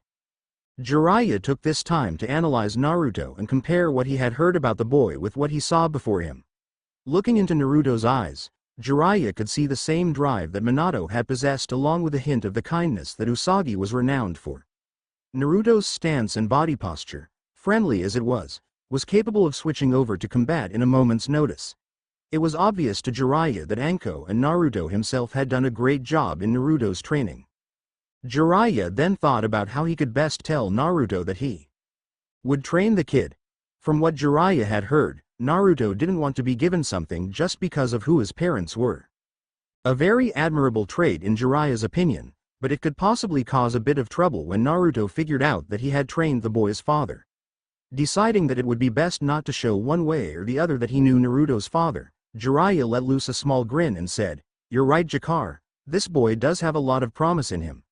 I don't mind helping you train this kid when I'm not out doing research." Even though Naruto knew that Jiraiya was a pervert, Naruto didn't like how obvious Jiraiya was about it. Naruto's eyes narrowed a bit. And he said in a firm tone, "I don't mind the fact that you're obviously a pervert. The goddess knows that practically every other guy over 16 in Konoha has a subscription to Play Ninja and or Icha Icha Paradise. However, and at this point Naruto's voice got very hostile, if you so much an attempt to peek at any of my retainers or my friends, I'll turn you into a piñata and invite the entire Ninja Women's Association over to pound you." Jiraiya then pouted for a second before he did his funny dance and said, "You've got it all wrong, Naruto. I am not a pervert, I am a super pervert." A chill ran down Jiraiya's back and said self-proclaimed super pervert looked over to Naruto. Naruto's eyes were like blue daggers glaring killing intent at Jiraiya. The last time Jiraiya had felt a chill as bad as Naruto was giving him was when Usagi had discovered that he was the author of Icha Icha Paradise, not wanting to chance a repeat of the hellish torture that Usagi had given him that day. Jiraiya put up his hands in a motion of surrender. Jiraiya then said, "Don't worry, Naruto. I won't use any of your friends or retainers in my research." The killing intent being directed towards Jiraiya rapidly disappeared after Jiraiya spoke. Jakar almost swiped his forehead in relief that Naruto and Jiraiya managed to reach an agreement. Jiraiya may be his friend, but Jakar was sure that Jiraiya's ways would get the perverted Sannin killed one of these days. Now it was time to move on to more important things like starting Naruto's training. Jakar then was able to quickly convince Naruto and Jiraiya to let him pick the training ground. Just to make sure that there would be no troubles, Jakar set out to lead the three of them over to a field that Jakar was sure wouldn't have any distractions nearby. Amy was currently sitting at one of the desks in the ceiling room in the Sakino home. Spread out across her desk were 24 papers, all with a single seal image drawn on them many times. For the past 2 days Amy had been drawing images of a seal that she had recently thought up so that she wouldn't mess up when she created the seal for real. Amy had felt the need to practice drawing the seal she had modeled on the Mercury computer because it was more advanced than a simple storage scroll seal or an explosive note seal. Finally Amy thought that she was ready to try and create the seal for real. There was a part of her that was nervous about accidentally messing up the seal, but Amy knew that she had gotten the seal image done correctly 10 times in a row. Also Amy knew that she had the necessary chakra and chakra control needed to make the seal. Makoto and Amy had both managed to get their chakra control up to high genin levels due to practicing chakra control after they both had a morning spar. Not many people knew it, but Amy could have qualified for a black belt in Aikido if she had bothered to take the test for it. There was no reason for Amy to have any worries about her sealing abilities. Even Jiraiya had told Amy that she was shaping up to be an excellent seal mistress, and due to the threats levied against his best friends, Jiraiya wasn't commenting on Ami's figure. Amy decided that it was time for her to start on her little sealing project. First, Amy made sure that the door was closed and locked so she wouldn't be disturbed while she worked. Amy then cleared all of her seal drawings off of the table except for one piece of paper that had a single copy of the seal drawn on it. Next, Amy opened a drawer of the desk she was at and took out a container of pre-made sealing ink and a paintbrush. After setting the paintbrush and the ink on the desk, Amy carefully brought out a pair of leather gloves. Finally, Amy was ready to begin her work and promptly set about creating the seals on the gloves. The seal, which was more like a seal array that Amy was placing on the gloves, functioned similarly to the seals found on a plain old sealing scroll. Attached to all the fingertips of gloves were thin wires. Each wire was a little over 150 feet in length and was very sharp. The seal that Amy was applying to the gloves would allow the wearer to instantly seal and unseal the razor wire with only a little bit of chakra applied. Also, the seal had the added bonus of making it easier for the wearer to more easily reinforce the wires with the user's chakra. Amy intended for Ino to have the first pair of Death Angel gloves that were successfully made. Ino had been very pleased with Ami's original wire pouches creation and had asked if there was any way to improve on the idea. The two girls had, during Ino's lunch break from training with Anko, gone over what they wanted the upgraded wire pouches to do. The end result was the Death Angel gloves that Amy was working on at the moment. Amy had just finished the seal on one of the gloves when a tear started to roll down her cheek. It was only yesterday that Amy had realized something of immense importance to her: she loved Naruto. However, as soon as Amy had realized this important fact, she had become mildly depressed. Why would Naruto even bother to look at her in a romantic way when he had Ino, any of the other strong ninja girls of Konoha, or even Makoto available? Amy had always been passed over by the guys in school for the more pretty and talented girls. Even though Amy knew that Naruto really didn't care about things like that in a girl, Amy figured that eventually one of the more attractive girls in the village would catch Naruto. Personally, Amy would have placed her money on Ino winning Naruto's heart. Amy didn't hold any hatred towards Ino for the fact that it looked to Amy that Ino would win Naruto's heart. Ino was a wonderful person in Ami's opinion, and Ino was sort of like a mix of Minako and Rei in her personality. Naruto needed to have a wife, and at least Ino would make Naruto happy, or so Amy believed. The Senshi of Mercury wasn't about to try and get between Naruto and Ino developing a relationship. Amy remembered all too well the tragedy that happened because Beryl caused by trying to get between Endymion and Serenity. Such a tragedy wouldn't be repeated here if Amy had any say in the matter. Even if Naruto never returned her love, that didn't mean that Amy couldn't love Naruto. Amy knew that she had chosen a difficult road to walk, but there was no other choice in Ami's mind. Amy was determined to ensure that Naruto got what he wanted in life and had his happiness. Already, Amy could see herself as she spent the rest of her life working towards that goal. Using her intelligence to create seals and other inventions to help Naruto and helping to protect those that Naruto held dear was something that Amy didn't mind doing forever. Hotaru was currently making her rounds at one of the wings of the Konoha hospital.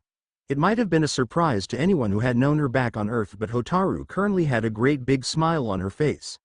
For the first time since her mother had died all those years ago, Hotaru was truly happy. Every day as she worked at the hospital, Hotaru became even happier than she had been the day before.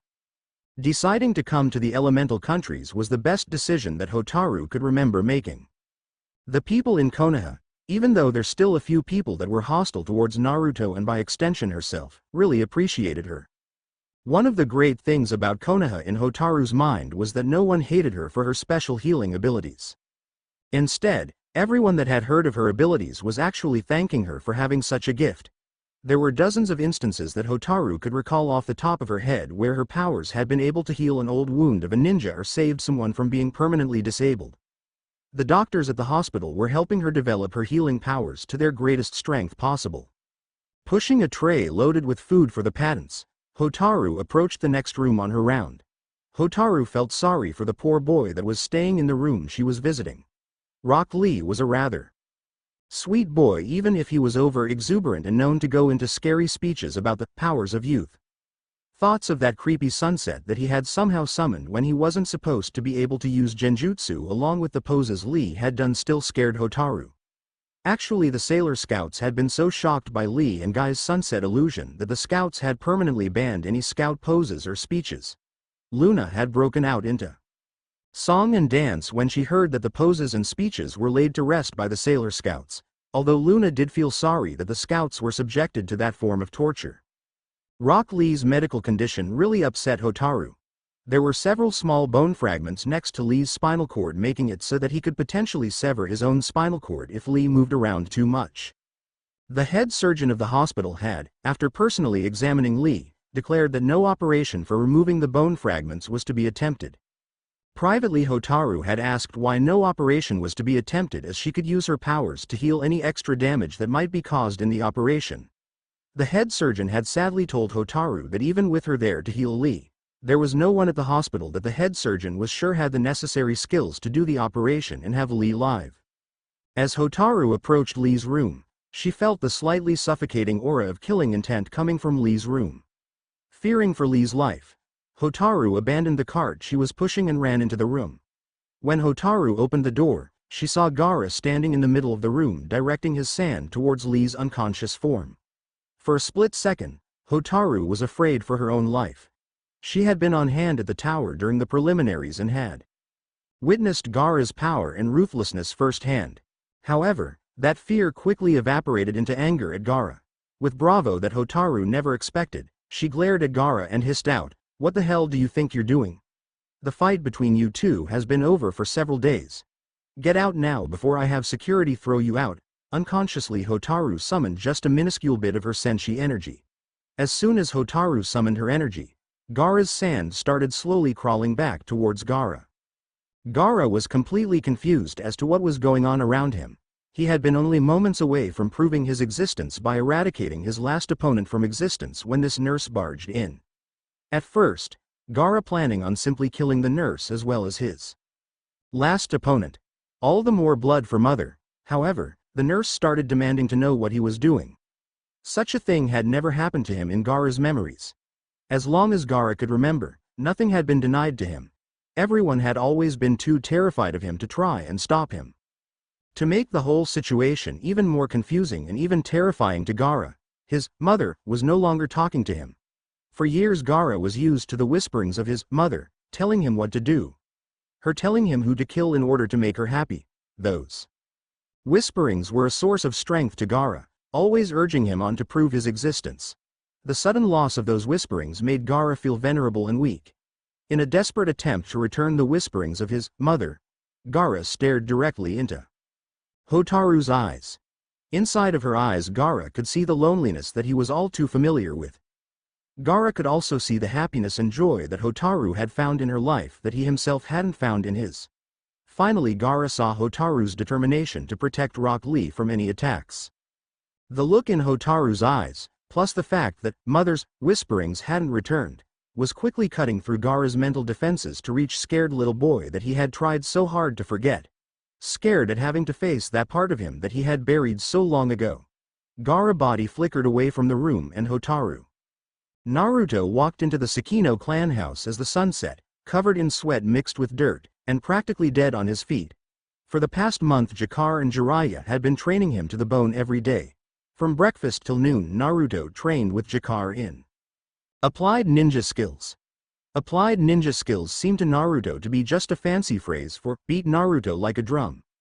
Jakar would spar fiercely with Naruto and made Naruto try and fight each fight with a random handicap that Jakar chose at the start of the spar. Also, Jakar and Jiraiya had absolutely forbidden the use of Naruto's senshi powers during Naruto's training. Both of the elder ninjas had stated that Naruto had enough control of the Moonlight Knight form for now and that Naruto needed to concentrate on building up his base skills. If Naruto at first thought that he was lucky to get away from Jakar after a quick lunch, he was only fooling himself.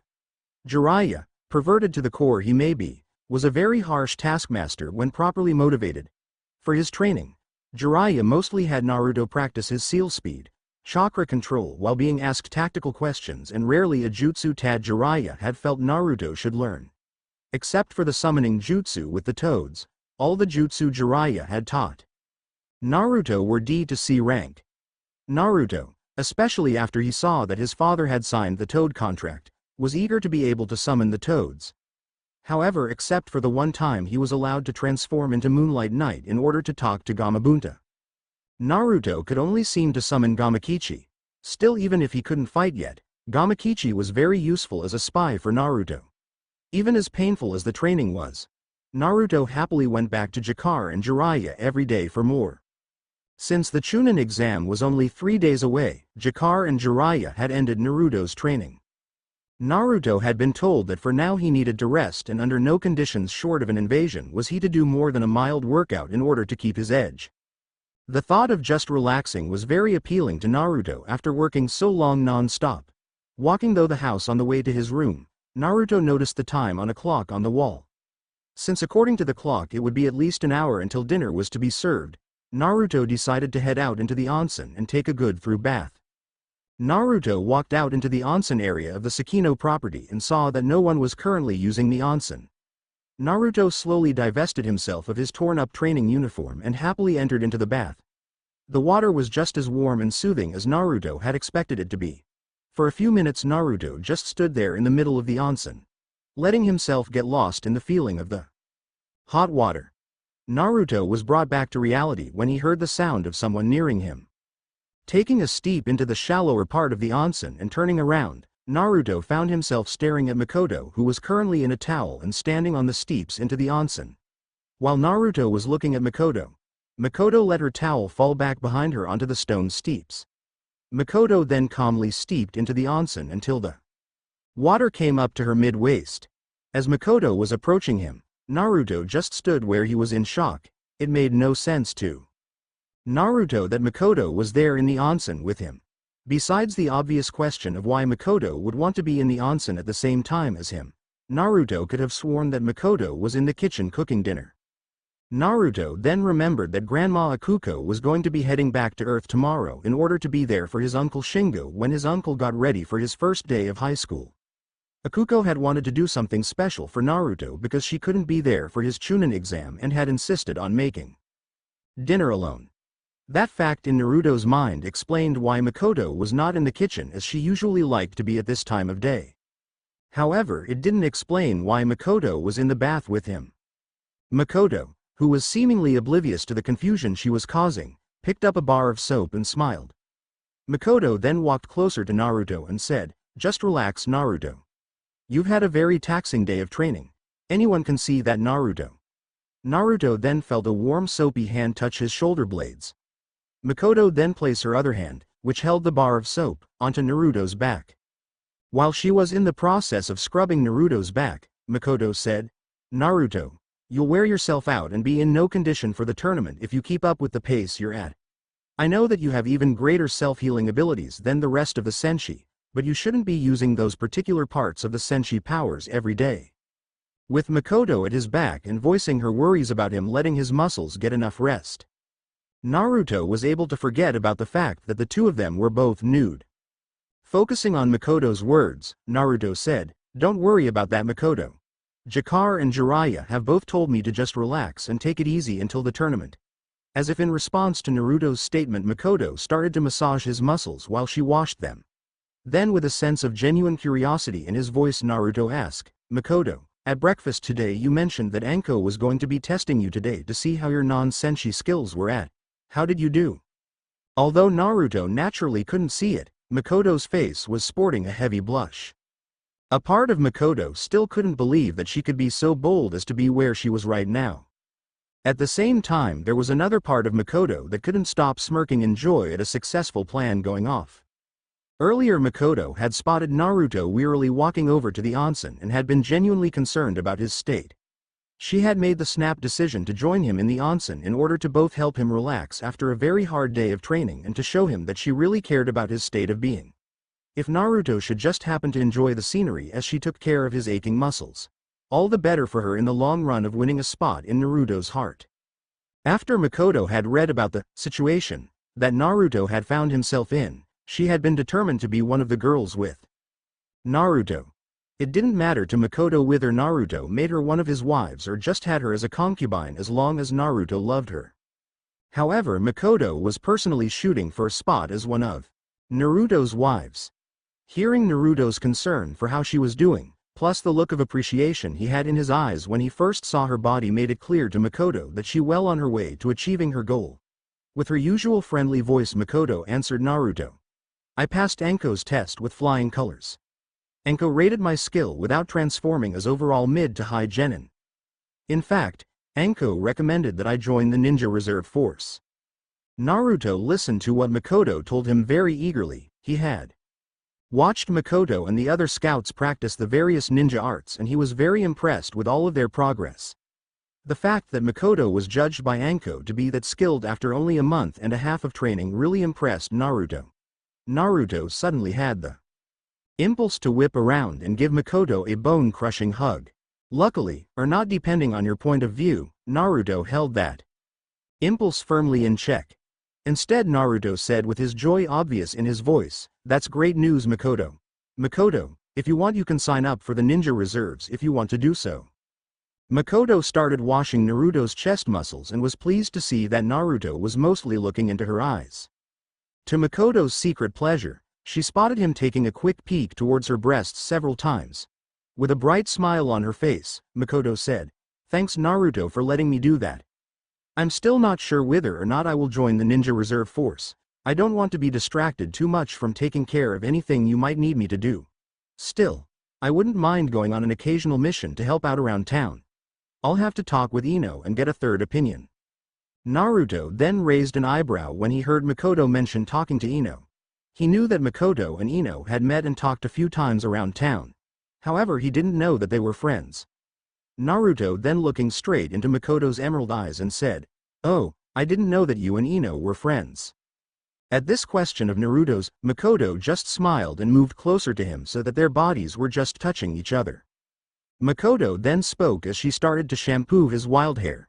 "Yes Naruto, Ino and her friends. Maybe not super close friends, but we are friends.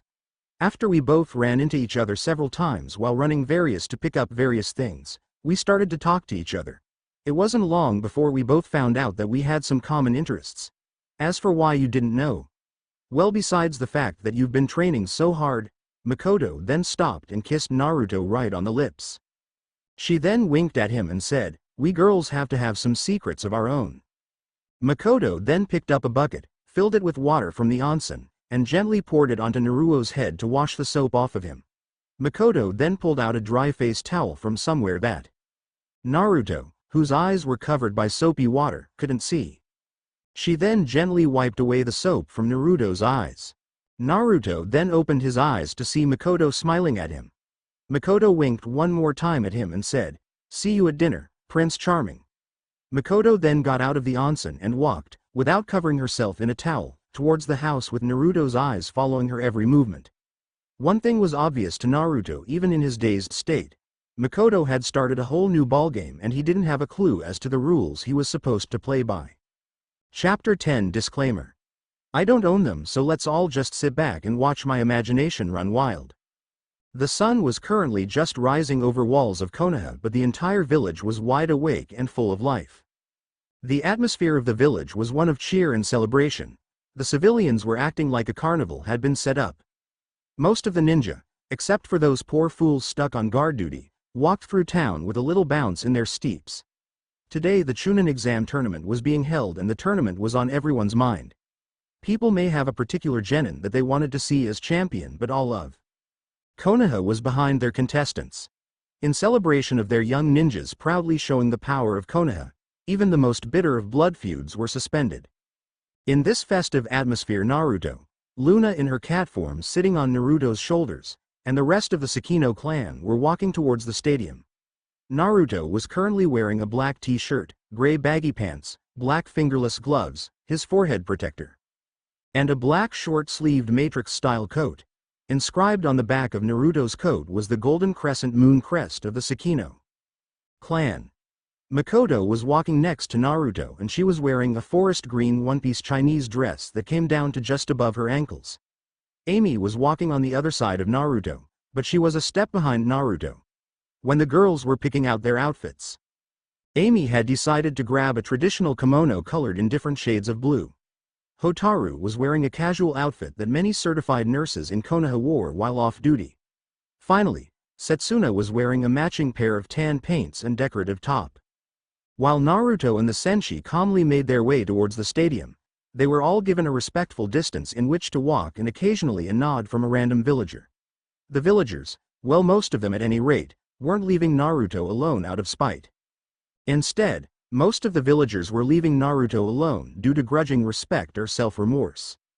The missions that Naruto had performed along with the knowledge of who his mother and even the village idiot could connect the dots, father were had forced the people of Konoha to re-evaluate their conceptions about who Naruto was.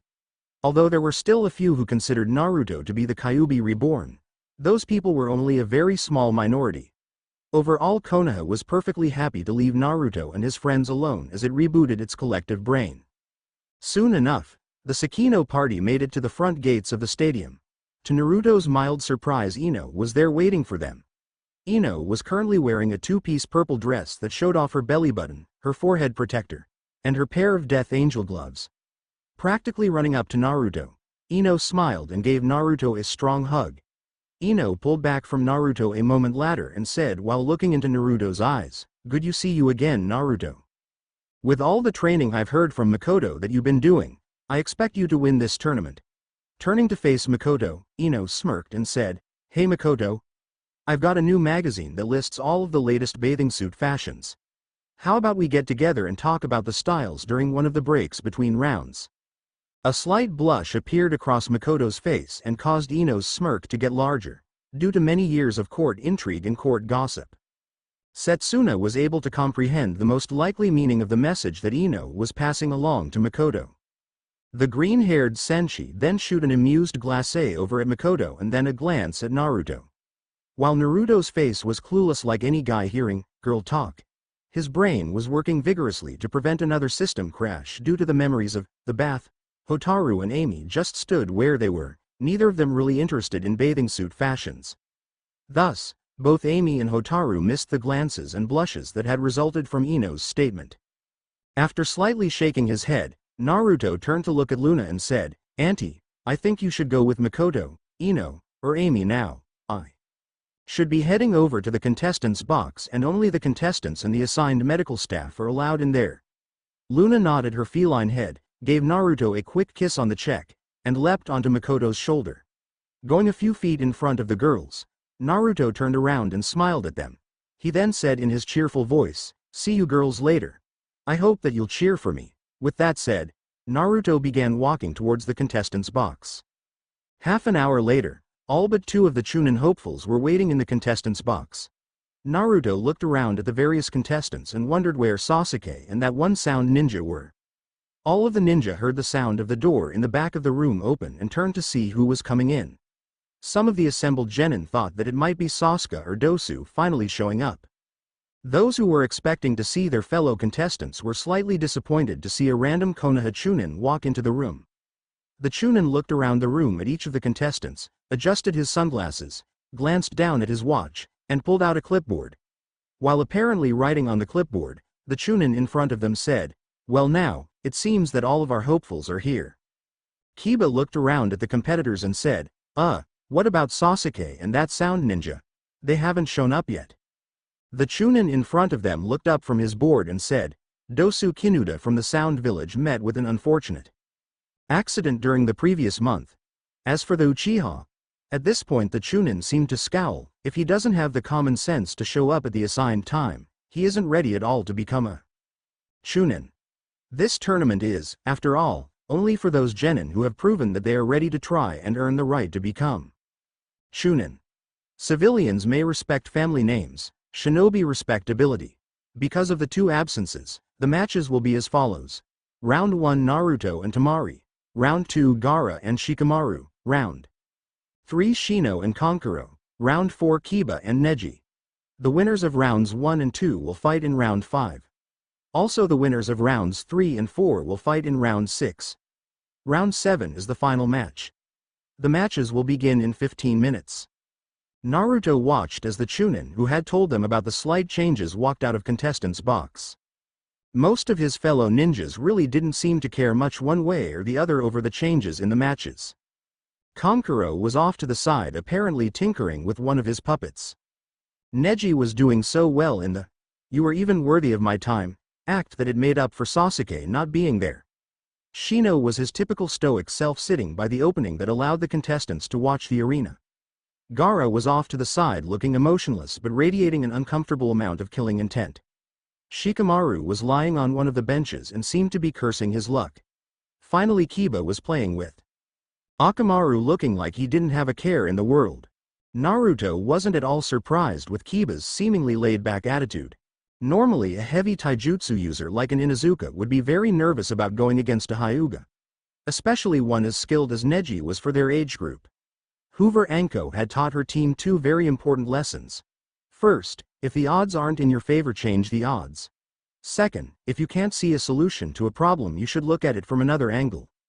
During the month that they had to train, Kiba and Naruto would occasionally stop and have lunch together in between training sessions. During these lunches, Kiba had confided to Naruto about how much he wanted to beat Neji for what had happened to Hinata. Kiba went on to talk about how he wasn't sure he would be able to beat the Hyuga prodigy when the match between him and Neji came. Hating how Neji had treated Hinata himself, Naruto went to work in the evening after his own training to try and find a way to help Kiba. Looking into the Namikaze records from the Clan Wars period gave Naruto the tool he needed to help Kiba win. The next time the two boys met for lunch, Naruto handed over a scroll containing a copy of the jutsu he had found. After all, the rules never said anything about one contestant helping another contestant out to take care of a third contestant. Even if, after Kiba's match was said and done, someone tried to discredit Naruto for helping Kiba, no one could legally do anything to the two members of Team Maelstrom. That a stink would be raised after Kiba's match was something that Naruto was almost certain. The Uchiha, if they were still around, as Sasuke most likely did not know about that part of his clan history, would probably have had united with the Hyuga in protesting against Kiba's win. Not that Naruto could really blame the Hyuga if they started to protest. After all, that ancestor of his that had created that technique was a bigger bogeyman among the Hyuga clan than the Kyuubi was, and he died almost 300 years ago. Naruto shook his head in order to stop thinking about the past. What's done is done, and now all he could was stand back and watch what he set in motion happen. Besides, Naruto thought to himself as he looked over at Temari, he had more important things to worry about now than any possible retaliation due to his and Kiba's actions. Getting up from his seat, Naruto walked over to where Temari was sitting. A few moments after Naruto stopped in front of her, Temari looked up into Naruto's eyes and said, "What do you want?" Smiling his usual fox-like smile, Naruto